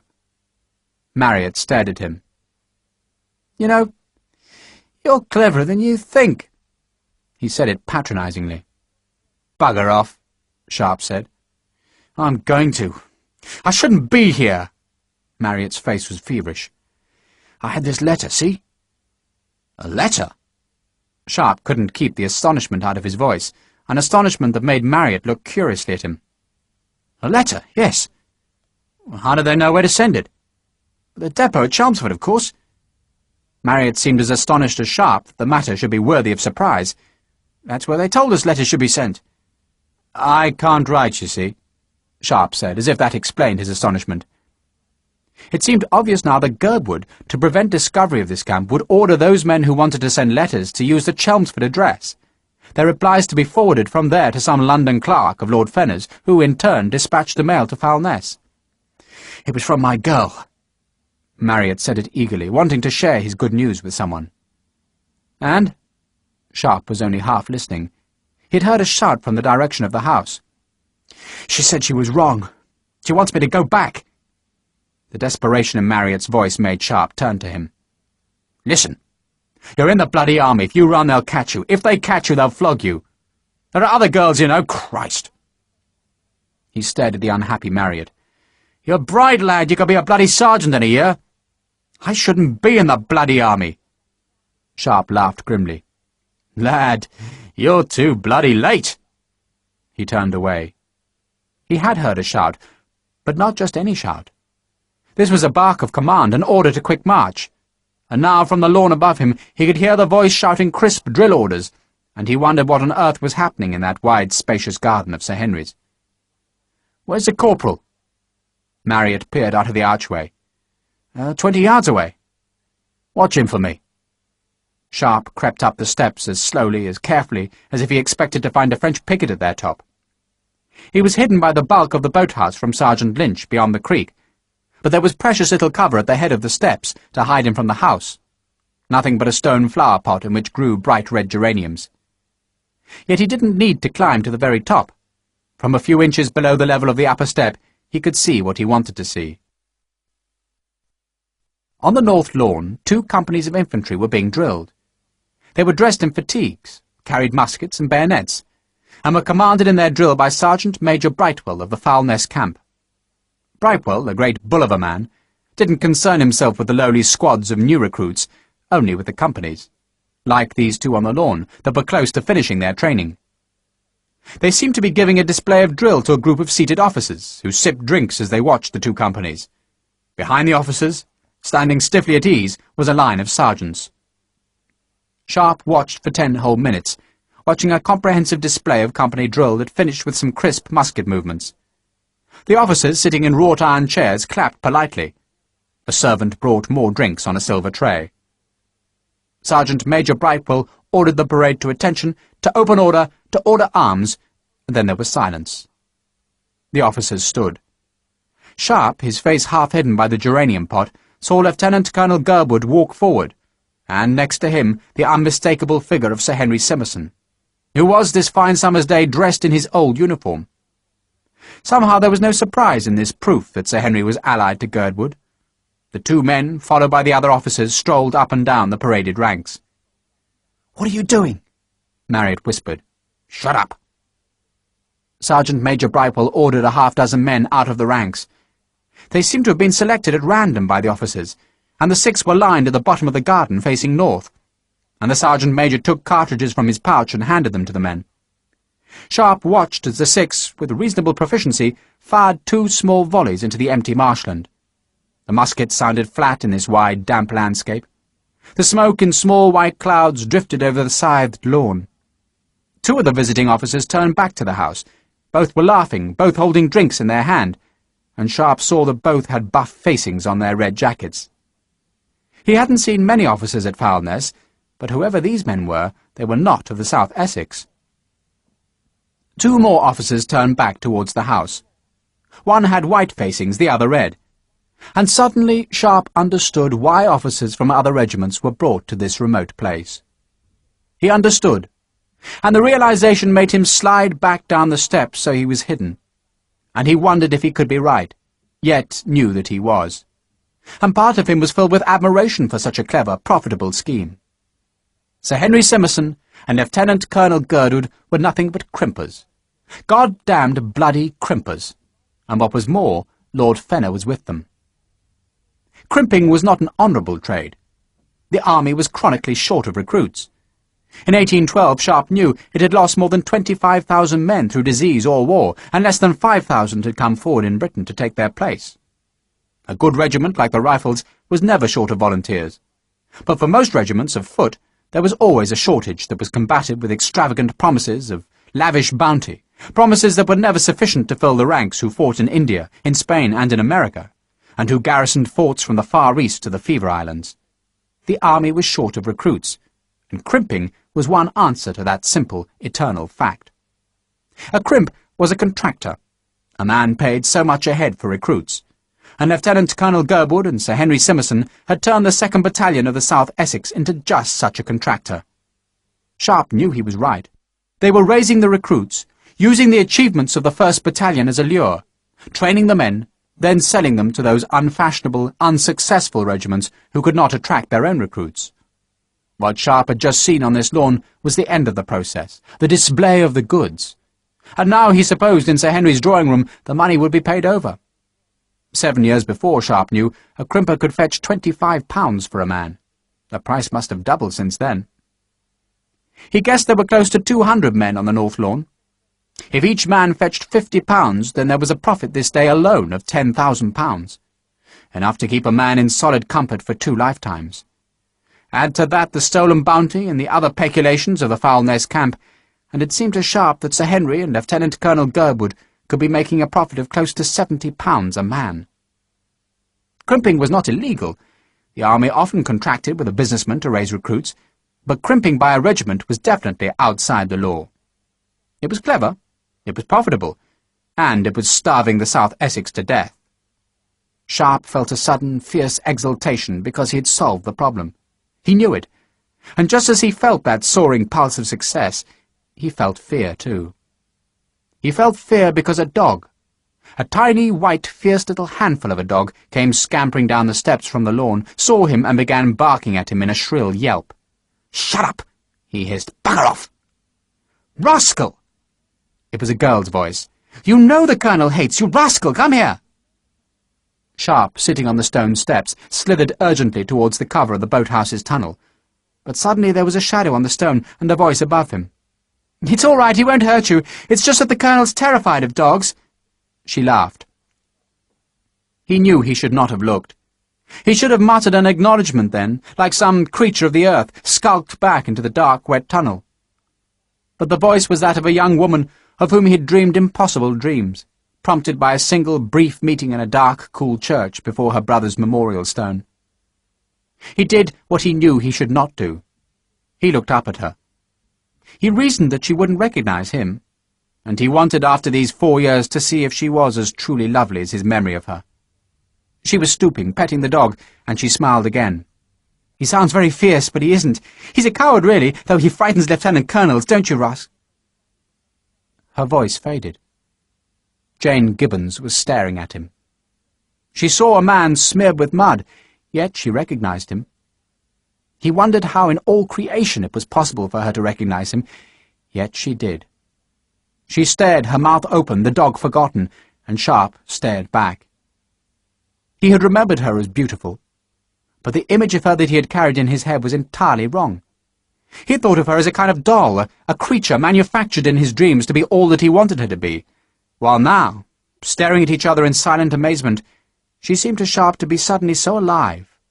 And there was the double shock of seeing her face as he had seen it once before, and of seeing someone so independently alive, not captive in his dreams. She opened her lips as if about to speak, but no sound came from her. Her face, shadowed by the straw bonnet that softened the strong lines of her mouth and cheekbones, had the clear, fresh skin that came of England's climate, and that Sharpe so rarely saw in Spain. Her hair, pale as sun-drenched gold, was looped beneath her ears. She had been a sister to one of Sharpe's enemies, and was niece to another. Jane Gibbons. She stared, and for a moment he thought she was going to call out, but then, suddenly, with an impulsive vivacity, she sat on the top step and shook her head. "It's you," she spoke in amazement. "It is you?" He didn't know what to say. To confirm it was to risk that she would call out. To deny it was to lose this chance of speaking with her. And Sharpe was silent, struck dumb by her loveliness, and he thought how he had devalued this beauty in his memory of her. Then he felt panic as she turned from him to look towards her uncle. She didn't call out. Instead she looked back to Sharpe, her eyes shining with a kind of quick mischief. "It is you?" "Yes." "He said you were dead." She looked once more towards her uncle, and it struck Sharpe that she feared Sir Henry as much as he at this moment did. She looked to Sharpe again. "What are you doing here?" She had grabbed the small dog and now cuddled it in her lap. "What are you doing?" She repeated the question with almost breathless astonishment, mixed with pleasure. And Sharpe, who had only met her once, was startled by her quick vivacity, by the secret delight she took in this meeting. She was beautiful, and there was a streak of mischief in her that gave quickness to that beauty. Sergeant Major Brightpool's voice boomed loud over Sharpe's head. "Companies, close order! March!" Instinctively Sharpe shrank back, fearing discovery, and to his astonishment Jane Gibbons gathered her skirts up, clutching the dog with her other hand, and with one more backward glance towards her uncle came down the steps until she was hidden from the lawn. She sat close to Sharpe. "What are you doing here?" Giles Marriott gaped at them. "Dick, go away, leave us!" Sharpe hissed it. "Go and clear the entrance, go on!" Marriott backed into the darkness of the boathouse tunnel. Jane Gibbons laughed nervously. "I can't believe it. It is you. What are you doing?" "I came to find the 2nd Battalion." He made a gesture of impatience, not with her, but with himself, as if he was uncertain how to explain the long story of his presence, but she understood immediately. "Oh, they hide them here and sell them off. They auction them." "Auction?" It was Sharpe's turn to sound astonished. Somehow auctioning seemed to make the crimping worse. "That's what they're doing up there." She nodded. "They make their bids over lunch. My uncle said it was legal, but it isn't, is it?" He almost smiled, so solemnly had she asked the question. "No, it isn't." "He said you were dead." "Someone tried to kill me." She shuddered, staring at him with her astonished, huge eyes. "But you're still an officer?" It was a natural enough question, seeing him smeared to the waist with mud. "Yes, a major." She bit her lower lip, smiled, and looked to the top of the steps, as if fearing her uncle's approach. Her dog wriggled in her arms, and she quieted it. "I saw your name in the Times, after Salamanca. A place with a funny name?" "Garcia Hernandez." "I think so. They said you were very heroic." "No, I was in a cavalry charge. I couldn't stop the horse." She laughed. Both were uncertain.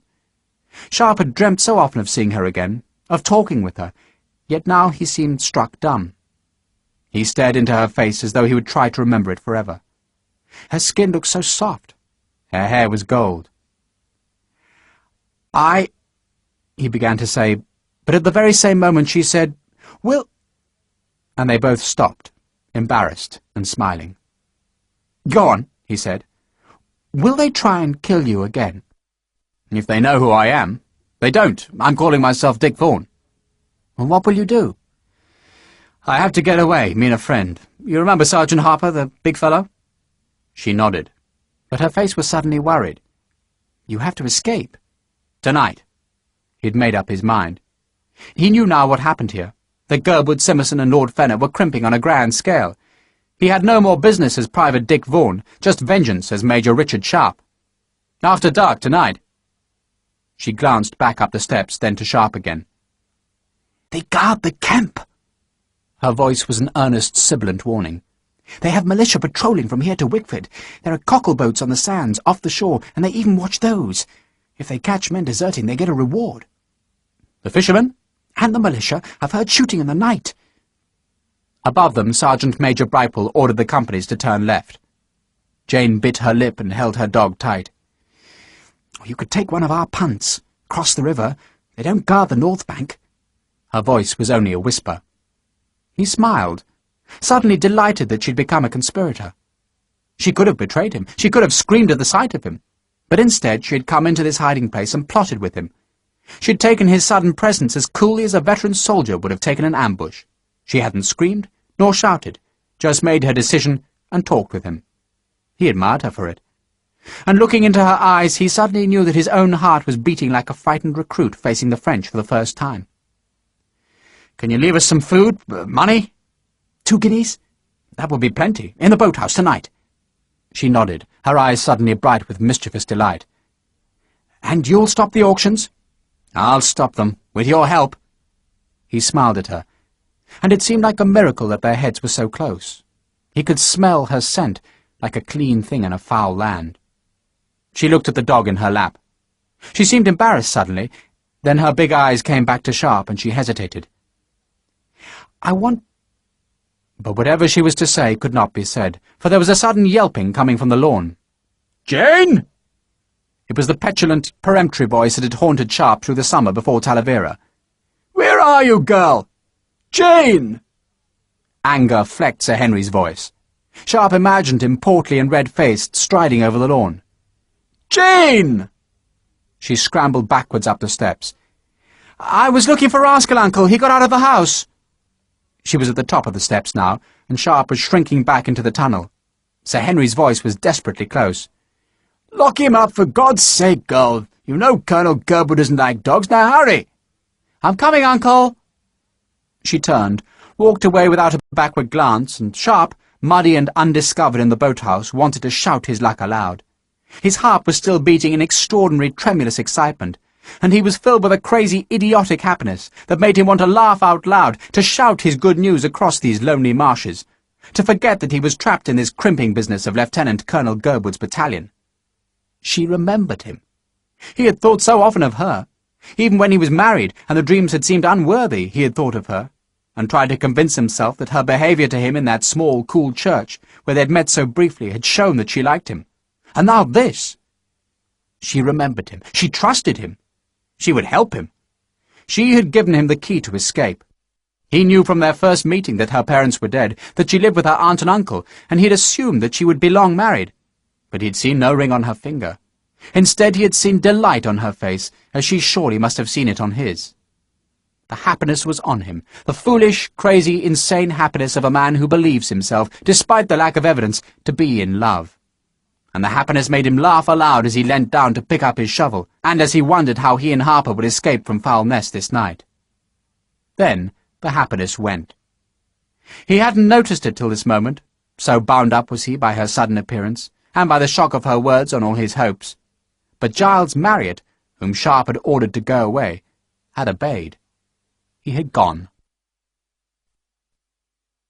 Chapter 9. Sharpe shifted responsibility from himself by claiming that Marriott had left to talk with the corporal. "Filth!" Sergeant Lynch glared at Sharpe. "You're lying, Filth!" "Sarge, he said he wanted to talk to the corporal." Sergeant Lynch stalked around Sharpe, but the rifleman stood, rigid and unblinking, the very image of a soldier who might know what his superior wants to know, but who will never lose his attitude of dumb, outraged innocence. It was a pose Sergeant Lynch knew well, and it convinced him of the futility of pursuing the charge of complicity. So when did you miss him, filth? Sharpe blinked and frowned. 20 minutes, Sarge, no more. And you said nothing? Lynch screamed the words. He said he'd gone to the corporal. The two men stood by the entrance of the boathouse. The rest of the squad, terrified, stood in the flooding mud of the incoming tide. Corporal Mason, in whose party Harper worked, watched nervously from further down the creek bed. Sergeant Lynch! It was Lieutenant Colonel Gerwood's voice coming from the top of the wall that raised Sir Henry's garden above the level of the marsh. What the devil's this noise about? Deserter, sir! Sergeant Lynch's fox-like face was tight with embarrassment and anger. One of the filth scrambled, sir. How? Well, for God's sake, how, man? Sharpe heard the note of alarm in Gerwood's voice, and he understood it. Gerwood might sell men to other regiments, but there they came under the discipline of men who, by attending the auctions, were thus implicated in the crime, and had an interest in keeping its details hidden. A deserter, though, loose in England, might just tell a strange story to the wrong ears. Sharpe kept his back to the wall, hoping that Sir Henry would not come and investigate the sudden alarm. Gerwood didn't wait for Lynch to answer his question. Instead, he ordered the sergeant to form his work party into a cordon that should search the marshland eastwards as far as the River Roach. You know what to do with this scum, Sergeant Lynch? Yes, sir. The search was intense. Men of the two companies who were the permanent guards at Foulness were fetched from the camp and formed into a second cordon well to the west of Sir Henry's house. There were also men from the militia cavalry searching, horsemen who rode into the marshland beside the River Crouch and who combed the small yards and barns of the inland farms. Sharpe, looking back from the eastern bogland, could see a group of men armed with telescopes on the leads of Sir Henry's house beneath the proud eagle weather vane. It occurred to Sharpe that this was a practised manoeuvre, a well-rehearsed specific against the danger of men deserting from Foulness. Sergeant Lynch's squad struggled eastwards across the marshland towards the North Sea, and to Sharpe it seemed an unlikely direction for Marriott to have taken. It was possible, Sharpe supposed, that the young clerk didn't know the lie of the land, or that in the desperation of his love-lorn unhappiness he had fled into the emptiness of the marsh in search of any refuge. But capture in this direction seemed certain. The marsh was waterlogged, the going was treacherous, and the boy would have been forced to stay clear of the few tussocky patches of higher ground where the footing was firm, but from which he could have been seen for miles over the flat land. Sergeant Lynch's squad straggled over the glutinous, sucking ground, and through the intricate shallow creeks that mazed the wetland. A corporal was at either end of the line, while Sergeant Lynch was in its centre, all three men with loaded muskets. Every man, even Sergeant Lynch, was smeared filthy with mud and green slime. The sun baked the squad, and seemed to make the smell of the marsh gases, when they were disturbed by trampling feet, even more noxious than usual. There was no sign of Marriott. As the afternoon wore on, and as they worked their way even deeper into the marshland, Sharpe guessed their search was pointless. He supposed that Marriott, sensibly, must have gone west towards the firmer, higher ground that lay inland, and Sharpe found himself, for the first time ever, wishing a deserter well. He had found Marriott insufferable and pompous, but not even on Marriott would he wish Lieutenant Colonel Gerwood's vengeance. They came in the early afternoon to a deeper, faster-running stream that flowed north into the wider Crouch. The water of this small river, that spread itself across the marshland at its banks, was turbulent where the freshwater current met the incoming tide. The clash of waters made swirls of muddy violence, and even as the wind gusted from the north, small explosions of spray as sea fought river. It was the end of their search, for on the far bank Sharpe could see uniformed men across the marshes, and he realized that he stared into Foulness itself. 2 miles away he could see the white tents of the camp, and then he saw Marriott. The fool had fled east. He crossed this river, presumably when the tide was low, only to find himself on the island from which he'd wanted to escape. Now he was clinging to the stark, dark ribs of a boat's skeleton that was grounded on the mud where the smaller River Roach met the larger Crouch. As Sharpe saw him, so did Sergeant Lynch. The sergeant fired his musket into the air, startling waterfowl up with flapping loud wings, and the hammering shot, ranging far over the flat land, brought the attention of the men on the island. Lynch held the musket above his head, pointing with it, and the corporal at the northern end of the search-line, to add urgency to the signal, fired his own musket into the air, and the second shot seemed to spur Marriott from his paltry refuge. He ran. He didn't run further east, perhaps realizing at last that only the sea lay in that direction. Instead, half ducking to let the sea rushes hide him from the men on the island, he ran down the far bank of the River Roach. He was running in front of Sergeant Lynch's squad, trying to escape south. The river was too deep, and the flowing tide made it too fast for any man to cross. A good swimmer, stripped of his clothes, might have crossed the small channel, but neither Sergeant Lynch nor his two corporals attempted it. Instead, the sergeant shouted at the fugitive. "Stand still, you bastard! Stand still!" Marriott ignored the command. The squad watched him in silence. He was 30 yards from them, running down the far bank towards a bend in the channel that would take him out of their sight. Sergeant Lynch ran opposite him, bellowing at him, splashing through the shallow river margin, screaming at him to halt. Yet still Marriott ran. "Your musket!" Lynch shouted to the second corporal standing beside Harper, and the corporal held out his unfired gun. "Stop, you bastard!" Lynch, with a quick, practised motion, brought the musket into his shoulder, cocked it, and Sharpe, at the far end of the line from Sergeant Lynch, supposed that the sergeant intended only to put a shot in front of Marriott that would check the deserter's panicked flight. Sharpe was wrong. He realized it as he saw Lynch leading the musket on the target. He opened his mouth as if he was an officer shouting at a man to hold his fire, but before he could utter a sound, Lynch fired. The range was 40 yards, a long shot for a smooth-bore musket, but the ball went perilously close to Marriott. It must, Sharpe guessed, have missed the small of the boy's back by inches, for he saw the flicker of the rushes beyond as the ball crashed home. It would have been murder, nothing less, for Marriott was already trapped by Gerwood's converging forces. Lynch swore when he missed, threw the fired musket at the corporal and shouted at his squad to follow the fugitive. They ran, stumbling in the marsh at the river's edge, and Sharpe saw that the sound of the 3 shots had attracted horsemen from the direction of Sir Henry's house, and he prayed that Sir Henry was not among them. "The wee bastard tried to kill him!" Harper had waited for Sharpe to catch up with him, and his voice was incredulous. "I saw it. God help him one day." Harper said it with relish. Marriott's day of reckoning, if not Sergeant Lynch's, was close. The officer of the bridge guard had sent a squad of men north, and they were ahead of Marriott.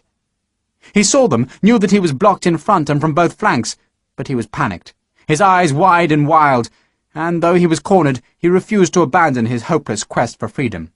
He turned again. He ran north, then saw that other men advancing along the low sea-wall that diked Foulness against the tides had headed him off. He stopped. Sergeant Lynch and his corporals were reloading their muskets. Marriott saw the ramrods thrusting down, and in panic and desperation threw himself into the Roach and splashed out as though he would swim, not just to the opposite bank where Sergeant Lynch waited, but clean out to the wide, wind-fretted, tide-treacherous waters of the Crouch estuary. And he floundered. He choked. His arms flayed the water, and he called out desperately, flailed with his hands. And Sharpe, who'd learned to swim in India, kicked off his mud-heavy shoes and plunged into the river, struggling through the muddy shallows towards the dark whirls of the seething deeper channel, where, his footing gone, he splashed clumsily towards the drowning man. He clutched Marriott. He'd never tried to bring a drowning man out of water before, nor had he dreamt it could be so difficult. He thought that Marriott would pull him down, so viciously did the young man thrash and fight. And Sharpe, gulping great mouthfuls of salt-tainted river water, fought back to suppress Marriott's struggles. "Let me go!" Marriott wailed at Sharpe. He kicked, hit, and Sharpe flinched from one blow, then let go his hold in desperation as the boy's fingers clawed at his eyes. Sharpe was swallowing water, choking. But suddenly from the bank he heard Harper's voice raised in a shout of anger, as though instead of Private O'Keefe he was once again Sergeant Major Patrick Harper and on a battlefield. "Hold your fire! Don't shoot!" Harper was stumbling through the shallow river margin, shouting his order again at Sergeant Lynch. Harper had shouted because he had seen Lynch bring his reloaded musket into his shoulder, and the musket Harper knew could just as easily strike Sharpe as Marriott. "Hold your fire!" Lynch glanced at the huge man, ignored him for the moment, then looked back down the length of the musket's browned barrel. Sharpe had let go of Marriott, and a whirl of the clashing currents had swept the boy away from him, carrying Marriott close to the western bank, where, shin-deep in the muddy water, Sergeant Lynch waited. "Don't fire!" Harper was still shouting, still too far from the sergeant to do anything but shout, and the obstinate river current brought Marriott closer still to the bank. The boy thrust with his feet on the riverbed, pushing himself towards the wider crouch, and as Harper shouted his futile order yet once more, Lynch fired.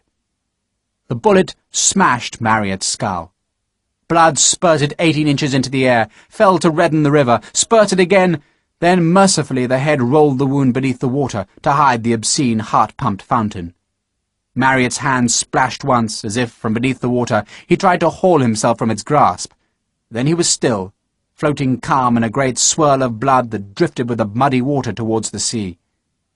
Charlie Weller, who'd seen much blood on his father's farm, had never seen a man shot. He vomited, and Lynch laughed as he splashed back from the shallows. Harper had checked at the shot. His temper, slow to rouse, but dreadful once it had been goaded, made his voice loud and terrible. "You murderous bastard! You traitorous, murderous bastard!" He moved towards the sergeant, the other recruits shrinking back as Lynch reversed the musket to strike at the huge man, when a new voice made them all turn. "Sergeant!" It was Lieutenant Colonel Gerwood. He was spurring his horse over the marsh, picking his way carefully. "You got him, Sergeant?" Sir Henry Simmerson was close behind, his horse following Gerwood's path. Sharpe was hauling the body to the bank. He thought he tasted Marriott's blood in the water. Then huge hands reached for him, hands that pulled the weight of Marriott from him. Harper, turning away from Lynch, had plunged to his waist in the river and now dragged both Sharpe and the corpse to the bank. Sharpe, spitting water and blood, did not see the horseman. "Mud!" Harper hissed it. Sharpe didn't seem to understand. "Sir!"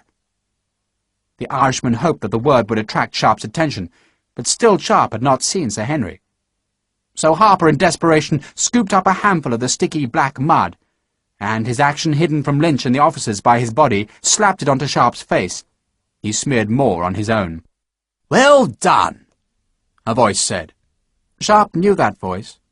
As his vision cleared, he saw 2 horses ahead of him, and on one of them, the closer one, he saw Sir Henry Simmerson. Sir Henry glanced at Sharpe, then peered down at the body. "Well done, Sergeant. A headshot." "Thank you, sir." Lynch was reloading the musket. Sir Henry barked at Sharpe. "Stand back, man. Let me look." "Stand back, filth!" Lynch echoed. Sharpe stepped back, keeping his head low, but Sergeant Lynch shouted again. "Look smart now. There's an officer present. Head up, man. Attention!" Sharpe obeyed, hoping that Harper's quick thinking with the mud would suffice. He found Sir Henry staring at him. Sharpe had won battles by letting the enemy see what they expected to see, by lulling them to false security. He had once hoisted old rags onto 2 bare staffs, and because the enemy expected to see a full battalion with colours flying, they saw in the ragged symbols of Sharpe's rain-obscured garments evidence of an overpowering force, instead of the ammunitionless half-battalion, which in reality was all that barred their escape. He had once let his riflemen lie in the open, without support, close to an overwhelming enemy.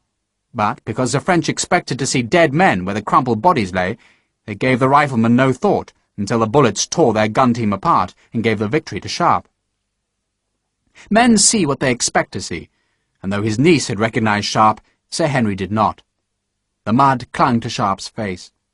He let his mouth loll open, and Sir Henry, who had spent a whole summer locked into a mutual dislike with Sharpe, and who now stared with distaste at his old enemy, saw only what he expected to see. A muddy, gawping recruit.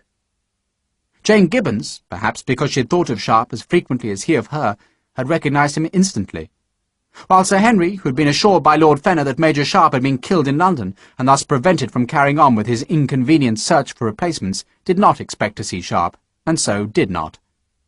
"You filthy man! Clean yourself up!" Sir Henry tugged at his reins, and, as he turned away, Sharpe heard him complain querulously to Lieutenant Colonel Gerwood that this business had delayed his journey to London. "Still, it's over. Bury him, Gerwood, where he is." Gerwood wished Sir Henry a safe journey. Then, when Simmerson was on his way back to the house, and out of earshot, he looked down on Sergeant Lynch. "How in God's name did it happen, Sergeant?" Sergeant Lynch was standing rigid, his trousers muddied to his thighs. "My belief is that he had help, sir. O'Keefe." The mention of the Irish name was sufficient to cause Gerwood to make the odd growling sound in his throat. "Help, Sergeant?" "O'Keefe tried to stop me apprehending the filth, sir. Tried to hit me, sir." "Hit you?" Gerwood repeated the words with disbelief. Lynch smiled with satisfaction. "Tried to strike me, sir. Assault, sir." He stared at Harper, knowing that he had said enough to ensure a terrible revenge for Harper's defiance. Lieutenant Colonel Gerwood urged his horse closer to Harper. He looked down with hatred, staring at the huge, drenched man as if he saw a foul beast that had lurched up from the mud of the riverbank. "You thought to hit a sergeant, did you, filth?" Because he's a murdering bastard, sir. Harper, all caution gone to the wind, said it scornfully. A murdering, traitorous bastard. For a second Sharpe thought that Gerwood would strike Harper with the cane, and he feared that Harper would strike back, and Sharpe was planning how to seize the musket from Corporal Mason before Harper was shot. The other recruits stood in frozen fear, the wind lifting their hair and stirring the pale grasses about Marriott's still body. Gerwood stared down at the huge Irishman, and perhaps it was Harper's size, or perhaps it was the implacable look of dangerous ferocity on the huge man's face that made the lieutenant colonel tuck the silver-top cane into his armpit. "This filth is under arrest, Sergeant Lynch." "Yes, sir." "And bury that scum." Gerwood tugged at his reins, gave one last malevolent glance at Harper, then spurred his horse after the far figure of Sir Henry Simmerson. They buried Marriott in the marsh, using the tools with which the squad had half-cleared Sir Henry's Creek, burying him without benefit of prayer or clergy, as though he was a criminal. Doubtless, Sharpe thought, as they forced the body into the wet, gurgling hole in which Marriott floated obscenely, until they had forced mud onto his corpse, Gerwood would claim in his records that the boy had drowned and been swept to sea. No one knew of the Foulness camp. No one cared what happened here. No one ever would care unless Sharpe and Harper managed to escape from this place to take their story to the authorities. Yet escape, that Sharpe had planned for tonight, seemed hopeless now. Harper was under arrest, guarded first by Lynch and his 2 corporals, and soon by a further squad of redcoats, who took the huge Irishman back to the camp, where, locked in a foul, small building that had once been a pigsty, the Irishman waited for the justice that ruled in Foulness, and which had already killed 1 man this summer's day. They killed him! Charlie Weller still seemed unable to believe that Marriott was dead. "Served him right." Jenkinson, one of the convicts freed to Sergeant Havickham by Grantham's magistrates, was scrubbing at the mud on his trousers. The evening inspection was imminent. "He was a whining bastard." "He would have made a good soldier." Sharpe said it mildly. Oddly, it was true. If Marriott had been in the Rifles, where the discipline was expected to come from within a man rather than without, the boy might have made a fine skirmisher. Jenkinson said nothing. He was wary of Sharpe, as he had been of Harper, for the two had early stopped the bullying tactics of the released convicts, who, thinking themselves to have found easy victims in the other recruits, had tried to make them into servants. Weller slapped at the dried mud on his fatigue jacket. "What will they do to Paddy?" "Flog him." Sharpe looked to the east, where, black against the pale dusk, the geese coasted down to the mudflats. He was wondering how, this night, he was to both rescue Harper and escape. If Jane Gibbons, and the thought of her made his heart give a strange, small leap of warmth, put the food and money he needed into the boathouse, then it was unlikely, he conceded, that it would remain hidden all the next day. Tonight. He must escape tonight, not just to save Harper from punishment, but because, with the secret of the Foulness camp uncovered, he was impatient to end Gerwood's crime and return to Spain. The bugle sounded for inspection. The squad lined up in front of the tent and listened to the shouts of the sergeants and corporals. "Christ," Charlie Weller muttered. "It's the bloody colonel tonight." Gerwood's inspections were always more burdensome than those of the other officers. "Silence!" Corporal Mason shouted from behind. Sharpe stood to attention. He had noticed as he fetched cleaning water how a whole block of the tents was empty this evening, and he presumed that the 2 companies whose auction he had seen on Sir Henry's lawn had already marched to their new regiments. The thought of his own men, left in Passages, being thus denied the reinforcements they needed, made him suddenly angry as Lieutenant Colonel Gerwood paced in front of Sergeant Lynch's squad. The colonel looked each man up and down.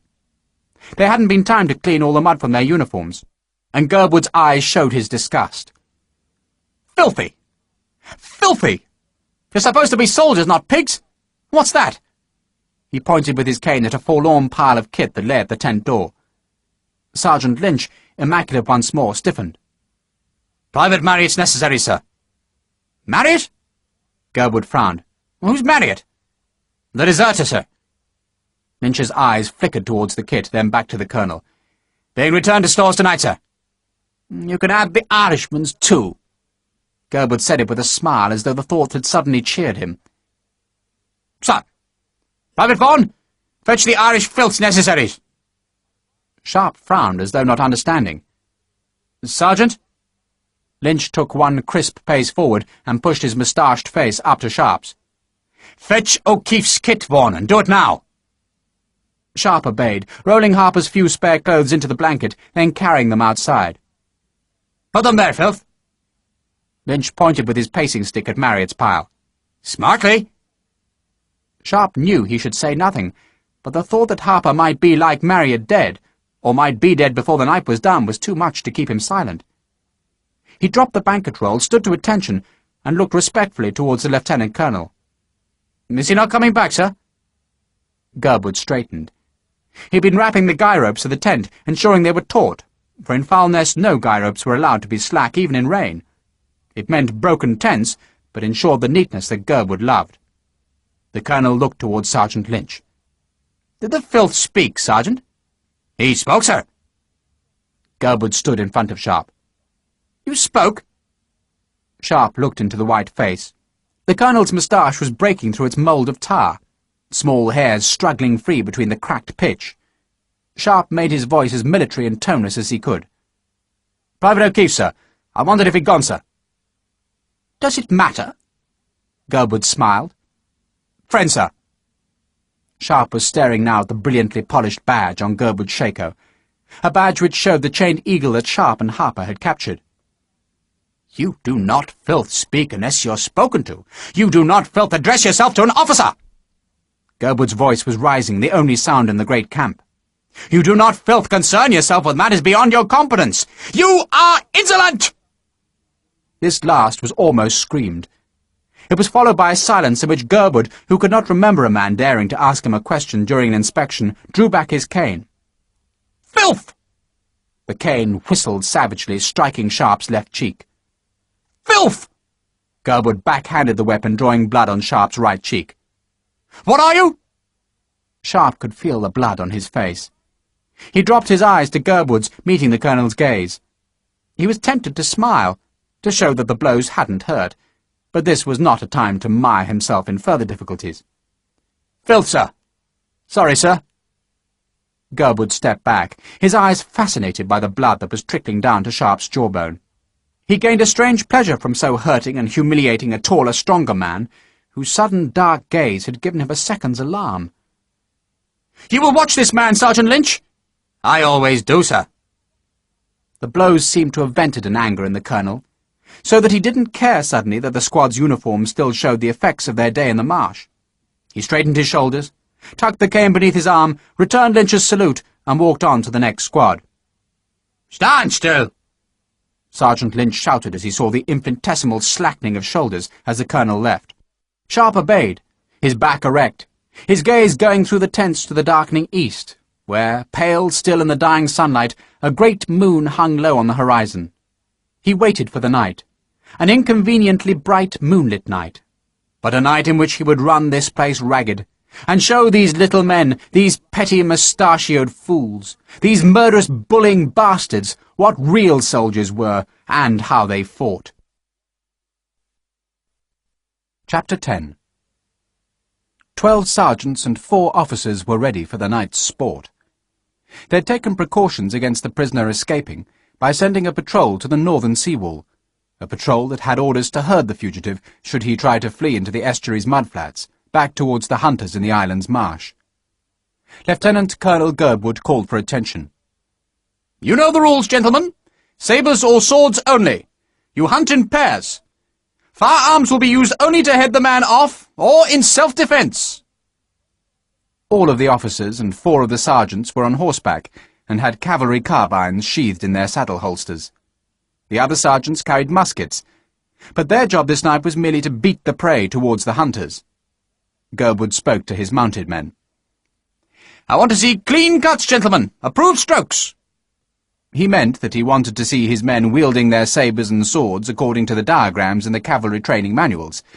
The officers and sergeants knew, too, that it was tactful to leave the killing stroke to the colonel, who was proud of his sabre work. They might draw blood, but Gerwood liked to finish the sport. The lieutenant-colonel smiled at them. "He's an old soldier, so keep your wits. Don't lose him." He pulled a great turnip watch from his pocket as Sergeant Lynch pushed the prisoner onto the embanked road north of the camp. "Thank you, Sergeant." Gerwood could have flogged Harper, but Sergeant Lynch had tactfully pointed out that the huge man had been flogged before. "Incorrigible, sir." It was a word Lynch had learned from Gerwood and used frequently of his fellow countrymen. "How true?" Gerwood had sat in his office turning over in his head the options of punishment. "The Navy?" Captain Smith had asked. Often the camp had rid itself of hardened troublemakers by sending them under escort to the North Sea Fleet that was ever grateful for men. Gerwood gave a brief smile. "I doubt our seagoing brethren will be grateful for this one. He's scum, Hamish, scum. I know them, you forget that." Captain Hamish Smith, who, like all Gerwood's officers, had been growing old, seeing himself passed over for promotion and getting ever deeper into debt until the colonel offered him this chance of redemption and wealth, said nothing. He guessed what the outcome would be, for he had seen before, and with some shame, how the boredom and brutality of Foulness increasingly encouraged its officers and sergeants to the foulest license that even encompassed murder. This camp was secret, protected by the powerful, and looked only to Gerwood for its laws and justice. Sergeant Major Brightwell, a great bull of a man with small, hard eyes and a face like pounded steak, grunted his opinion. "We could exercise ourselves, sir. Hunt the bastard." "A hunt?" Gerwood said it slowly, as though he hadn't been thinking of just that idea. "A hunt?" It was not the first time that on a moonlit night the officers and sergeants had hunted a man through the waste that was the northern half of Foulness. The marsh offered little cover, except the ditches, and it was easily surrounded, so that the victim could not escape. Gerwood had drunkenly claimed one night that such an exercise sharpened their military skills, as if that excuse, in some obscure way, justified the enjoyment. Now, in the pale moonlight, the hunt was about to begin. Gerwood's voice was crisp and sure, as though this night's excitement was a normal military exercise. "Prepare him, Sergeant Major!" Brightwell swung himself from his borrowed horse. The prisoner didn't need much preparation, for he wore nothing but shoes, trousers, and shirt, and the purpose of Brightwell's attentions was only to ensure that the victim carried nothing that could be used as a weapon. The sergeant major saw the glint of metal at Harper's neck and tore the shirt aside. "Sir?" Brightwell had seized the chain, pulled so that it broke, and now handed the crucifix to Gerwood. Harper wore the crucifix because, like many another married man, his wife was eager that he should show more devotion to his faith. A better reason in Harper's eyes was that the symbol convinced Spanish villagers that its wearer was a true Catholic, not a heathen Protestant, thus persuading them to more generosity with food, tobacco, or wine. To Lieutenant Colonel Gerwood, an officer of a country that still denied public office to Catholics, the crucifix added a patriotic spice to the night's events. He looked at the symbol, sneered, and tossed it into the ditch beside the road. He urged his horse forward, and Harper, in the brilliant moonlight that was silvering the marsh, could see every detail of the colonel's uniform and weapons. Gerwood looked down on the Irishman. "I'm giving you a sporting chance. More than you deserve. You see that post?" He pointed to a stake that was thrust into the far side of the marsh. "You have 20 minutes to reach its safety. If you do it successfully, I shall overlook your mutiny of today. If not, I shall punish you. You have 2 minutes lead over us, and I wish you good luck." The mounted men smiled at the lie. Gerwood snapped the watch lid open. "Go!" For a second Harper didn't move, so astonished was he by the turn the night had taken. He'd expected a formal charge, a military court, and then almost certainly a beating. Instead, he was to be hunted in the Weckland. Then, knowing that every second counted, he ran northwards. Gerwood watched him. "Going straight for the mark. They always do." He spoke to Captain Finch, the second captain at Foulness, who was Gerwood's partner for the hunt. Captain Smith, as officer of the day, was not with the hunters. This was not a sport Smith relished, though to protest was to open himself to Gerwood's scorn, or worse. Corporals stood on the embanked road that was raised 2 feet above the lowland. Their job was to cut off the southwards escape of the fugitive, as well as to watch his every movement. Harper was dressed in a white shirt and light grey trousers, which, though filthy, showed easily in the bright moonlight. 1 minute! Gerwood called out. Next to him, Captain Finch drew his sword, the steel scraping on the scabbard's throat with a soft, sinister hiss. In the marsh, Harper ran desperately, stumbling on the soft patches, tripping on tussocks, going towards the tall pole that was his mark. He counted 16 hunters, could see far off on the island's northern rim the shapes of more men, but already, as a good rifleman should, he was planning his battle. He ran as fast as he could, needing space in which to maneuver, but watching the ditches and tussocks like a hawk. He jumped the water clumsily, stumbled on a soft patch, then looked behind to see if his pursuers yet moved.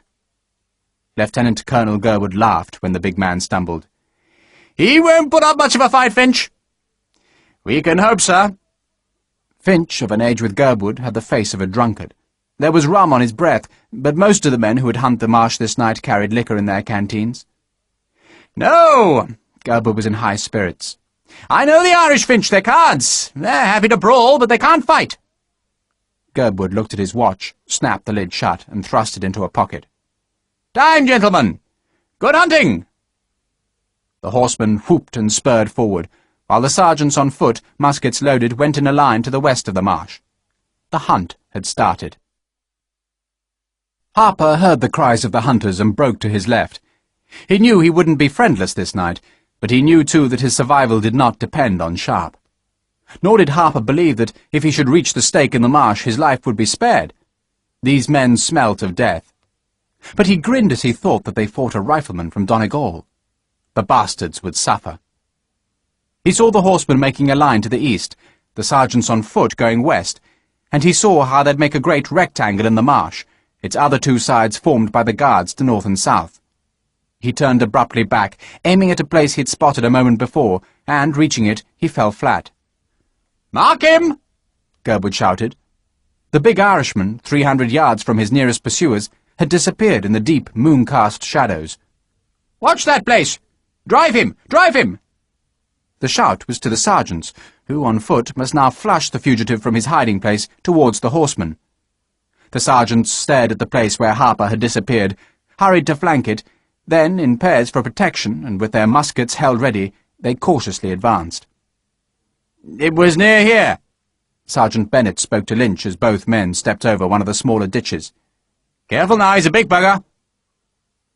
Two larger ditches met here, forming a V in the wetland that almost, but not quite, pierced to the smaller ditch, and was separated from it by a gleaming patch of bare mud on which the two sergeants now stood. The water of the angled ditches was slickly silvered beneath the high grasses at their banks. The sergeants stared at the ground inch by inch, knowing that it was just yards beyond the V's apex that the big man had gone to cover, but they could see no sign of him. "Come on, hurry!" Gerwood's petulant voice carried far over the flatland. Lynch, in charge of the beaters this night, licked his lips. Extraordinarily, he could see no sign of the big man. The marsh, lit silver and black by the moon in the cloudless night, seemed empty and innocent. "You have him?" Gerwood shouted impatiently. "Bugger's gone," Bennett said. "Charlie! John! Flush him out!" Lynch shouted. "You too, Bill!" Sergeant Bennett, like the other two sergeants, aimed his musket into a patch of shadow. He fired. Normally such a volley would startle a man from his paltry cover, even though the bullets went nowhere near him. But this time the shots died into silence, and the smoke drifted over a marsh that still revealed no fugitive. "He's bloody gone!" "Don't be a fool!" Lynch snarled, but unbidden and unwelcome, he was remembering his mother's stories of the magicians and ghosts of Ireland's great bogs. He even had an instinct to cross himself that he fiercely thrust back. "Forward now! Gently!" He probed with his bayonet-tipped musket at a patch of shadow, then, keeping to the higher tussocks, went slowly forward. He saw nothing. Behind him, Bennett reloaded the musket. "Sergeant Major," Gerwood said impatiently, "see what they're doing." "Sir." Brightwell spurred forward. A horseman's greater height gave him an advantage in this bleak landscape of low, tangled shadows. Yet when minutes later he reached the line of sergeants, he could see no sign of the Irishman. "Jesus Christ!" Brightwell, suddenly fearing the worst, looked westward. "The bastard's gone." "He can't," Lynch protested. "Then find him." Brightwell snarled and turned his horse. "Sir?" He stood in his saddle to shout. Bastard's gone, sir.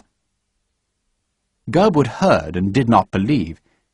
But he'd been schooled well in one thing by Sir Henry, and that was to apprehend any man who might escape from the island. He could not credit that the huge prisoner had truly evaded the searchers, but he would take no chances. He swore. "Lieutenant Mattingly!" "Sir?" "Alert the bridge, and Sir Henry's household. Tell Captain Pryor." "Sir." Mattingly spurred towards the road. What Gerwood had done was put into motion the elaborate, careful procedure that would trap a deserter. The only dry way from the island was by the bridge, which was now alert to the danger, while Captain Pryor's militia cavalry, billeted on the mainland, would guard the banks of the waterways. The precautions, Gerwood reflected, were almost certainly unnecessary, but essential, and, the order given, he spurred forward. "Come on! Hunt him! Find him!" Harper, just yards to the west of the line of sergeants, listened. He dropped into one of the larger ditches, knowing that he had 2 or 3 precious minutes before the hunters reached the place where he disappeared. And, once in the shadow of the tall grasses of the banks, he had, like a berserk child, smeared himself in the slime of the ditch-bed, covering his face, hand, shirt, and trousers with the slippery, slick mud that was dark as night. He'd stuffed handfuls of uprooted marsh grass into his waist and collar, hiding his shape, doing the things that any rifleman isolated in a skirmish line and closer to the French than to his own lines would have done. Then, keeping low, and like some massive, dark killing beast of the wetlands, he had slithered west. The danger he'd known was the patch of mud between the larger and smaller ditches, but his trained eye had seen that it was inches lower than the land about it, and with his clothes now the colour of the marsh, he pulled himself over it, head low so that his nose scraped in the mud, slithering by pulling with his hands, so that undetected he slid head first into the stinking slime of the smaller ditch.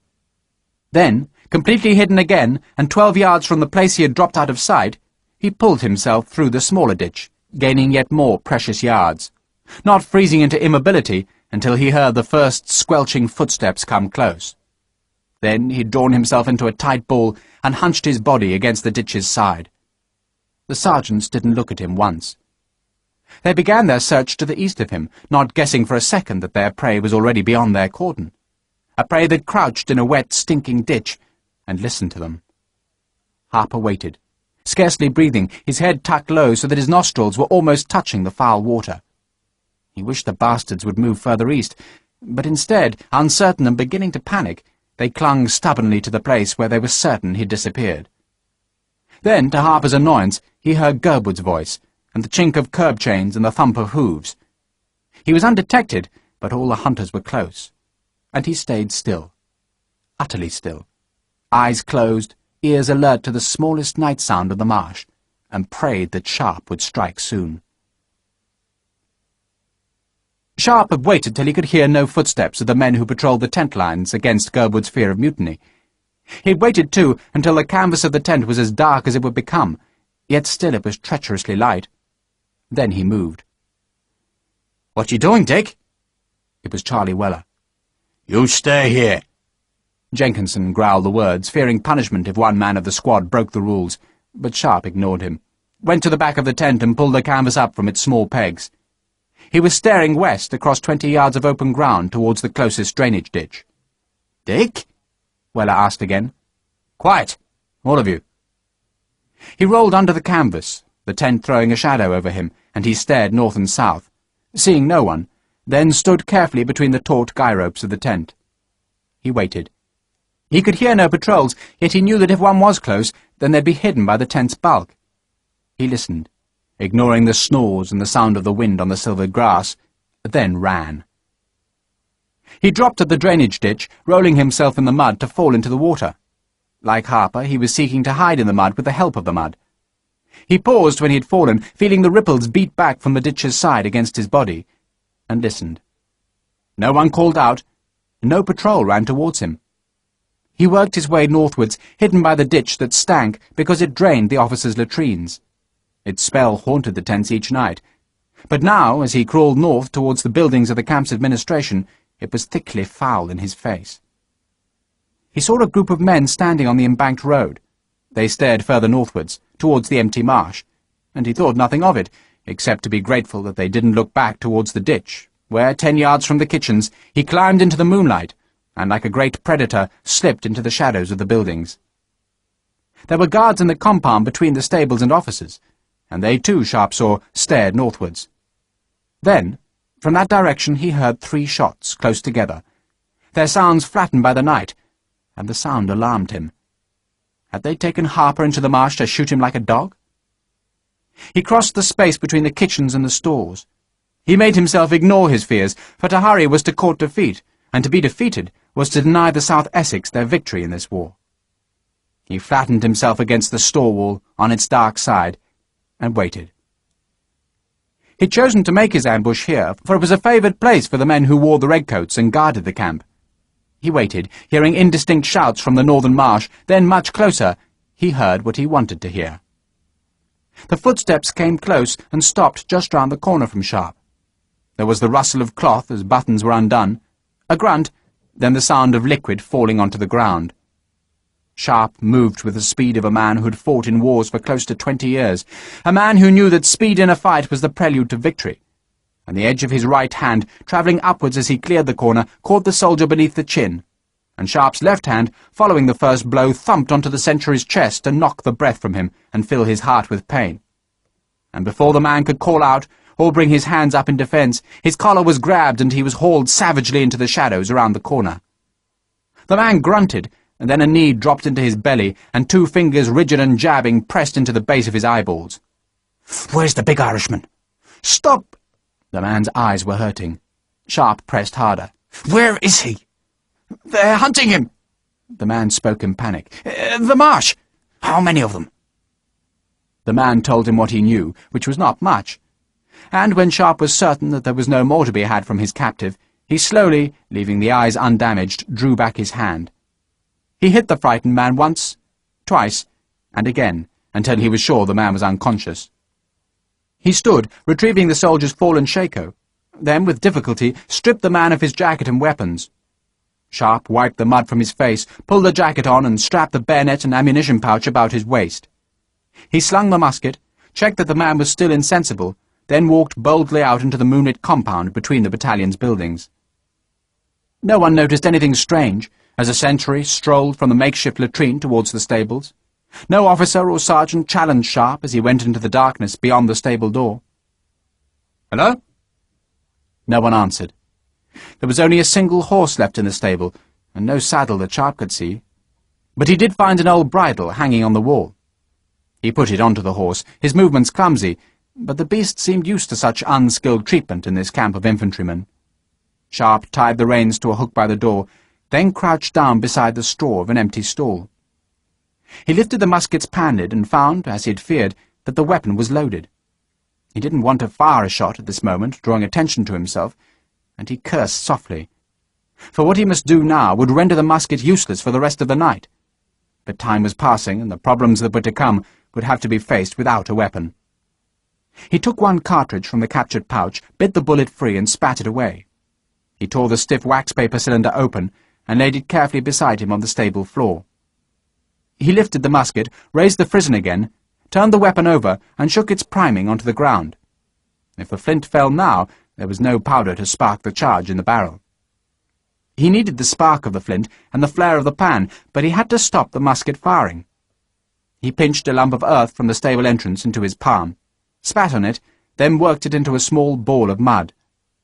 He pressed the mud into the touch-hole of the musket, blocking it. Then, with powder from the opened cartridge, he re-primed the pan. He spat onto the powder to retard its explosion. Then, carefully, he twisted the rest of the cartridge into a paper spill that was filled with gunpowder. He prayed that the mud would stop up the touch-hole, held the paper of the torn cartridge in his right hand, and pulled the trigger with his left. The flint snapped down, struck sparks from the steel, but the powder did not catch. He swore, wondering if he'd moistened the powder overmuch, and cocked the gun again. He pulled the trigger a second time, and again it didn't catch. He did it yet again, and this time, fizzing and sparking, the powder flared, and Sharpe held the paper spill in the sudden seething fire and willed the flame to catch. For a second he thought it wouldn't. Then the powder wrapped in his paper caught the flame and burst brightly upwards. The horse, seeing the sudden fire, whinnied and shuffled sideways. Sharpe clicked his tongue, then pushed the burning paper deep into the straw of the stall. He stood, slinging the musket on his shoulder. It was useless as a firearm until its touch-hole was cleared, but he might yet need it as a club. He'd planned to fire whatever might happen tonight, a diversion to draw men away from Harper. The straw was smoking, small flames creeping up the stems, and to help it he broke apart and scattered more cartridges on the fire. Then, satisfied that the stable was doomed, he climbed clumsily onto the horse's back, leant forward to unloop the reins, and almost fell from the bareback horse as it started forward under the stable door. Sharpe ducked beneath the lintel, clung to the horse's mane, and snatched at the slung musket as it fell down to his elbow. God, but it was hard to ride bareback. He slipped left, corrected his balance, and almost fell from the horse's right side. He wrenched the reins, driving it north between two buildings, and he heard the first shout of alarm as a man saw the leaping fierce flames that now spread among the dry summer straw. No man thought it strange that a uniformed man should ride towards the marsh this night, nor was any man willing to challenge Sharpe, for in an infantry battalion the men who rode horses were usually officers. Sharpe, unmolested, and with the chaos about to begin, rode to join the hunt. "Quiet!" Lieutenant Colonel Gerwood called for silence. The hunters were gathered in a perplexed knot where the two ditches met. "Sergeant Lynch?" "Sir." "You're sure it was here?" "Certain, sir." Gerwood sent the 8 dismounted sergeants westward. "Form a line there. We'll drive him towards you. Gentlemen?" He beckoned at his horsemen. 5 yards apart. Go slowly." It took a few moments for Gerwood to be satisfied with the alignment of his men. Then, dropping his sabre, as if he gave a signal on a battlefield, he walked his horsemen forward. "Search every shadow!" Captain Finch was the southernmost horseman, the one closest to the camp, and the man whose advance would bring him directly to Harper's hiding place. Finch held his carbine with the reins in his left hand and the sword in his right. He probed with the long blade into every deep shadow, and fingered the carbine's trigger in case his sword should roust the fugitive out of hiding. Harper, when the hunters had gathered to hear Gerwood's orders, had slid a few feet further down the ditch. He waited now, knowing that the line was coming towards him, and knowing too that the swords and sabres that stabbed down were his danger. 30 yards behind Harper, muskets loaded and primed, the sergeants waited. Captain Finch spurred over a bare patch of grass and sliced his sword down into a shadow. As he did it, the shadow seemed to flicker and disappear. A new light challenged the moon, and he looked southwards and saw to his horror that the stables were exploding into flame. "Fire!" Sergeant Bennett almost obeyed, his finger tightening convulsively on the trigger before he saw that the horsemen were staring at the camp, and at the roiling smoke that bellowed up from the burning wooden stables. Lieutenant Colonel Gerwood, whose evening pleasure was already nightmarish enough, was trapped between his need to find the Irishman and his desperation to extinguish the sudden fire before it spread to the other buildings of his command. "Stay here, Finch! Come with me, Sergeant Major!" Finch stared, appalled. He saw a horseman come out of the camp and trot towards the hunters. Then the colonel and Brightwell passed Finch, goading their horses into a canter on the treacherous ground.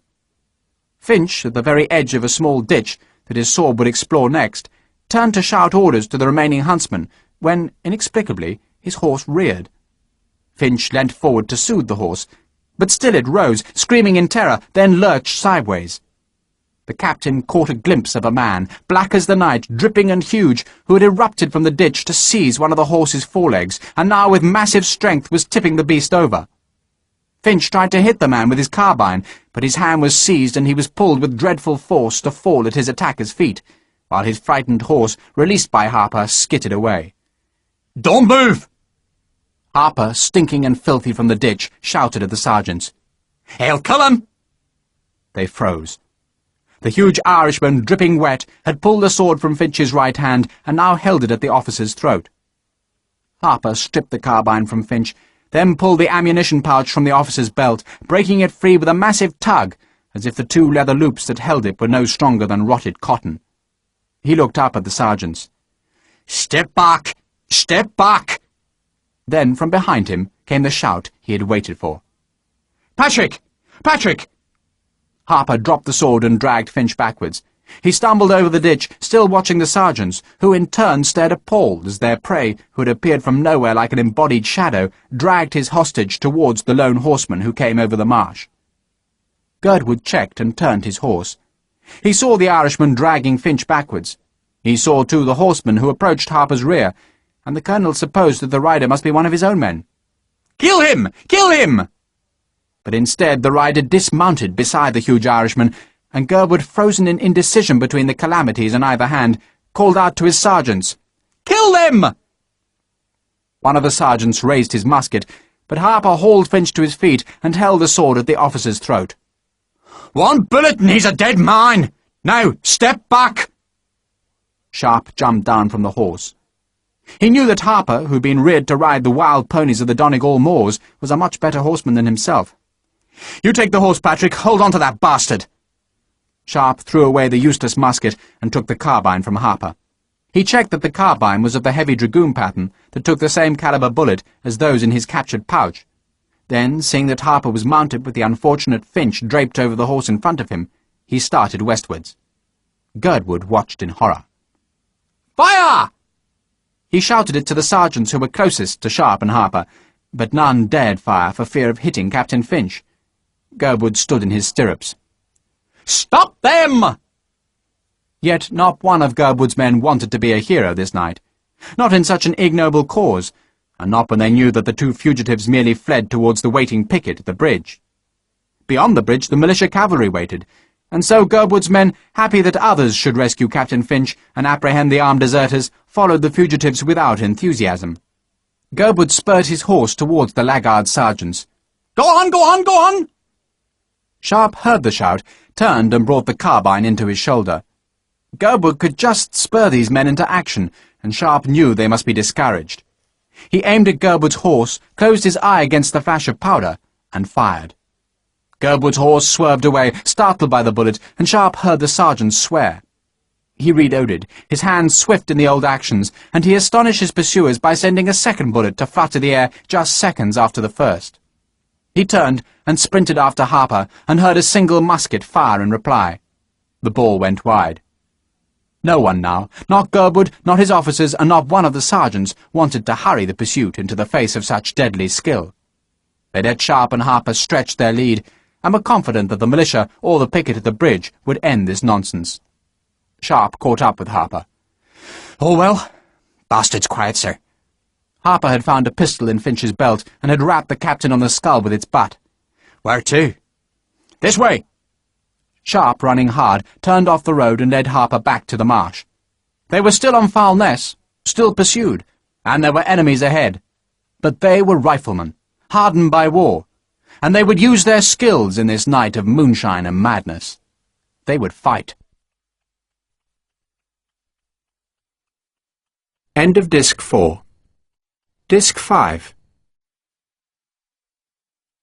Chapter 11. That morning, when Sergeant Lynch had marched them off the island, Sharpe had noted a drainage ditch that angled northwest from the road, and pointed like a straight line on a map towards Sir Henry's house. It was beside that ditch that he and Harper now went. "We're going to the creek. You go ahead." Sharpe reloaded the carbine, watching to see if the pursuers pressed close. But his earlier shots had taken what small courage they had and destroyed it. He felt a moment shamed that these men wore the uniform of the South Essex, then turned and ran after Harper. The sergeant had stopped beside the creek which edged the island. "Can we lose this bastard, sir?" He plucked at Finch's jacket-tails. "Drop him." The pursuit was too far behind for them to need a hostage now, and Harper hit Finch again to keep him quiet, then tipped the officer into the mud. He coaxed the horse forward to the water. "Give me the gun, sir." Sharpe handed up the carbine and his belt with its ammunition pouch. The tide was low, the water scarcely up to his knees, but if he tripped and soaked the cartridges, they'd be defenceless. The horse, nervous in the water, eagerly climbed up to the great reed bed that banked the creek. Sharpe followed, his shoes sticking in the thick mud. "Another river, sir," Harper called out. And Sharpe, to his consternation, saw that they'd succeeded in leaving Foulness only to gain the dubious refuge of this smaller island, scarcely more than a great stand of reeds among the water. This next crossing was wider and looked deeper, the moon-sheened water swirling menacingly as it swept seawards. "Take the bridle for me, sir." Sharpe led the horse into the deeper water, and the current snatched at him. He supposed this must be the Roach, where Marriott had so nearly drowned him, and then he was half swimming, half being dragged by the panicked horse, until with relief he felt the beast heaving itself up the far bank and dragging him with it. He let go of the bridle, shook the water from his hair, then saw Sir Henry's house, and, running straight towards it, the path on the sea-wall that they had trodden that morning. "Sir, what is it? Cavalry?" It was odd suddenly, but it felt like Spain. Harper slid from the horse, his right hand feeling in the carbine pan to check that it was loaded. "Skirmish line of the bastards, sir. Half a mile." He pointed west. "Haven't seen us yet, but they will if we're mounted. Moving? No." Harper grinned in the moonlight. "Dozy bastards." It was a fine decision that had to be made. If Sharpe or Harper rode the horse, and the other ran alongside grasping the stirrup to keep up, they'd be seen in this flat land by the searching cavalry. Their journey would be faster, but the militia, unencumbered by double mounting or stirruping, would be faster still. If they went on foot, they'd be hidden, but the journey from here to the creek would take twice as long, twice as much time in which they might be found. It was visibility and speed against deception. Sharpe looked back the way they'd come, but he could see no one and hear nothing. Finch must still be stunned by the blow Harper had given him. Sharpe took the gun and ammunition. "Hobble the horse. We walk. We bloody run." Harper was unbuckling the bridle. He tied the horse's front feet together. It whinnied nervously, and the Irishman soothed it. "I'm ready." They crouched low. The embankment on which the path ran so clear and straight towards Sir Henry's house gave them cover. They were bent over, tripping sometimes on the tussocks, cursing as they stumbled, but always pushing on in the bank's shadow. Sharpe stopped only once to peer through the grass at the embankment's top. He could see the moonlight shining on the sabres and helmets of the cavalry, who, strung in a long line, searched the shadows and reed beds a quarter-mile away. Sharpe caught Harper up. "The buggers are closer, but they won't catch us. Where are we going, anyway?" "We're stealing one of Sir Henry's punts. We'll cross the river."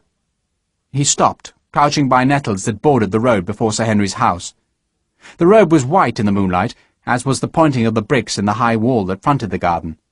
Sharpe tapped Harper's shoulder. "You first." The big Irishman slithered over the road, showing the scarcest profile, and moved fast into the ditch at the far side. No cavalry trumpet sounded. No shout echoed on the flat land. "Patrick!" Sharpe threw the carbine across the road, then the ammunition. He looked behind once, saw the cavalry still far away, then half ran, half rolled over the dry road into the ditch. "Come on!" It was simple now to slip into the shadows of the half-cleared creek bed. The 3 duck-shooting punts that Sharpe and Marriott had hauled onto the eastern bank just that morning still lay in their tangle of awnings and hoops. "Break the bottoms of 2 of them, Patrick. Get paddles. Take the 3rd to the river. I'll join you." "Sir." Mercifully, the barred gate of the boathouse was still unlocked.